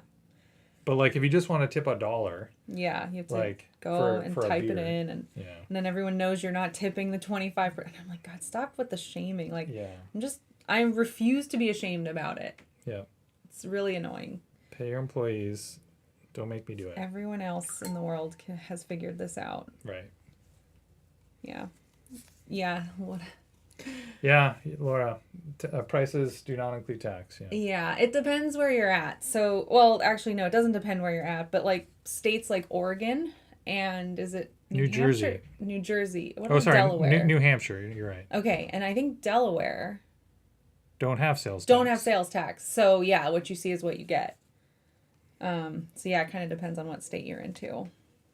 Our sales tax is like close to 10%. Yep. Yeah. It's like, but it's not 10%, so you can't just. It's like 9.75% or something like that. Because Something like that. Yeah. Oh boy, tipping. Barry says, "Are super chats tips?" Yeah. We'll take it. Thank you, Barry. Thank you for the tip.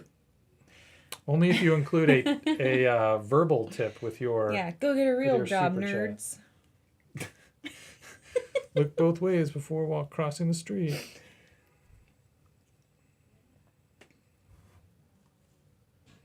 Yeah, I Thanks. love the red lights.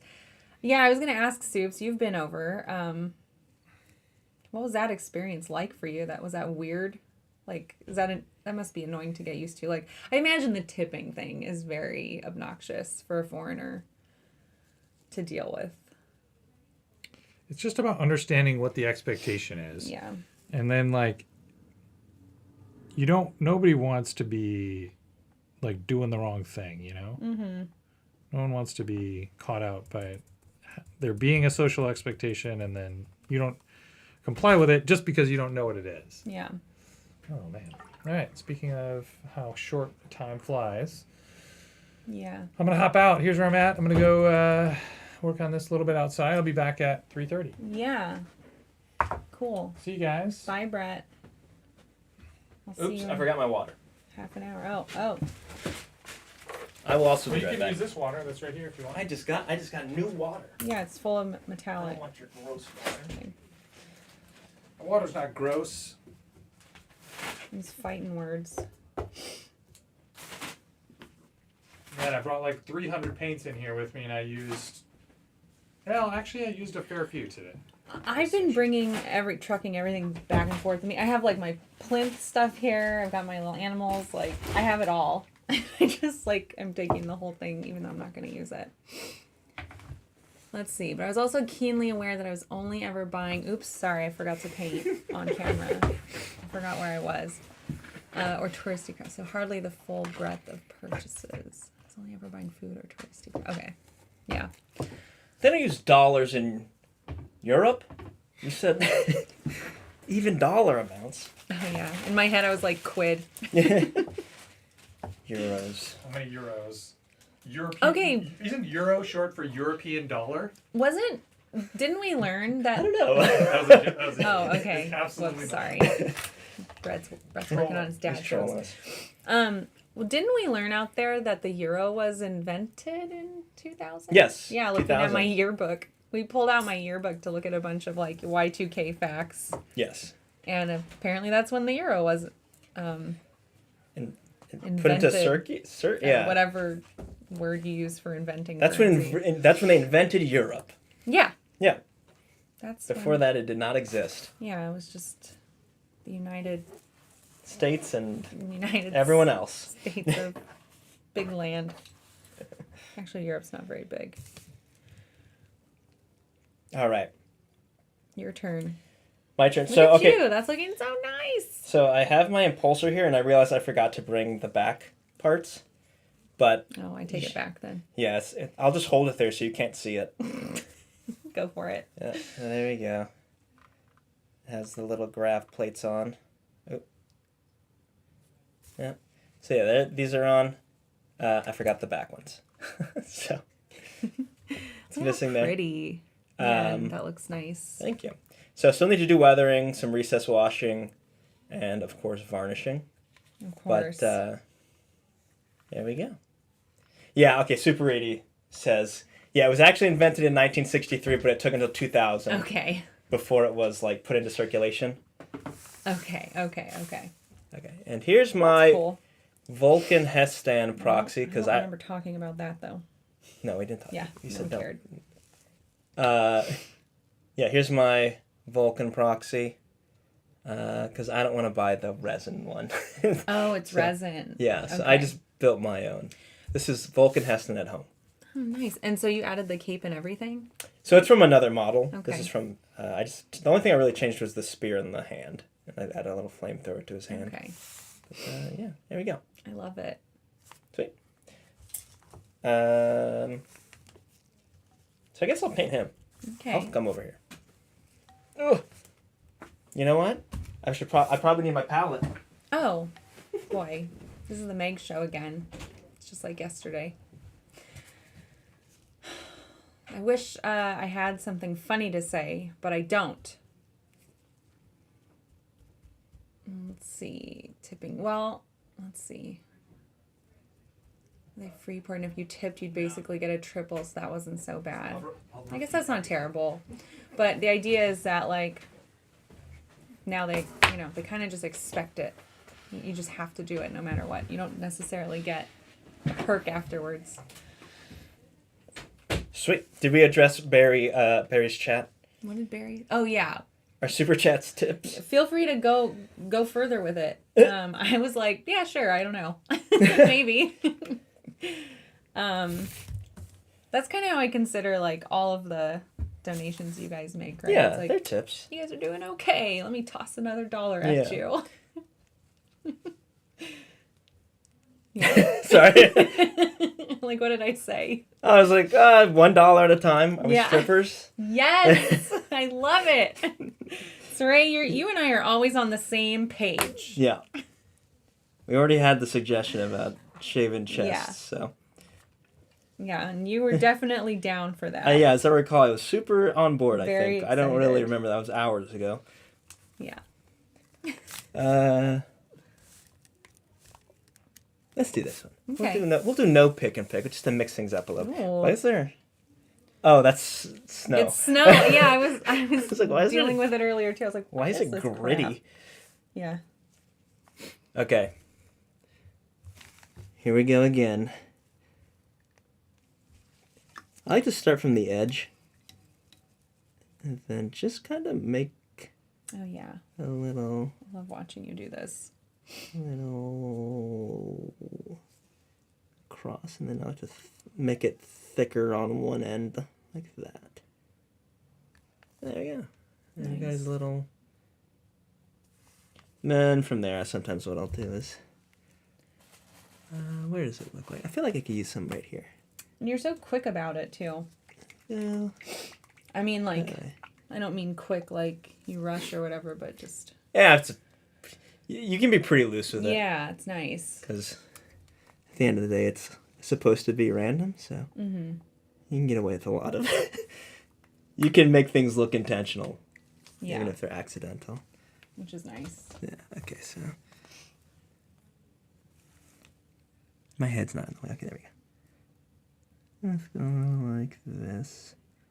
This is actually Soups, thank you. Just take this 5. I can't be bothered to work out the percentage. The percentage. I mean, let's say you're a mandrill, right? So the percentage is over 50%. Yeah. That's pretty good. That's a pretty good That's a very tip. generous tip. Thank you. Didn't even make us do anything. Well, No question. No song and dance. Nothing. That's great. That's a great tip. As somebody who will tip up to 25%-ish, if I like the food service, it's really good. I will also certainly tip really poorly if they did a terrible job. Yeah. I kind of just want people to get paid to do their job, and then if they do a good job, then their boss gives them a raise, just like everyone else. Oh man, I couldn't. Sorry, I don't know if We don't have to. I'm sorry. I it's a topic that like it can get me really heated. Yeah, that's what I was gonna. Does it get you heated? Yes, yeah. I can't believe some of the wages that are justified because you'll make it up in tips. Yeah. What a load of crap. I know. It's. Well, yeah, you're right. We're so heated. Hotter than this salamander. Yeah. Okay. All right. But I am with you, sir. It drives me bonkers. Man, Black Templar models are great. Like this is just like not a normal guy, but it's like, this was not a character model that's based on, like the base model is not a character model, it's just some guy. And it's like, they all look like this. They get, all these non-codex compliant chapters get all the goodies. All right. That's cool. What else? Yeah, see, like this, like little robes and everything. Yeah, and what's this hanging on his shoulder? That's third party. You just scrape that off. No, Melt that off. No. Looks like crap. It looks like crap. See, these models are great because I don't need to scrape off the Imperialis. What were you calling it? An Aquila. An Aquila. Which is the same thing, but it's a two-headed eagle. It's a two-headed eagle version of the thingy. Yeah. Okay. Oh my gosh. I'm gonna go. Let's see. I'm trying to decide what color I'm gonna do this little like dragon skin thing. That flap you're pointing out. I feel like I should do it green, because Salamander's original color scheme is green. But I can also see red. It would kind of go with the base. I mean, I guess what do you guys think? The bases are going to be like a red Martian. So red would make sense because it would be... Yeah. It would match the red on the base. But green is the opposite of the red, so they're complementary. Yeah. So... Sorry, what are we talking about here? So he has this like flap of dragon skin stuff. Oh yeah. Well, green would pop really nice because of all the warm palette you have going on. I'm thinking green. Yeah. Okay. You want any of these? No, I'm good. Like, get your aren't you running low on those? No, I'm not. Okay. I'm just gonna ignore it. He has this little sword thing on his other shin. I'm just gonna ignore it though. Okay. I guess sounds a good time to do a reminder of our show schedule. Oh, right. Yeah. So another reminder, hopefully we got some new folks checking us out today. But this is our schedule. Sundays are usually just a 2-hour stream. They're not always a marathon like we have going on today, but today's special. It's special. It's the new year. It's LVO. And those start at 10 a.m. just like today. And Wednesdays is our other hobby stream that starts at 4:30 p.m. Pacific time. Specifically at 4:30. Mm-hmm. And we have our Age of Sigmar Mondays in the Mortal Realms talk show at 4:30. Got some big things coming up in that realm. Yep. So keep your eyes peeled if you're into AOS.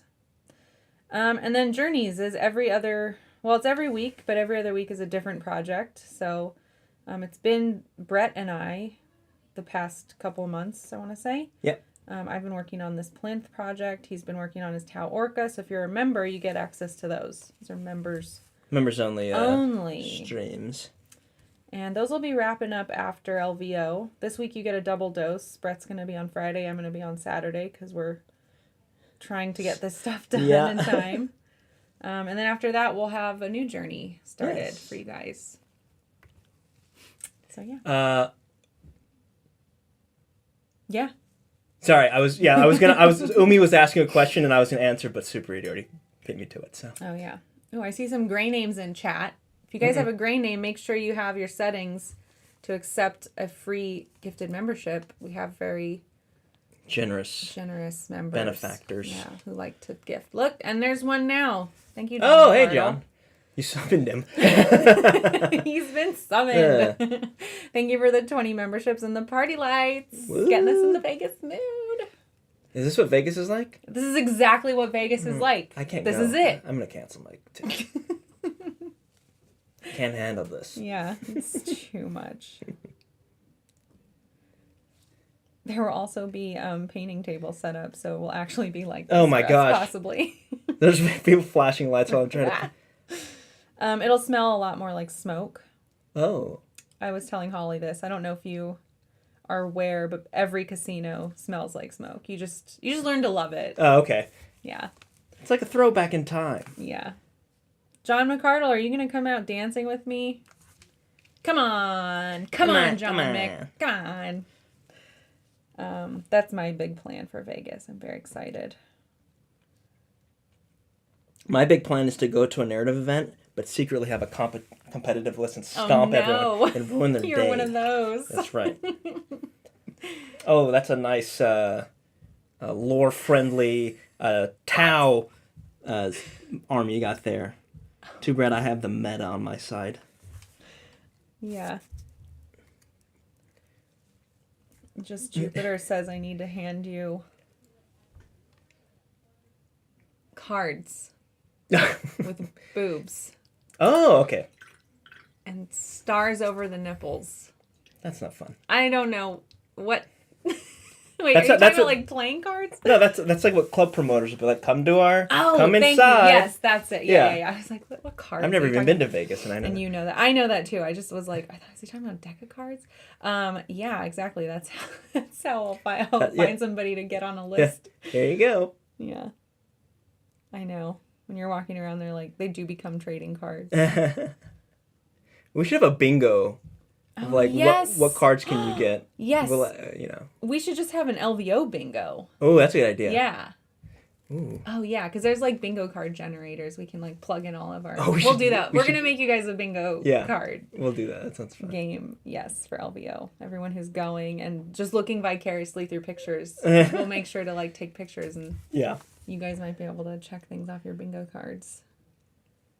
Vicariously. Yeah. Well, I guess we don't know how many people. I know Jupiter's going. Yeah. Thanks, Jupiter. I know John's going. Yes! Chippendales. With John? Oh, that sounds amazing. I would definitely go throw money at you, John.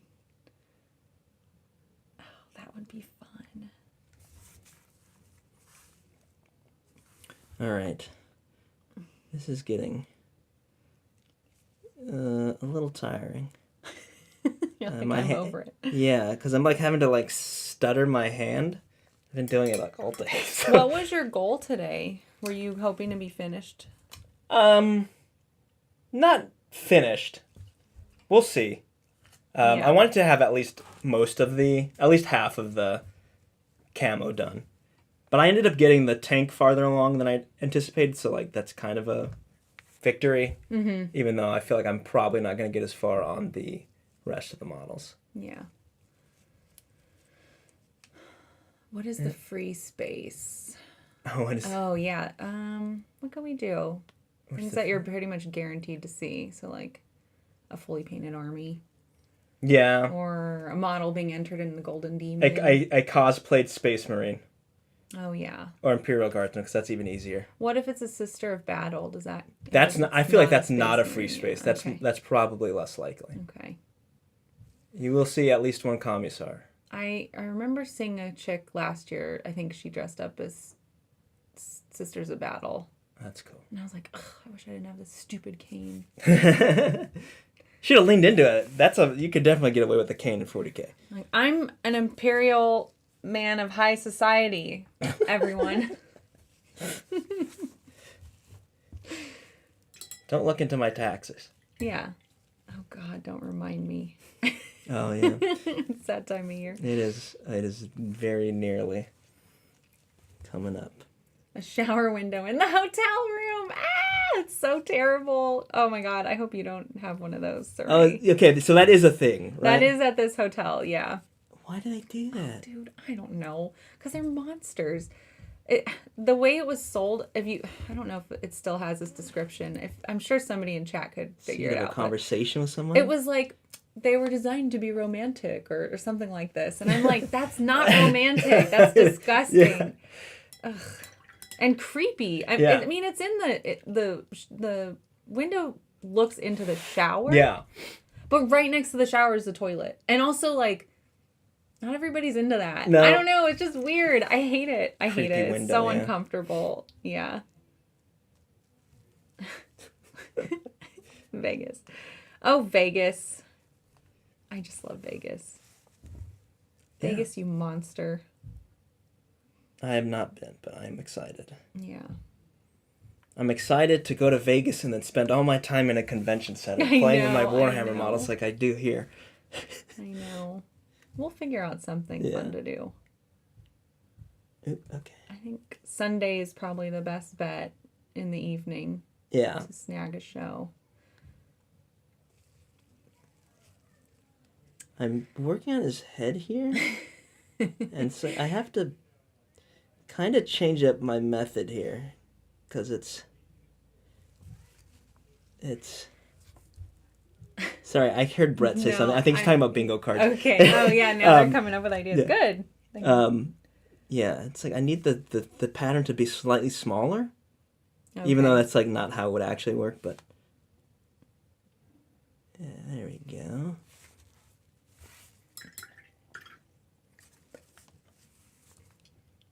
This is one of these projects where I'm going to go in and paint the whole thing and then have to do like a million washes to smooth it out. Oh, yeah. And varnishes. Well, yeah, of course. Actually, matte varnishes actually show if a transition is not perfect. Will like Unfortunately. help it. Oh, well. No, it'll make it more clear You're that right. it's not Because I matte varnished my frame from yesterday and I was like, ugh. What the heck, Cire, you liar. Yeah, it exposes normal the oil. truth. Yeah, I was like, get out of here with this matte varnish. But which is fine. I don't think I was done with it anyway, but I was like, wow, I'm really not done with this. I need to do more work. How unfortunate. Okay, here's his face. I yeah, think I'm just let's do I it. gotta do his backpack. I just realized, but I'll show it anyway, just so they can see something. He's getting there. Mm-hmm. You see his face there. I like 90% have a shower window. So I think what I'm going to do with this cape is, I have the other members of the whatever they're called, command squad. Here's another one with slightly kit bashed. I think I'm going to do all of them with leather. These tabards are going to be leather. But Vulcan is going to have flame. Yeah.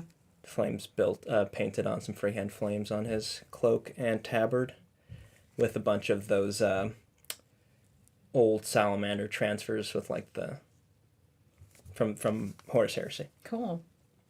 Should be fun. That's pretty.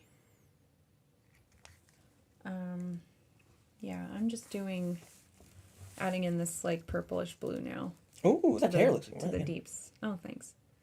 To the deep recesses. So, I guess down here is before, right? And this is after. Mm-hmm. And then I'm gonna go up one more with purple. Looking great. Thanks. Looking good. And then Zach will be in here soon. Bryce was asking if we were doing fan stuff. Of course Yes. we're doing fan stuff. Actually, in the next half hour with Zach and Cire. Sweet. So you'll get that soon. Hold your horses. Everyone relax. Everyone calm down. So that's coming up, and then we're all gonna be up here for a final half hour each, and it's our last chance to show off where we're at. That's right. I don't think my goal was to be finished either, because I've learned via journeys that that's just futile. Yeah. You always bring way too much. Always. Everyone always overestimates. Always. No, we never learn. Yeah, and I think what I'm going to do... there's a good chance I won't have time to hobby anymore this week, because that always happens to me. Yeah. And so there's a good chance that my final journey will just be like cleaning up. Taking stuff. off from where you leave off today. Yeah. So if I can get through and finish what I would like to be finished with, which is this ocean hair. Oh my goodness. Oh, there. Yeah. Okay. Okay. Ocean hair and the frame clean up. Then I'll just do that next weekend. And then the freehand painting and stuff, like that'll just have to wait until after LVO. Yeah. Which is fine. They're like I can continue working on it for like BAO or whatever's next. I think it is BAO for us. I think so. Yeah, we were talking about this. Because we're not going to Adepticon. Brett's going to Adepticon. Brett's going to Adepticon. Yeah. So that's cool. I wonder if he's going to enter his Torca. His Torca. His Torca. There. Sorry, guys. I don't know why. It just very much likes Cire's arm. Oh, sorry. You're fine. No, you're fine. It's not you. It's the camera. The camera likes arm hair. You're a living creature. You can take up as much room as you want. Okay, let's see. Set this down for a second.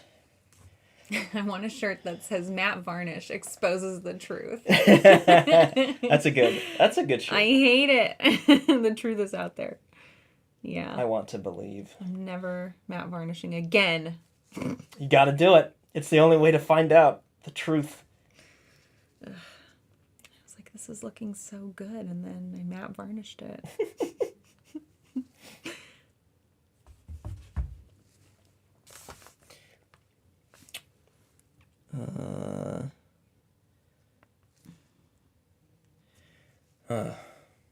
Well,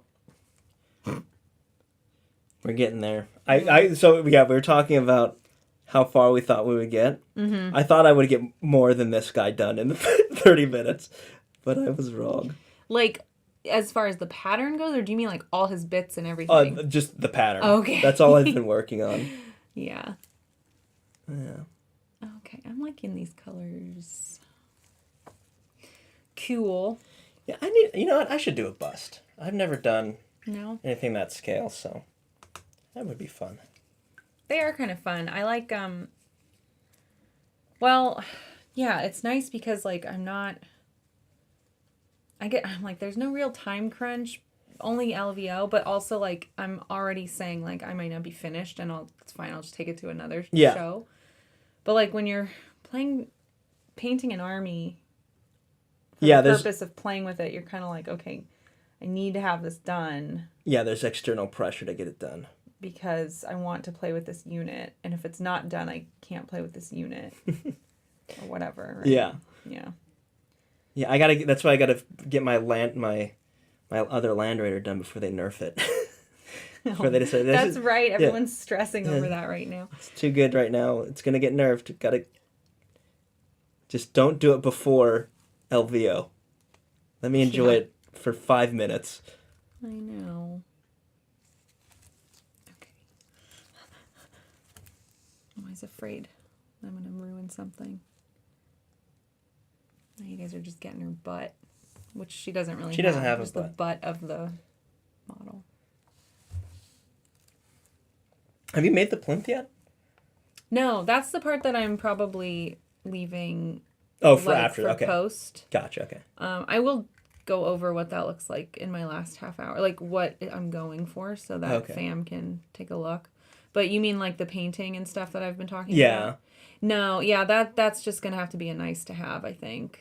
And then I was also gonna paint a picture to put in the frame, so those two might just have to wait. Okay, gotcha. Yeah. We'll see. We'll see how this week goes for me. It'd be nice if work wasn't too busy and I could go hobby instead. Yeah, I mean, we'll like sign off early or hobby like on my lunch instead of working through my lunch, which is always fun.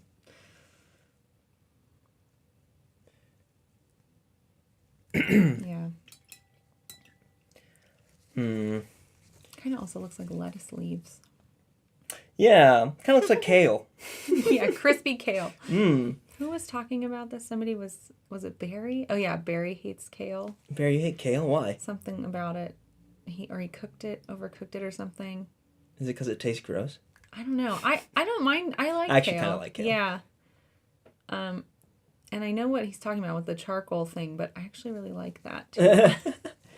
Kind of tastes like smoky dirt. Tastes like cancer. Okay. I'm gonna say he's I've done. not shaken my varnish enough and totally effed up my models and made them weirdly glossy. Yeah. Yeah. It is, there's some, varnishes can be finicky. Mm-hmm. That's why you shouldn't do it. No, you should do it. You should definitely do it. Always be varnishing. Yeah. That should be our new tagline. I do like this idea of the varnish.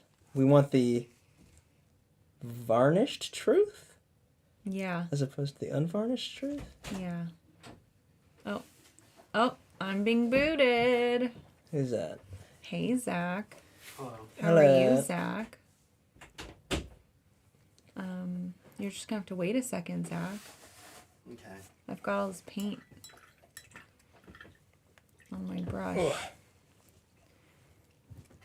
No, I'll clean it off. In a minute. How's your project going, Zach? I haven't really seen you all day. It's going good. I airbrushed the guys, so now I have to dry brush again. Maybe I don't know yet. I'm gonna look. What a journey! Yeah. All right, I need to go change into one last outfit, and I'll see you guys in half an hour. See you. Oh, For you're the last half hour. Cire in half an hour. Yeah. Okay. And then Brett and Cire will be back again. Okay. A lot of cycling in and out. Yeah. See, this is the outfit I don't think I'm gonna go with. Okay. I'll take my dirty water too. Can I have one? A new one? Would you be able to get a new one water? A new one water. Yeah. And I can do that. This time, yeah. This last time you said you would. Then I didn't? Oh gosh, I'm sorry. That's fine, but this time I actually do. I'm stretching. Oh, you know what I'm going to do? Here's my New Year's resolution. Stand up and stretch. Oh, everyone stretch. It's it's past the 7th inning, because that's like... Everyone stretch and drink water. We're going to get through this.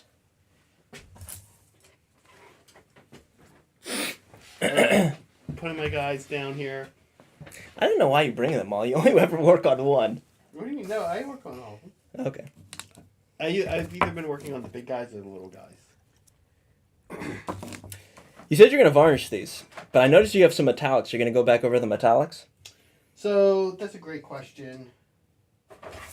And I'm leaning actually, same with cities. You know, we did not do that in that way with the Steel helms, right? Right, yeah, I actually varnished after. And what I've decided, Cire, is that it kind of depends. Like, thank you, Meg. It kind of depends. Sorry. Like, I like the way we do it for, you did it for Stormcast, Yeah. which is that you did it in varnish. Yeah, varnish before. Varnish before the metallics. But for metal that is on things like ogres and steel helms, cities of Sigmar, everyday people, Yeah.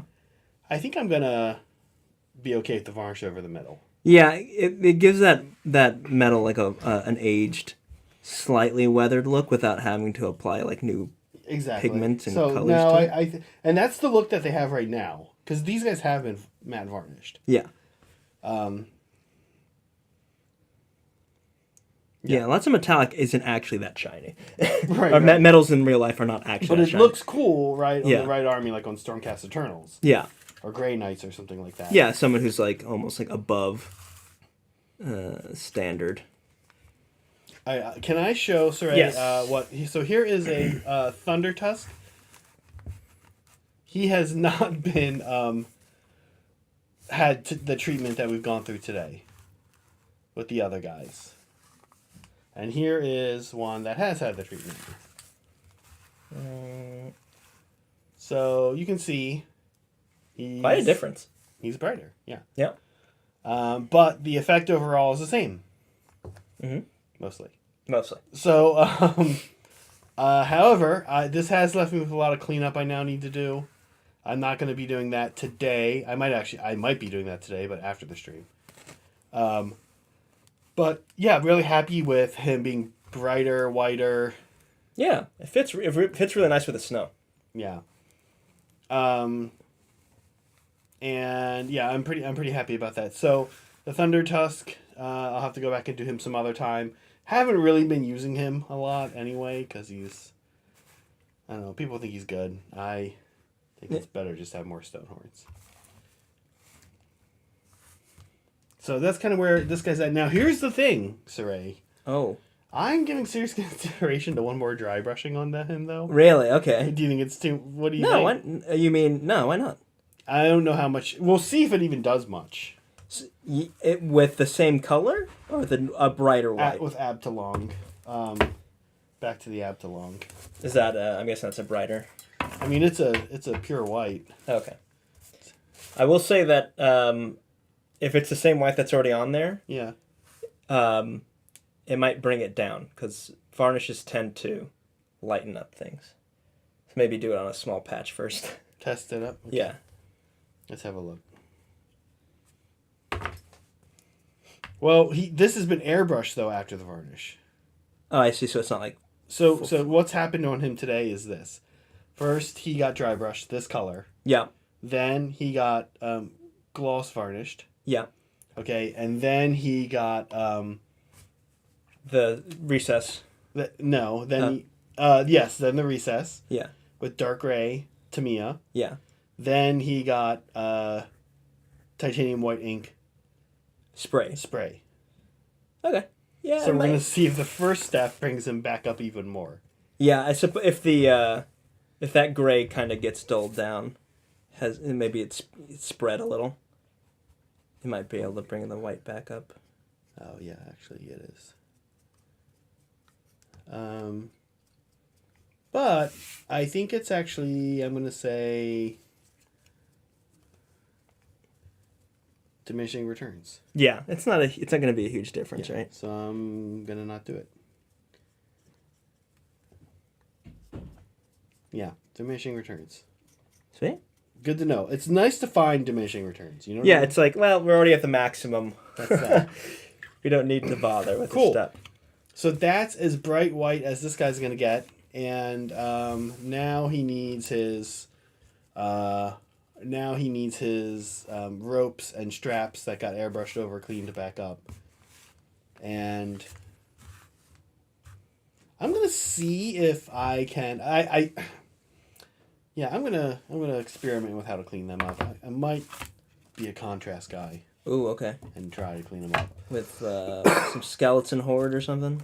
Yeah, I kind of like the way. So this is something people always think I'm weird for liking to using Citadel Air with a brush, but something I like about it is that its opacity is somewhat not that opaque. Yeah, it's not. And that if you have light colors underneath, the highlights are kind of preserved, okay. Which is the idea behind contrast. Yeah. Which is why, everybody makes fun of me, but I'm like, all I'm doing is like what contrast does, but closer to... With a little more opacity. With a little more opacity, right, yeah. And it's worked pretty effectively for me, honestly, for these natural kind of destruction armies that I've done. Mm-hmm. So, I don't know, we'll see. And that's what the whole line of Cuttlefish is. Oh, okay. Cuttlefish is pretty much all Citadel Air. Have you tried it yet, by the way? You haven't tried it yet. Cuttlefish? Yeah, have you tried it? I think you asked me to. Oh, we got... Oh, that? No. Oh. yeah. I think I did. Yeah. I think you had me try it on another thing. Thank you, Liberty Fires, for the gifted memberships. Thank you, Liberty. Appreciated it. Yeah. Helps us out. Finally, someone cleaned up that salt. I don't know why we didn't. It's the snow, right? Oh, yeah, snow. Yeah. I know, Megan was just like, fine with it. I thought I had cleaned it all up, but vacuum, pretty cool, right? It's pretty great. Thanks, Rudy, once again. Yeah, the vacuum's amazing. It's great for, like, flocking and terrain thingies. Mm-hmm. Oh, sorry, let me... Yeah, unless you're about to hop in. I figured it. Yeah. So that little... you want to show that vacuum off? I can show it. Someone asked. John McCardo asked. I can show it, but I forget the brand name. I have to look it up. It doesn't say on here. But Rudy Picardo sent it to us, John, and it is amazing. It's really great, actually. It also charges your phone. If it's plugged in, you can put your phone on top here and it'll charge. Yeah. So it's pretty amazing. All right, sorry. There you go. Yeah. Rudy has sent us a number of things. I think I'm supposed to like the Vortex painter the most. But I think I like the vacuum. I think the vacuum is actually my favorite. It's really good. Yeah, he sent us two. We sent Cire home with one to his workstation, since he does a lot of work for the channel at home. Have you been using it? I've not used it yet, but I haven't done any. Man, I tell you, it would have been really useful for shaving that Space Marine. There's a lot of stuff to clean up after it. So, as there always is when you shave a Space Marine. Yeah. All right, I'm back to doing recessing on the Mournfangs. The Mournfangs, like... Here, why don't you do that on stream? It's more satisfying. Okay. The Mournfangs are... really don't need it quite as much, I kind of feel like. I can actually smooth that out with my finger. And I don't know why. I don't know if I just did a better job of making them kind of darker when I did them. But you can see he's got his gloss varnish on. Oh, yes, I can see that. Oh, yes. Oh, yeah. And I can spot a gloss varnish model ready for... a mile away. Ready for panel line washing.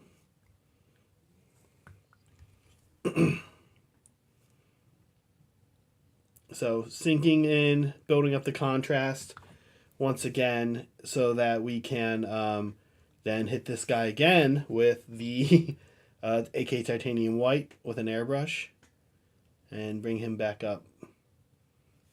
this was a pretty successful formula. I was pretty happy with it. One of the things I'm trying to think about as I do it, and we kind of literally just had it happen, was did I do any steps that were pointless? Uh-huh. Do you know what I mean? Yeah. So I don't think I did. Mm-hmm. It was highlight up with a dry brush and low light up with the wash. Right. Low light down. I think that's In other words, shadow shading. Create contrast, right? Yeah. Create a higher level of contrast. Shading and then, or highlight, then shade, then bring the values up over the whole model. Was pretty much with an airbrush, pretty much the process. Yeah, and we discovered you don't need to do that final dry brush. Final dry brush doesn't seem to do too much. Or at least not enough to warrant spending time on it. Right, and that's the kind of thing I like when I do an army. Uh-huh. That's the kind of thing I like to figure out early. Yeah.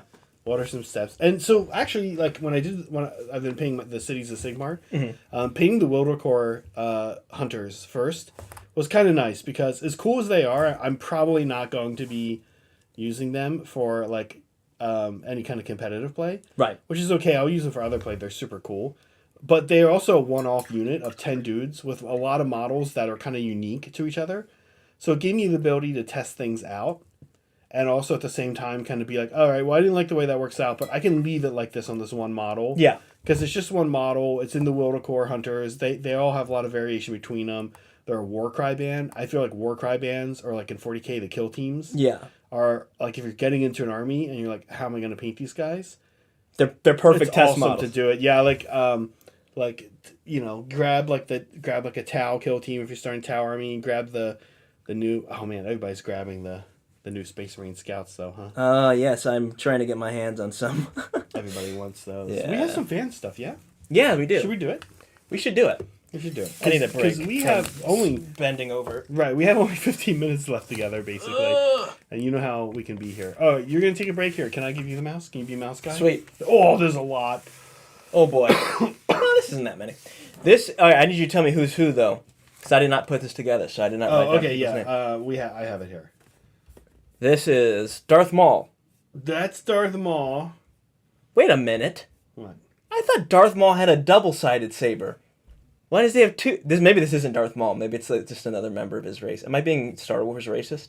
Star Wars racist. All those Darth Mauls look the same to me. Wait, is this? Because isn't his normally two-sided? Where is he here? Where can I see him? Top left. That's not him. No, that's not him.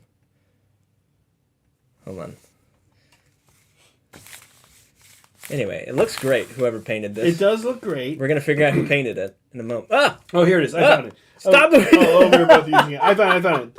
This is Shrunken. Oh my God. This is Shrunken Designer. Shrunken Designer. Yeah. And I thought he had a double one too, but what's this? What's this? The name of this race that he is? Is he like a special race? I think Darth Maul is a member of a special. Is like a specific a specific race. Star Wars race. Is he a special race? He has the dark saber. They're called lightsabers. Kiss Jupiter. You just stole the mouse. We almost had an incident. We were both trying to use the mouse at the same time. Yeah. Okay. It's not good. Dark saber. Yeah. If anyone knows who this is, let us know. And also, what's a dark saber? Also, great OSL, by the way. Yeah, great, great model. I mean, like you have to freehand that paint. Right? Yeah. Yeah. Great job. Great job, Shrunken Designer. Oh, hamburger. This is Noam Chomsky. Oh, sweet. Noam, if you're here, what is this? Other than a burger, I saw a description of what this was earlier. I can't remember how he made this or what's going on here, but he did post, and now I don't remember what he said. Whatever it is, it looks great. I like. That's a lot of cheese. Yeah, is that a burger then? Oh, it's a red onion on the very top. Darksabers from the Mandalorian. Oh, thank you. Okay. Coasters. Oh, they're coasters. That's really right, cool. That's right. That's really cool. That's awesome. All right. Yeah. Great job. No. Do you like tomato in your burger? I found out that some people. I've been finding out that a lot of people don't like tomato in their burger. Yeah, I like tomato in my burger. Yeah. Okay. Yeah, I'm not a psycho. I know, right? All right. Okay, is this Call? Who's this? This is Westy 2024. Westy 2024. Do we know that name? I haven't heard. Yeah, that. we've heard that name I before. have. Have Yeah. I? Okay. Yes. All right. Yeah, looking great. I love me some Votan. Great color scheme. Red and silver. The red and silver. Yeah. Feeling a little Tampa Bay-ish. I have not seen this color scheme, honestly, yet, but I like it. What I have not been keeping up with the Votan model line. Mm-hmm. This is awesomely painted. I don't know what model this is. Do you? I think it's an Einherjar champion, or maybe it's either a champion or the equivalent champion or equivalent of a captain. I'm pretty sure it's the equivalent of a champion though. Okay. I don't know. They're kind of like Space Marines. They all look the same. Yeah. But no, it looks great. Cool deer head. Yeah. Sick. Yeah, this is a cool model. Cool paint job, Westy. Nice work. This is Andy B. Captain Mandarin is about to get banned. He said he doesn't like tomato in his burger. Oh wow, you came down quick and hard on this. Yeah. Yeah. Listen, it's a new year. We gotta set our.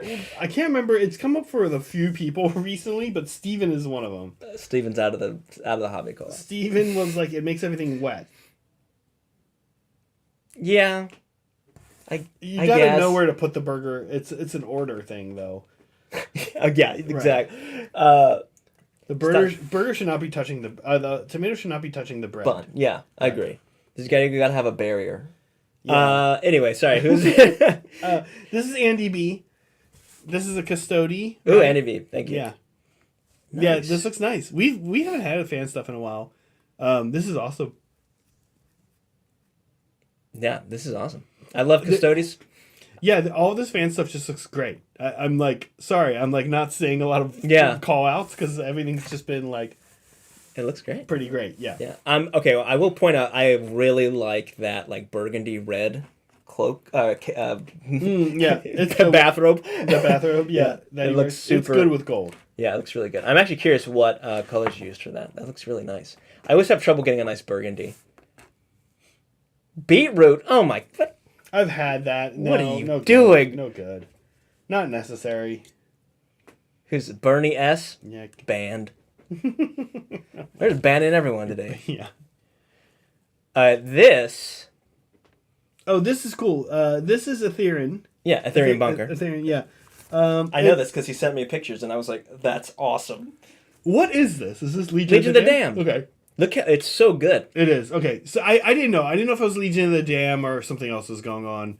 Yeah, it looks super cool. Yeah, so he green stuffed all those flames. Okay. And then, dude, look how good the plasma glow on that Redemptor is. It's so good. Oh, that is good. Super good. It's really vivid. Yeah. This is great. Don't boo me, I'm right. Yes. Yeah. Beetroot? I beat you to it, Super Edie. Is beetroot in... Okay, we're like getting off track. That's okay. Bernie says ban all of Australia then. Is beetroot common to put on burgers in Australia? Is that like a thing? I'm not afraid to ban all of Australia. I know. I'm really excited for the day an Australian friend of ours shows up in Hobby Hang. Oh yeah, that'll be interesting. Yeah. I want to be on at like 2 a.m. to see if I can catch like one Australian. Bernie. If you're from Australia, let us know. Yeah. And then hop on Hobby chat. Sorry, who's this? We're talking about fat stuff. Yeah. Oh my god. Oh, the lid. Good thing I always put the lid back on. Oh god. Almost had an incident. That was. This stream is deteriorating. Yeah. All right. This is Godforge. Godforge dipped into Hobby Hang last night. Speaking of new people showing up in Hobby Hang, and it was cool to talk to him. Yeah, I liked that new people are dipping into Hobby Hang. I know that sometimes you guys might look in there and be like, oh, it's always this group and they must be really tight and they probably don't want a new person in. That's not the case. Everyone's very new person friendly there. Yeah. except maybe no. I'm just kidding. Somebody must be awful. Yeah. We must call out one person. No, Yeah. there's nobody like that at all. Everybody's super friendly, and don't be weird about dipping in. Just dip in. Yeah. We always enjoy talking to whoever's in hobby chat with us. Oh, even there's people in there even when we're not in there. So All the time. send the emus. I'm not afraid of an emu. I cassowary. Now I'm scared. Oh, what's that? They're like the blue ones. Oh yeah, like they're super smaller. aggressive. They're smaller than emus, Yeah. but they're like little dinosaur monsters. Okay, so here's what I like about this. This is like a he has like a cockroach almost like vibe going with the color choices, right? Yeah, I kind of like that, and then it sets you up for on zone throws, so particularly the like the blue stuff he's got going on. Oh yeah, that's 6. That's not part of the model. That's third party or sculpted. I'm actually curious how you did that. Say Godforge. Godforge. Yeah, Godforge. How'd you do that? Yeah. John McCardle says Molecule Cody. He intimidates all of us. Yeah, He actually bullies us into getting into chat. He's like, you better get on. I don't know. He's also super tall. I don't know. Have you met him in real life yet? Yeah. Oh, you have. Met him at the Oh, yeah. Mixer. Mixer. He's pretty tall. Could probably dunk on me. And like, kind of works out. Yeah. He could definitely like dunk on me from like free throw line. I feel I feel like Soups does not airbrush, but I feel like he's just been not airbrushing so long that his brushwork now just looks like This looks like airbrush. it just looks like he's just become a human airbrush. Yeah. He just spits it. Yeah. Swishes everything. Oh yeah, he puts it in his mouth and then he sprays it out. Yeah, these are, by the way, awesome, by the way. Yeah. In case it wasn't clear. Yeah, in case that was a compliment, yeah. And I like what he's done with his bases. Dude, I was going to say the bases look super good. The Warwalkers come with these bases. Uh-huh. I did my bases for my Asariani army almost the same kind of color scheme he has going. He did a much better job than me. I think I made mine too messy. Mm-hmm. And I kind of want to redo them. But the Warwalkers weirdly come with these bases. I don't know if you knew that. I didn't know that, no. Yeah, they come... There's a Dreadnought that used to come with a sculpted base, too. Mm-hmm. But this is specifically the Warwalker base. It comes with its own weird sculpted base. It's a very unusual thing GW did. But not that like sand part, right?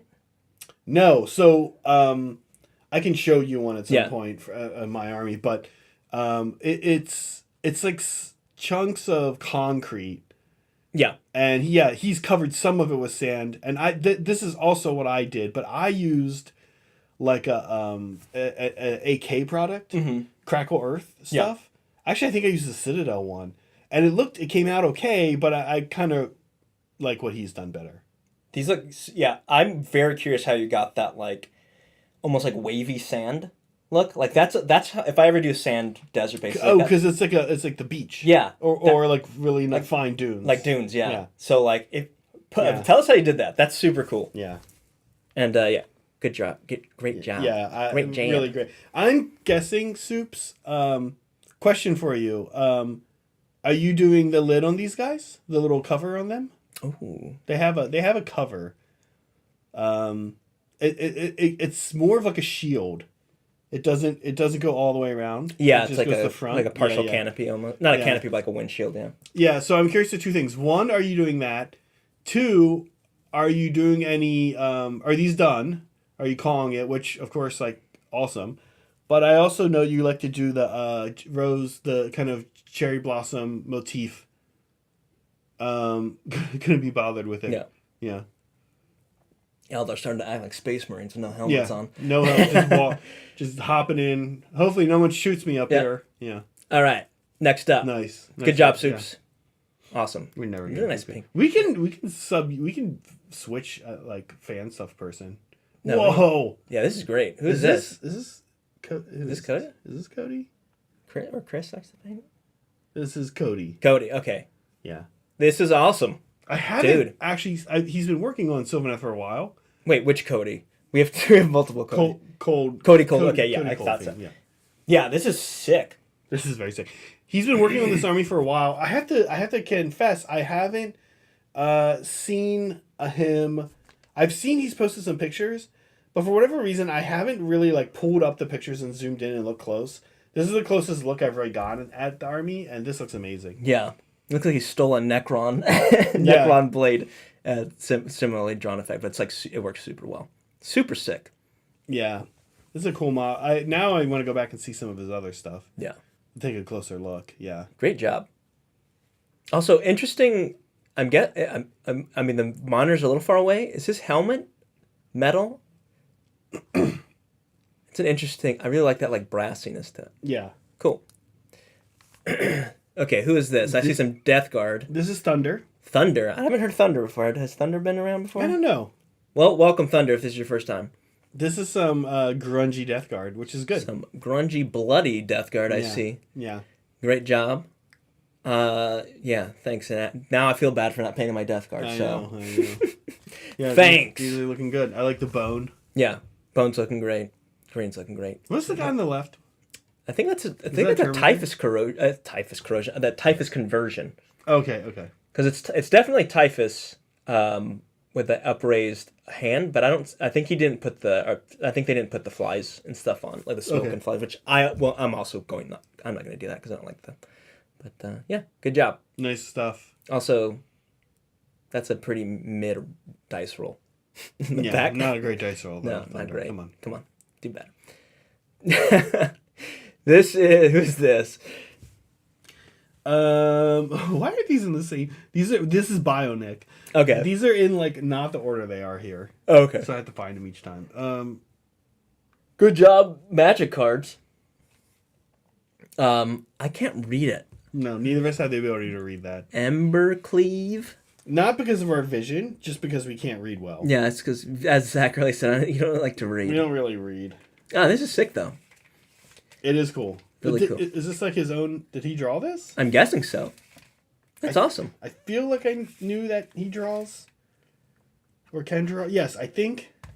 I'll be honest. Really great. I'll be honest. If Bionic or Crow are listening, they're both going to get annoyed. But ever since that one time where I thought their voices sounded similar, Yeah, you just can't tell I confuse many elements of them now. It's morphing into one person. Even they're literally in opposite corners of North America, but still, yeah. Okay. All right, next up. Ooh, Oh, some this nice, is like, cursive Rough House. clothes. This is Rough House, which is cool because Rough House hasn't been painting a lot, and so he finally got this out. It looks super cool. That looks awesome. Yeah, I think I remember he's been painting these for a while, right? I think so. I think so. Maybe unless I'm mistaken. But I think anyway, I think this is a spawn. no, it's I think it's a cursed- I think it's a cursed cultist. cursed It's like cultist, the special. yeah. Dude, that's awesome. Yeah, it's a cool kit. It's a cool kit. But the red, specifically that red, the choice to do that arm, like super red with the rest of being fleshy is super cool. It's and then the interesting. green, Yeah, I like then the it. green The horn. green, yeah. I like it a lot. It's Yeah. great. Also, good job on that text. On that. Oh yeah, purity heck yeah, seal. Jesus, wow. It's funny. I don't think I would have made the choice to color this the way he did personally, but I like seeing it. It makes me reconsider. Yeah, it's like these- very these comic choices. booky. These types of choices, Which is super cool. Yeah. You can't come in yet. We're still doing hobby, not hobbies. Yeah, hobby fan stuff. Oh, okay. Yeah, sorry. You can come look at him with us, though, Meg. Sure. This is. Just push his stuff off on the floor. Yeah. Yeah. All right, I'm gonna do one more, and then I'll let Meg's. No, we can do it. okay. We can all do it together. Okay, Yeah. we're still gonna hang out. Okay, this is who is this? Oh, okay. This is Vino. Hey, what's up, Vino? Hey, Yeah. Vino. Yeah, Vino's cranking out Blades of Corn / Demons for 40K. Yeah, Yeah. How many Bloodthirsters do you have now, Vino? yeah, Vino. How many? Yeah, Yeah, speak up, Vino. You Vino, need tell me like- right now. You don't need, but you can easily make a cool list of like 4 of them for Sigmar. Yeah. So yeah, Super cool. yeah, really cool. Love a good bloodthirster. Yeah, very cool. Oh, here we go. We know this guy. Hey, this is Bryce. This is Bryce. These are the guys I have to fight. We're both yellow and black. Yeah, so these are very similar looking to Oh, yours. that'll Yeah. be so confusing. Yeah, that's gonna be really cool looking Yeah. though. it's gonna be awesome. Wow, Bryce is a great painter. Yeah. I don't know what to say. It's awesome. Yeah, but the other crazy thing about Bryce, for what it's worth, we've Let's brought. just use this opportunity to talk about Bryce Yeah. the man. No, well, I was gonna say that Bryce actually, like, once he decides he's gonna do a project, you just see the finished stuff like rolling out. Yeah, super fast painter. Yeah, he just rolls it out. Like he's like he won't paint for like 6 months, It feels like, and he's like, yeah, I think I like to paint Tyranids, and then like within like a month and a half, It's all done. he's like, cool, I've got 1,000 points, and then like within another month, he's like, cool, I'm up to 2,000 now or whatever. Like he really rolls things out fast. Yeah. Yeah. These are great. I super love this scheme. Not just because it's similar to my own, but it like really works well for Tyranids. I like, so it's weird because normally I like the skin part of them, the bony skin stuff, and the more armored chitin to be higher contrasted. Yeah. But I like this. Yeah, it looks great. I wouldn't, if you told me yellow and bone, I'd be like, what about instead of bone, maybe like the gray color or something. But I like it. No, it looks great. Super cool. I mean, it looks organic. Actually, GW on their Facebook page was like, hey, show us your Marines. And Bryce posted all the dead Marines that he has all over his base. And he was like, here, does this count? And GW responded. They're like, yep, we definitely see some Marines. Ooh. This is... little Contemptors. Poly. Is this Poly? This is Poly. That makes sense. All those little Contemptor, little Iron Warrior. I know. Contemptors. I kind of want to see like a whole army shot Polys. Yeah. He's been doing this since we've started the channel. Yeah, we keep seeing a shot here and there. Yeah, show us the whole thing. This is the only thing he's been painting, I feel like, for half a year now. And they look Quite cool. epic. Pretty epic. Literally. Sweet. Good job. Yeah, Yeah, look definitely great. want to see more. Can you imagine that many contenders like in a Oh my in God. like a heresy or a 40? And Heresy would be a nightmare. They're super strong in Heresy. Yeah. Oh, this is who is Cody this? likes not Cody. This is, Chris likes to Chris paint. likes to paint. Yeah. Yeah, I'm curious. He was in earlier. I don't know if he's still here, but I'm kind of curious if this is something he's going to do a whole army of, or like Yeah, was this a test model? just a test model, yeah. Or are you going to subject yourself to this pain across an entire army? Gorgeous. Yeah. But Yeah. it looks like it'll take a long I mean, it's Yeah. not metal metallic. Yeah. Yeah. It looks great though. It looks Yeah. great. Pink is really popping. Some good pink in here today. Yeah, I mean it's incredible. And people called this out also in the Discord. I like his base. It's actually really helps the model not get like distract from the model. Yeah, so like a Necron Tomb World base.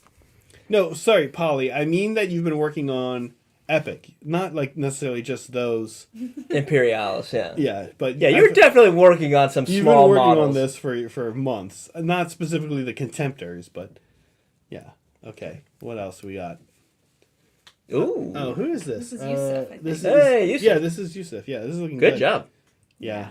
He came back from his surgery and was like, I haven't hobbied in a while. Let me bust out The big boy. badass. Yeah. That's awesome. Yeah.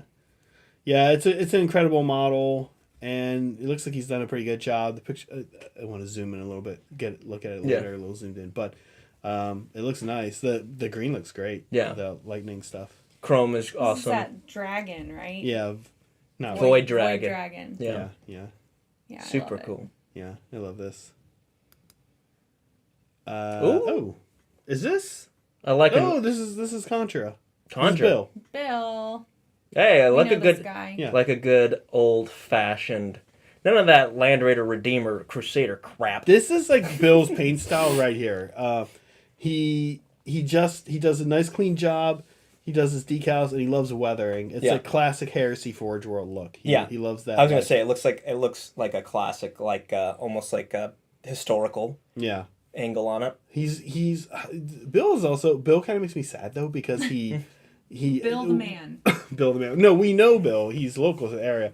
He's a friend So of it's ours. okay that he makes us sad. And what I was gonna say is he's still working on this Space Wolf Horse Heresy army, and he's just gonna sell it. No, Yeah. that's too bad. Yeah. Don't do that. Yeah. I think he likes to keep his space like not too much like stuff he's I not can get using. behind that. Yeah. Well, yeah. He's really a necro guy, Necromunda. Not necro. Philia? Yeah, not necro. Not it. Well, yeah. Yeah, he's not that. We don't know that. we don't. But Don't kink shame Zach. yeah, he's the Necromunda guy. Some maybe. There's some. All right. Ooh, Here, okay. Oh, these look wild. This Some is Stand Crow. God. This is This Crow. is Crow. Okay. Yes. These Hey, look, Crow, good job. These look great. Yeah, these are awesome. What is this? That's Black Templar. Raven Guard. Are they? Yeah. I'm pretty sure it's Raven Guard. Raven Guard, Stern Guard.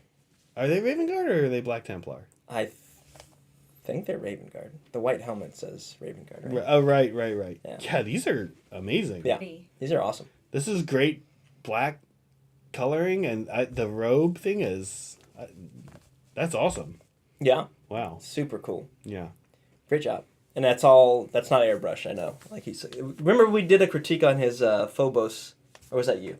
Yeah. Yeah. He does an airbrush? It was you and me. No. He did like a non-metallic metal. Yeah. Phobos. That was super cool. Okay. Very pretty. All right.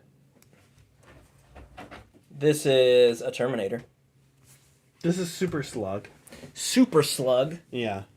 This is a Terminator. Yep. This Is Terminator this the librarian. new Terminator? Yep. New Terminator librarian, looking super cool. Great job on the glowing runes and stuff and then there. the knee. He made a space wolf. It's Super not cool. inherently a space wolf, huh? No, yeah. So he added that that pelt and that diamond Okay. thing to make it look like a space wolf, which is super cool. Yeah, it's like so seamless. I didn't even recognize. Exactly. That's what I was literally asking. I was like, wait, did they make a space wolf? Yeah, for no, us? they did not. So he did all that, and then the wolf skull on the back. He's got some Vallejo game color in the back too. Oh yeah, so he knows what's up. Yeah, that's great. Super cool. Loving the snow base too. Yeah, And it's just like this is very well put together. yeah. Like it's all seamless to the point where it's like, oh right, that's Yeah, not that axe is not what comes with them either, right? No, that axe is. I'm pretty sure. Oh really? With Yeah. the etch like that? Yeah, That's very. I'm pretty sure that's. Okay.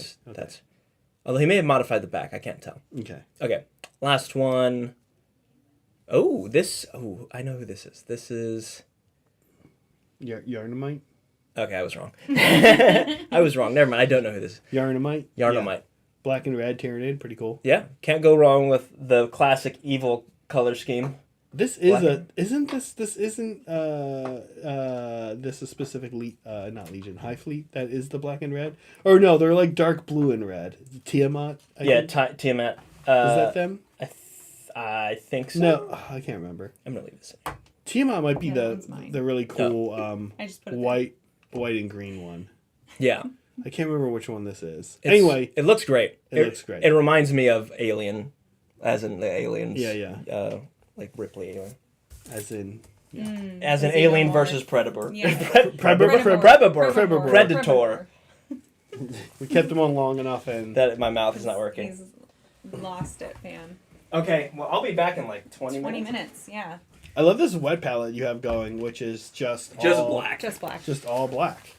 Oops, all black. Yeah. Okay. Hi. Hi Meg, how's it It's a going? classic matchup. We're back. We Together. switched seats, but we're back. What am I doing? I don't know. Oh yeah, so that's how it came out. Okay. Here it is compared. I don't know if you saw the comparison earlier on stream. Yeah. I think so. There you go. Ooh, are we gonna show fam or? I did earlier, but here we'll do it again. We'll have a look again. Yeah, it's been a minute. Look, some people have been with us for an hour. Oh yeah, that's Average, great. Yeah. Some people have been with us longer, but anyways, what I'm saying is people leave and come back. Yeah. All right, so oh yeah, that's really nice. This is the guy who hasn't had it. Right, you can tell this guy's really bright. Yeah. Looks good, Zach. Thanks. Oh, I guess the ropes need to be pulled back Now out I have to again, go do that again. Yeah, that's always yeah. fun. Ooh, no yellow snow. No yellow snow. Not even a little bit under here. Not gonna No. add some in. All right. That's not like where they actually, they move. They might pee while they're moving. Don't you do that? Maybe they probably do for sure, but I don't want to. I don't feel like I need to show that in my Nah, I guess not. model design. Probably not. Yeah. It's just more of chat's bad ideas and why we don't want to give them a voice. So how are you doing? Where am I at? Yeah, that's the let's question. have a look. So, okay, sure. I have one more color deep I'm going to go. And then after that, I need to just pull back and start washing and smoothing. So she's got some, come on. There we go. Ocean colors. So the deepest recesses I want to be a purple. So I'm going to pull that out. and add that in. And then I'm going to, again, like go in and smooth it out because it's not very smooth. Like I didn't do a very smooth application. Where's your frame? Can we see what's going to look like, kind of? Oh, yeah, I'm supposed to do that for everybody. Okay. Okay, guys, drum roll. Just kidding. She's okay. Okay. Trust me. I know how to handle her. I'm very careful with her. Okay, so here it is, guys. What I'm going for. I'm so glad you didn't put the eyebrows. The eyelashes. Off. All right, so this is a double-decker plinth. There we go. There we go. Okay, so down here on the bottom, I have these little tiny animals that Zach tried to steal the other day. They're very, very small. I'm going to paint them white. They're going to be silhouetted on the bottom against this, which I'm going to paint to look like a forest. So we'll be. If you guys have seen The Last Unicorn, I'm riffing off of the artwork in the opening sequence. Okay. Yeah.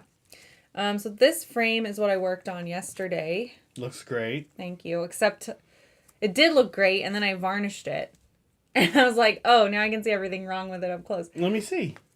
Well, It looks... no, it looks fine. But when you get up close, you can see like, oh, it's streaky or it's not a totally smooth blend. And I'm just like, ah. Yeah. Anyway, so that's going to go up back here towards the back of the plinth.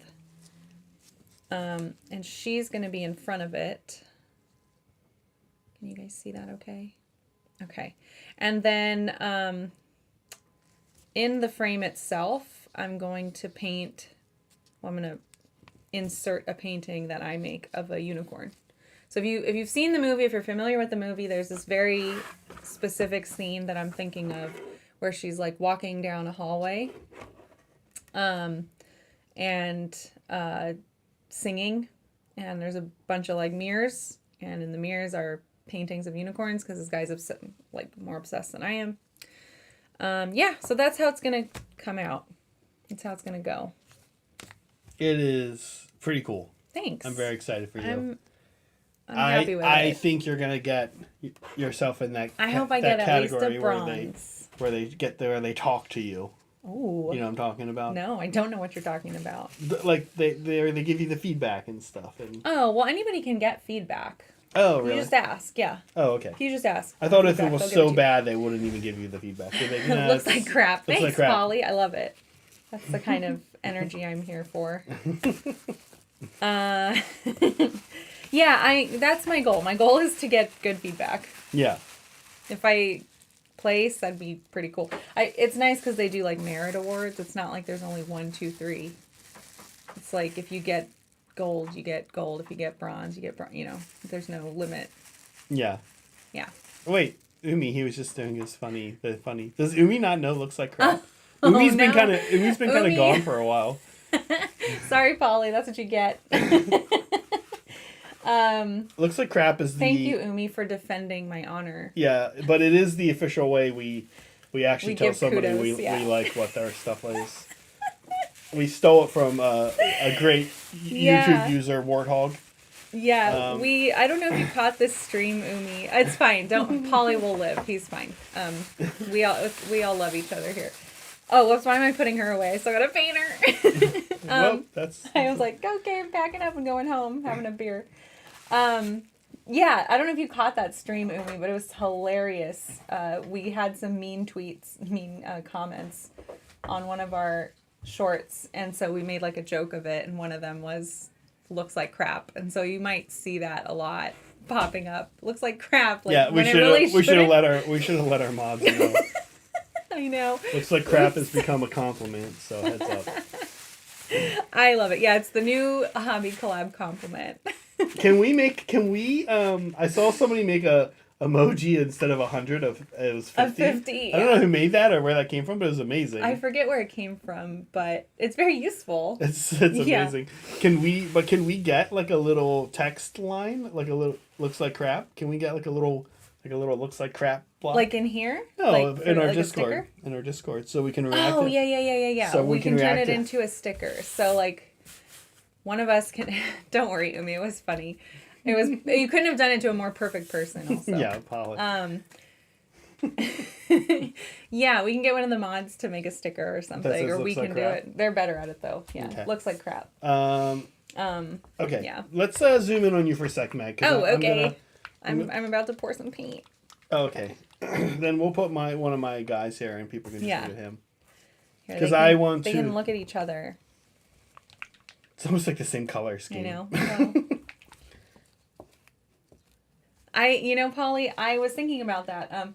I wanted to do a few Looks like crap.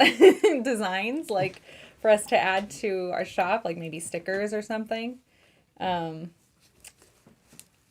yeah, I was like, what are some things we could put like on stickers? So looks like crap, I think, is definitely got to be part of this sticker pack, right? Looks like crap, and then I also want to do our tagline at the end. Be kind to yourselves, be kind to each other, and always be creating. I think that deserves to be a sticker. At least a sticker, right? What else, guys? Hey fam, hello fam, thanks fam, something like that. Look, it weirdly like. Hold on, look, watch. Are you playing with your toys? Look, it's focused here. Wait, let me use the Froster. He's cooler. Okay. Do you want to play? Hold on, wait, look. Oh, So okay. he comes over here, and then he's in focus, and then as he gets closer, he gets out of focus, but then he's in focus. I guess it's just It's when I stop moving auto-focusing, in. yeah, it's trying. I feel like it gives me a hard time, so it must be me. Right, there's a meme here somewhere. Oh yeah, something about matte varnish. All right, Zach, we get it.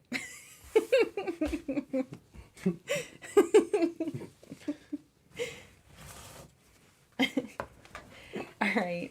Yeah. Okay. I can throw her up if you want. She's gonna go attack the camera now.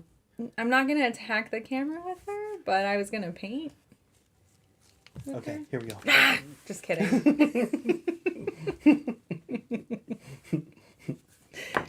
So, Meg and I are so mature in our jokes. I know, we're such bozos. So we can zoom this in though, I think. Maybe, I don't know. Maybe that's what was giving it the issue. I love that blue, man. Right? That looks It so worked cool. out really good. These are the colors I used. Like, it kind of used all of them.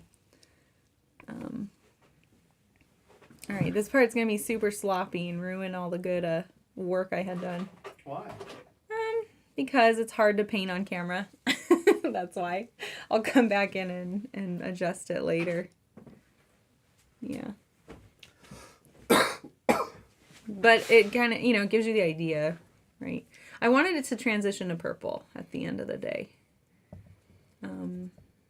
The base is going to have a lot of purple. The bottom plinth. Or sorry, the top plinth where I'm painting the forest scene, it's going to be like a purpley look. Meanwhile, off camera, what I'm doing, just so people know, is adding more snow, even to really the Mornfangs needed it, but one of the Stonehorns could use some too. Oh, Zach, I didn't get to tell you earlier because I haven't seen you. But I really liked your mole. Oh, good, yeah. Yeah, Thank that's you. great. Is there something on my lip? Lipstick. Yeah, but Otherwise, no, I don't think okay, so. I just feel like something is like poking me on my lip, on my face, and I hate it. I hate it. I don't think so. All right. We turn the camera on. There's just like an entire ham sandwich hanging from my teeth. A ham sandwich. It's not even a thing you eat, really. It got stuck in my teeth. Okay, there we go. Pick and pick. We're working. Here I am, slathering away. There is something on my lip. It was, yeah. Okay, got it. Now am I smudged everywhere? Well, you have some on your teeth. Oh, that's fine. I can deal with that. Sorry, what was it? You wouldn't have seen it. It's like a bristle hair. It's probably from me licking my brush or something. I don't know. Ew. Or maybe it was one of my fake eyelashes that fell out. It could be anything. Could be anything. Oh, good night, Polly. Sorry, I missed that. Yeah. Yeah, he's in a different part of the world. Yeah. That happens. So who's the Australian that was here? It was not Barry. Bernie? Bernie, yes. And Yeah, what time is it over there? so yeah, we found this out. It's you subtract 5 Okay. and then add 24. So it is 11 a.m. Monday there. Oh man, it's the work day. That's lame. Nobody likes that. Let's see. All right. Also, this is crazy. It's summer there. Right. I don't know if you knew that. It is. It's wild. And I will put myself out there to give Chad a laugh maybe, but I did ask a very stupid question, like I don't remember when. It's probably earlier. Oh, do they celebrate Christmas? Probably earlier last year. I was Was like, so do they like celebrate Christmas like in the summer then, like so they can enjoy the snow? And then so I said it, and I was like, why would anybody do that? Like they change Christmas. Like why would you? I get the idea of like being attached to like snow for Christmas because it's everywhere, right? Like that's how it's. Like, but it's not like we do that. Like here in California. Yeah, like. I just ask like really 10:22, not 11. stupid questions sometimes. Okay. By an hour, okay. Oh my word. Yeah, immediately I asked it and I was like, Meg, come on. This is why people don't respect you. People respect you. But I like the idea. I do like the idea. Like, we need Christmas well, to happen when there's snow. Okay, but so there is some degree of like when I was a kid, the calendar like and the UK probably does this too. And certainly where I grew up in Pennsylvania and Maryland, the weather is very comparable to France, Germany, Northern Italy, that area. So okay. Here's the thing. When I was a kid, I grew up in an area that has 4 very distinct seasons. You've been there, right, Meg? 4 very distinct seasons. But when I moved out to California and was substitute teaching and would go into like a elementary school, they still had those 4 seasons depicted. Of course. Right? Yeah, if you're in California and you want snow, you can go to the snow. But you guys don't have those 4 seasons. Like the picture of January is like snow happening. It's so blustering. Right, or like in October there's like leaves falling and stuff. That's just true. You guys don't. We have some deciduous. Yeah, I guess. We get that. But I mean, yeah, like our fall goes through the fall now. Like the fall is like really over. December. Now we're hitting spring. Yeah, and it goes kind of Yeah. Bryce says, lights. Meg, what's your favorite Hi, Vegas drink? Tyranid and Ogre. Same question for Zach. Also name an Australian animal that's cool. Bryce, I didn't give you my favorite ogre or space marine last time you asked this question. I'm just now realizing wow, this. Zach, rude. So Meg, what's your favorite? Let's do your answers first. Okay. What do you? My favorite Vegas drink is easy. It's anything that comes in one of those really tall, like, pitcher glasses. I don't know. They're like this tall. You walk around with them. They're skinny. You just like drink out of them all day and walk around. My favorite Vegas. Acting drunk. My favorite Vegas drink is the drink that you and Brett and KK got absolutely wrecked on up in the bedroom. Up in our bedroom. I set out. Oh. What did I set out? I don't even remember the drink, but I just sure to heart this. Just you, Brett, and KK were. Oh, I was gone. Yeah. It's like the most... we did some pre-gaming in the bedroom, which was nice. Which is a good idea. If you're going to go to Vegas, take some... Oh, I left... It was... I know what it was. There was a rum. It was like pineapple rum and... It was rum, coconut rum, and lime juice. Yeah. I do remember there being a rum bottle involved. It was the Parrot Bay, stupid Captain Morgan's Parrot Bay, the coconut liquor mixed with rum. That's very popular here in the U.S. It is good. It was that, and then like a high proof rum, and then a squeezy bottle of lime juice. A squeezy bottle. And then I took a bunch of ice, and I forget what I was working the booth at Tabletop Titans or something, and I You came back and we were all just dead. I left it there for the three of you. I was like, here, if you guys want to have a drink. And I came back. Oh, and you kind of told us what was in it, and then it was my turn to make them, and I'm like, this, and this. Like, I didn't measure anything, and I made them really strong. Yeah. I'm never going to finish this. You three were wrecked. Yeah, we were a bit ruined. That was funny. Okay, that's my favorite Vegas drink. My favorite Tyranid and Ogre. Okay, my favorite Tyranid is... Well, I really liked painting the Malianthrope. Oh, the Malianthrope Forge World model. Yeah, it was beautiful. It was so easy to paint. Like, for all the complaints people have about Forge World, myself included, looking at you, Smaug. That one was amazing. It was a really great model. Really detailed. They take paint well. Yeah, I was like, this thing just paints itself. And that one wasn't too hard to build, right? No, it was like 2 pieces. I was like, what is everyone whining about Forge World for? This is great. So that was my favorite model to paint. I don't know if I have a favorite as far as like lore goes, because I honestly never really got into the Tyranid lore other than like, oh, they're just hungry. Like that's very surface level. So I'll give you that answer. That's been my answer for a while. I guess I'll also say I'm impartial. I love the Moloch and Prime model. That was like my first monster, and that was what came out when I started to get into all of this mess. And you won an award. I did win an award for it. It's probably just because I'm a girl, though. In a GW store in a mall, she won one of the little crystal awards they give out. You're very sweet for pointing that out, Zach. Okay, favorite Ogre? I don't know. Let's go with Randy.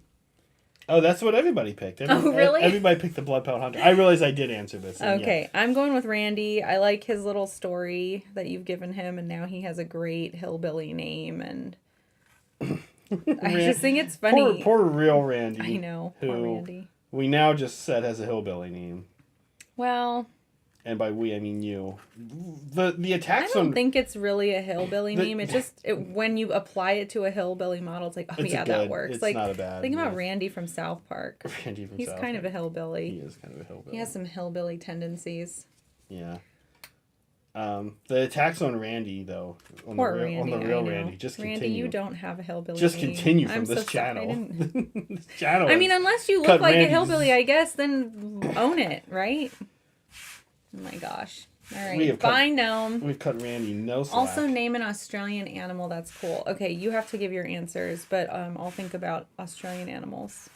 Yeah, this is a good one. I was just reading on Reddit about the crazy funnel web spider that's super... Why doesn't chat yell at me when I'm not eating on camera?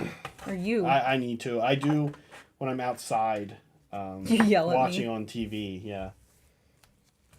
One of my favorite things to do is watch you and Cire stream. Like half the stream is just one of your arms. His arm hair. One of your arms in focus, and then a blob getting painted. We'll get better at this. A blob. Yeah, I'm sorry. No, guys. it's okay. I shouldn't say half of this. Look at this, by the way, chat. What'd you do? All of these, the stupid. Are you going to answer Bryce's question, by the way? The stupid tails break off so easily. Oh, yeah. It's like the.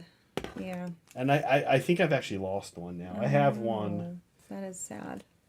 Animal that's cool. Yeah, I was reading about the funnel web spider, which is like a super deadly spider. I don't know. No Australian spiders for me. Yeah, and then the platypus is pretty cool, but I think that's sort of a cliche. That's strictly answer. Australian. Yeah. Platypus. I can't remember. Yeah, those are pretty cool. Echidnas. Echidnas are... That's Australian, isn't it? Yeah. Yeah. It's little knuckles. Yeah. So cute. I mean, but honestly, in real life, they're not really that cute. Honestly, I like Tasmanian devils. Oh my god. Yes, what were we talking about where you're Taz? It was just you, me, and Brett in the car ride. Oh, yeah. And I don't know if I made a sound What were we talking about? I think I made a sound or something. And then you and Brett decided that I sounded like the Tasmanian devil. And I was doing it for the rest of the trip occasionally, and then Thankfully, it died there. We didn't continue. No, we brought it back. I know everyone loves an inside joke that they're not part of, right? Well, let's just take a minute to remember the Tasmanian Devil from Looney Tunes. I mean, that's how you talk. That's what we did. We were like, oh, wow, somebody's supposed to come in here, actually. Oh, no, aren't we supposed to both, you and I supposed to leave? And Brad and sorry? Yeah, they'll pop in. Okay. What do you want us to do? Leave at the same time with nobody to fill in Yeah, before? You guys, it's even worse than a hairy arm and a blob. It's just nothing. It's just, from now on, that's the new policy. When your time You're is late. up, You guys are late. when your time is up, you just get up and leave. Yeah. Without a word. All right, let me clean up. I guess this is the content Cire and Brett wanted to bring everyone today. Here's where I'll leave it. And empty. I will work on it a little bit more outside, but that's where she got to. I still haven't answered. Where's Brett? Brett? Oh, he went home. Oh, okay. Wait, really? No. Oh, okay. All right. Let's do a big swap-a-rooney. All right. And then you guys call us back and we'll do a group photo screenshot at the end. Sweet. It's going to be hard. What? What's going to be hard? Well, oh no, I guess not the show. Just not for us. We do those all the time. A screenshot of us. Sorry, I meant like of all the stuff we've worked on. Oh, yeah. I don't know if that'll happen, but... You can take my spot. You want to inhale all the little ice sparkles? Oh, good point. No, you can use the Bye, vacuum. fam. Ooh. See you for the What's last up? picture.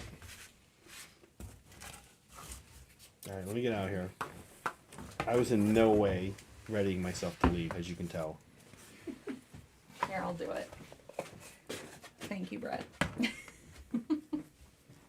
Oh, Hey, skip guys, ads. how's it Oh my going? gosh. Oh my gosh. Oh my. There we go. Oh man, there's so much snow dust all over the place. Use the vacuum. I'm just kidding. There's actually no, you already vacuumed it. There's no snow dust. You're good. All right, sorry, I'm leaving. Let me get all my stuff. So much stuff everywhere. Ugh, I gotta get my paints out of my pocket again. Ugh. Pocket paints. It's like pocket sand, but paint containers. But way worse for you. Something wrong. This goes wrong. I have these moments where I'm like, should I put paint in my pockets? Because if one of the caps gets loose, it's just gonna ruin this pair of pants. I really want to see you go through the laundry. Is what I want to see happen. Oh Lord. You know, weirdly, I've tried. Like, I've spilled paint on my shirt or pants before, and then immediately, like my natural reaction is to run and take off whatever clothing item it is, run into the bathroom, like rub it under the sink to get some water in there ASAP, and then it doesn't come all the way off, but then I just like throw it in the washing machine. Yeah. And that never works. I've tried this like 3 times. I love how this is where that story went. Like 3 times and it never works. And I don't know what the like. Chat, let me know if you have thoughts on. There's a bar. Is there a product soap, for this? Yeah, there's a soap bar thingy. That's a detergent. There are 2 brands. One's called Zote, Okay. and it's pink, and the other one's called Fel's Nasty. Zote, like the Xenos race in Yes, 40K actually, that has a 2 up in one sale. I'm gonna bring a bar back into you here in a minute. That James on Workshop stream. has promised to introduce into the game. On stream, I'm gonna bring that Zote bar. In. Zote bar. Is it the pink one? Yeah. Also, we're not supposed to talk off camera, and we're just really breaking that rule. Oh. So Zach, you're not allowed to talk anymore. So you can't talk anymore. Alright. You're gonna have the sign language to me so I can interpret. I don't know. You don't have sign language. Non-American. Only. Only Spanish. Yeah. All right, how's it going, Cire? Going We're in the good. home stretch. I know. Yeah, so We're bringing it home. Zach and Meg kind of shared their final progress with you. Now Cire and I, we're gonna share our final progress with you, and then Right. we're gonna wrap it up here in the next half hour. That's right. This has been, I don't know, do you feel like you've meaningfully, wow, I'm looking now at the sort of collection of models you brought there, and it's you've got some work to do. I have a lot of work to do LVO. still. Yes. Yeah. But I think we'll be all right. I think it's easier to paint off camera than it is on camera. Yeah. It's at least a little faster. But we're getting past the difficult part, because once we do this, it's just a bit of weathering and some recess washing. Sure, yeah. And then a varnish, then we're done. So this obviously is the slow step. Right. You want to show people what you're working on? Yeah. So this is kind of where I got off camera. I decided I committed to a color palette for all of my widgets and dials and needles. This is the Zote soap. This is Zote soap, apparently. ZOTE. It is spelled different than the GW. And is apparently good for washing paint out of clothes, I guess. Thanks, Zach. Anyway, this is what I got. And so I'm starting to work. I was talking with Cire about how to do these screens, and I am gonna do these like white decal, like tech icons and imagery decals on the screens. But I think I'm gonna paint a sort of lens effect on the panels as well, using sort of progressively lighter shades of purple glazed on. So we'll see. Are you going to glaze over the transfers too? Very lightly to get them a bit of a purpley? No. They're just going to be white. Okay, good. Yeah, I'm not going to do that. Not worth the extra. Also, maybe just not the look you're going for. I feel like Tao would have the technology to have perfectly white text on a purple screen. Yeah, I don't like the choice of. I guess I didn't. We talked about this on the journey. I like the idea of sort of thinking through like what a sort of quote unquote realistic color choice might be for a screen, or for like an engine glow or something like that. But then also like I kind of just want to like part of me wants to just like rule of cool it, like, oh, this would be cool. This is cool. I'm not going to overthink it too much. Thank you, Just Jupiter, for the membership. Yeah, I appreciate it. Thank you. It's a little party in here. Wow, yeah. This is probably what it looks like when the Tau ship is getting shot at. All the warning lights are going off. Warning lights. So you settled on purple? Yeah, so I was like, my lens color for this army is purple. Yeah. My energy color is blue. So normally, a lot of times people will do their energy color and their lens color the same. Yeah. But I have blue energy and green lenses. And so I just kind of imagined these screens as big lenses. I think that makes sense. Yeah. Well, I'm curious what you said you were trying to think of like a realistic. Oh yeah. So it's a balance between like, oh, this is what it actually would, this is sort of has some basis in physics, and balancing that desire against, oh, this like color theory says this will look cool with the other colors that I've chosen for my army palette.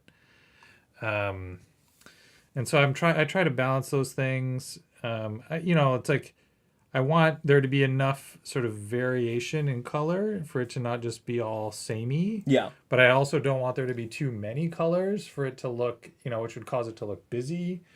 So balancing all of that is tricky, right? Yeah. So.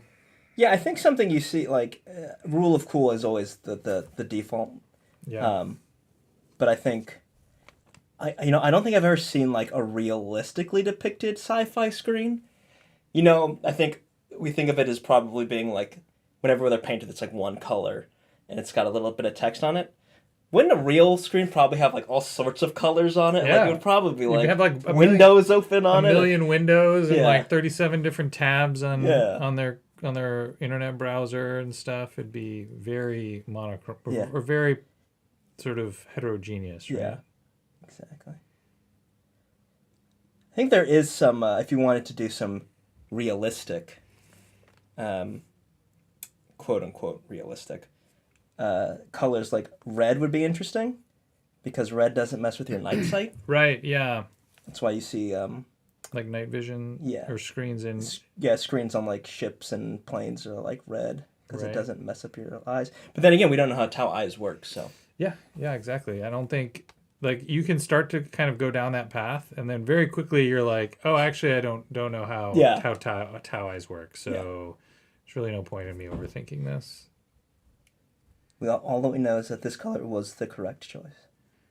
This color looks cool. So yeah, so you're in the end you're just like, oh, I'll just punt to rule of cool. Yeah. And call it good.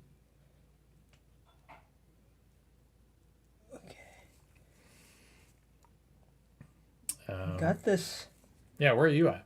I'm still working on, this is the guy I was working on before I left. I didn't get much done on us out there. But yeah, just finishing up his camo on this guy. And then I'm going to pick up, maybe I'll just show what else needs to be done. It is, as you said, I've got a ways to go on this other stuff, so. Do you have a lot, do you sort of have, when you have a lot to go before an event like this, there can sort of be two ways to think about it. One is like, that can mean two things. Like either you are just completely screwed, and there's no way you're gonna get done, or you're like, no, I planned for this. The reason I'm behind is because I've gotten all my other chores out of the way. I've gotten all of my like other things that I would normally have to do in the next 10 days done, and I've not done any painting, but I've like completely blocked off this time, and I will sort of make a ton of progress between now and then. I am firmly in the I did not plan for this camp. Oh, I see. Okay. But I think I'll be all right though. I think this scheme it comes together pretty fast after this step. Because this is not like a high, I've simplified the recipe. Yeah. Right. I'm going to dry brush the gun with a little bit of gray. And then when I do the washes, I'm going to put a little bit of wash on the gun. So it's like, it's not like edge highlighted or anything, right. But it's still got enough definition and it looks nice. Because that's been my problem with army painting is I try to put too much time and effort into stuff that probably doesn't deserve it. Individual little bits. Yeah, exactly. Yeah. Oh. I didn't know that was in here. The airbrush popped on.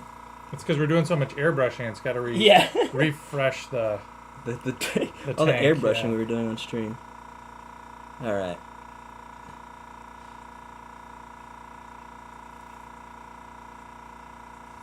The only thing that I think that's going to take some time on these is the lenses. Funnily enough, as you're painting lenses right now, that's the only thing that's going to really slow me down. It's zooming in on it's focusing on my arm. Oh, is it? So I'm gonna turn this so that sure. it faces you a little bit. Thank you. There you go. Now it'll focus on your arm. Yeah. All right. There we go. Yeah, they've got some details, but like there's not a ton of metallic on these.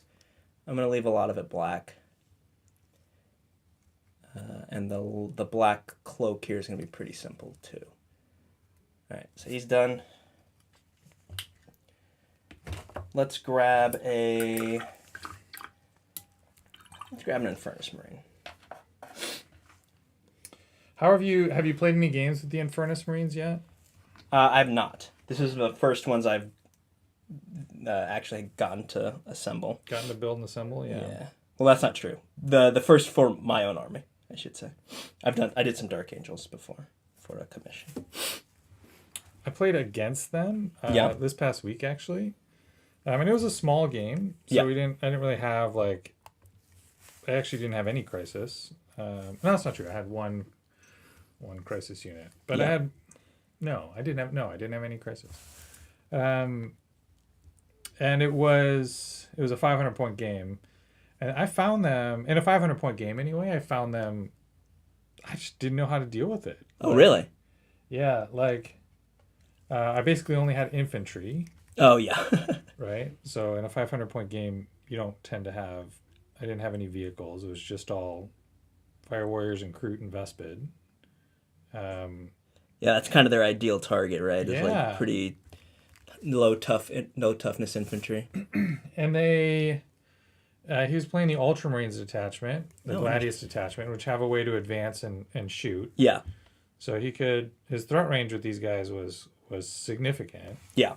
And then if I moved up to like get in range with my breachers, he just overwatched Yeah, me. exactly. I was like, oh man. And that's not even the flamethrower, you know?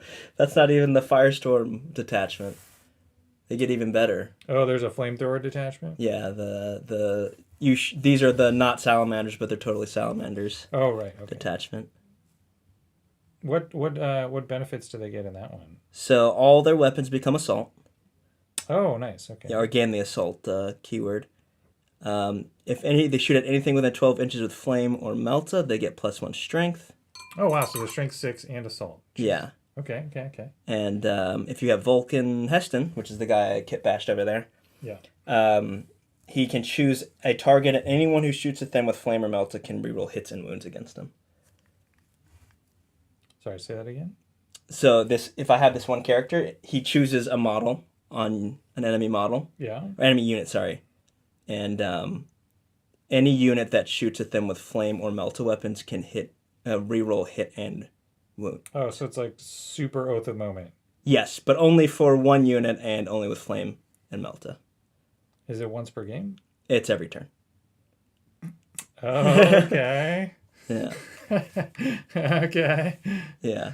So that can be scary when if you're playing someone who has lots of flame and melta, like Salamanders might. Dang, Cire. So this is the combo you're bringing to the LVO narrative, huh? That's right. Cool. Okay. It's flamers.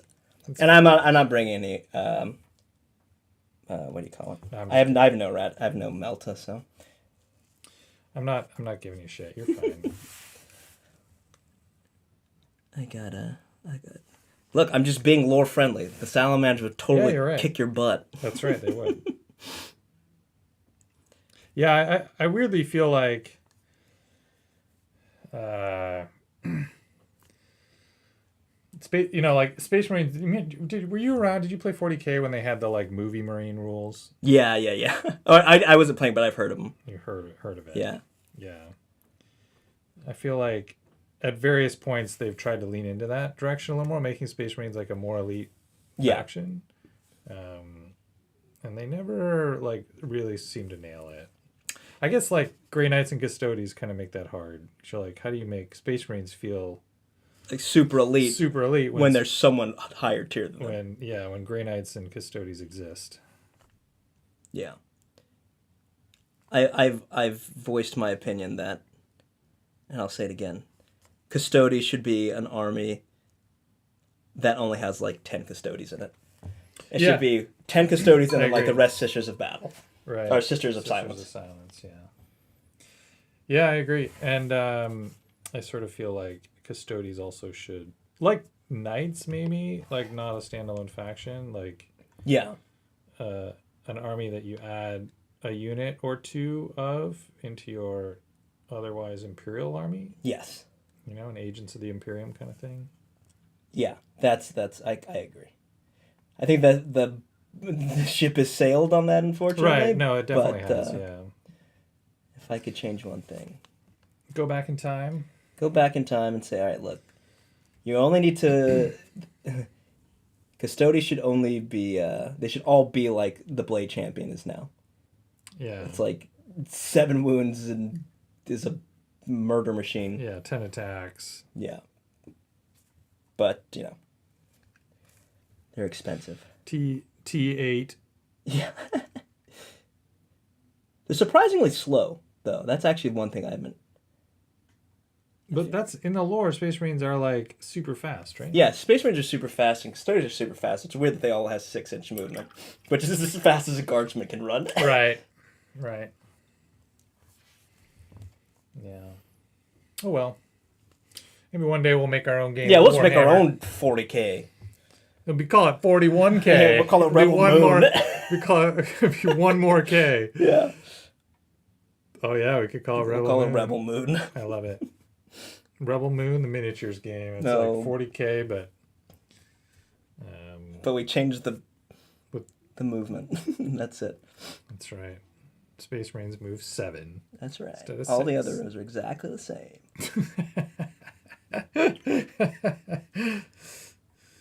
All right. So, cool. So this will be your first LVO narrative. That's correct. Is there anything that you're specifically excited about or worried about, or?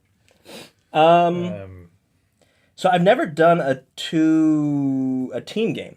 Oh yeah, okay. That's one thing actually that's not true. I've done a team game before, but I've never done a team event. Yeah, sure.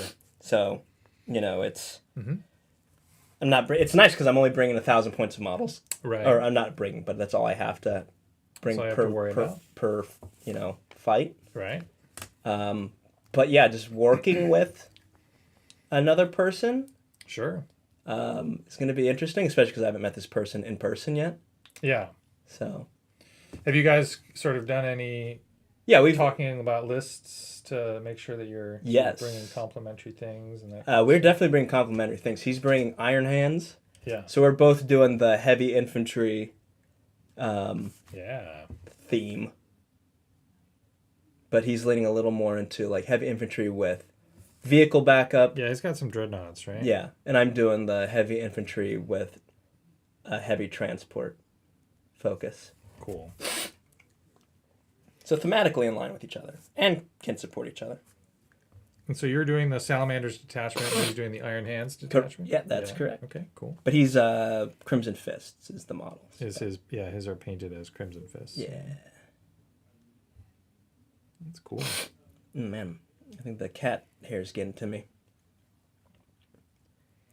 It's a feature. Yeah, this is what I get for letting Bartok walk all over me. Literally. Yeah. Yeah, Jupiter, if you sign up solo, you have to play with a buddy. There's no option to play on your own. But if you sign up solo, you're meant to just like meet somebody. I'll be right back. And then sort of figure it out. Or if you don't do that, like if you just go to the event organizer, you can be like, hey, I signed up. I don't know anyone here. They'll sort of put out a call. Hey, if you need a partner, raise your hand. And then you're meant to like, go chit chat with somebody who's got their hand up. It works out. The 2v2 format is fun. It's a fun sort of one weird trick to this event.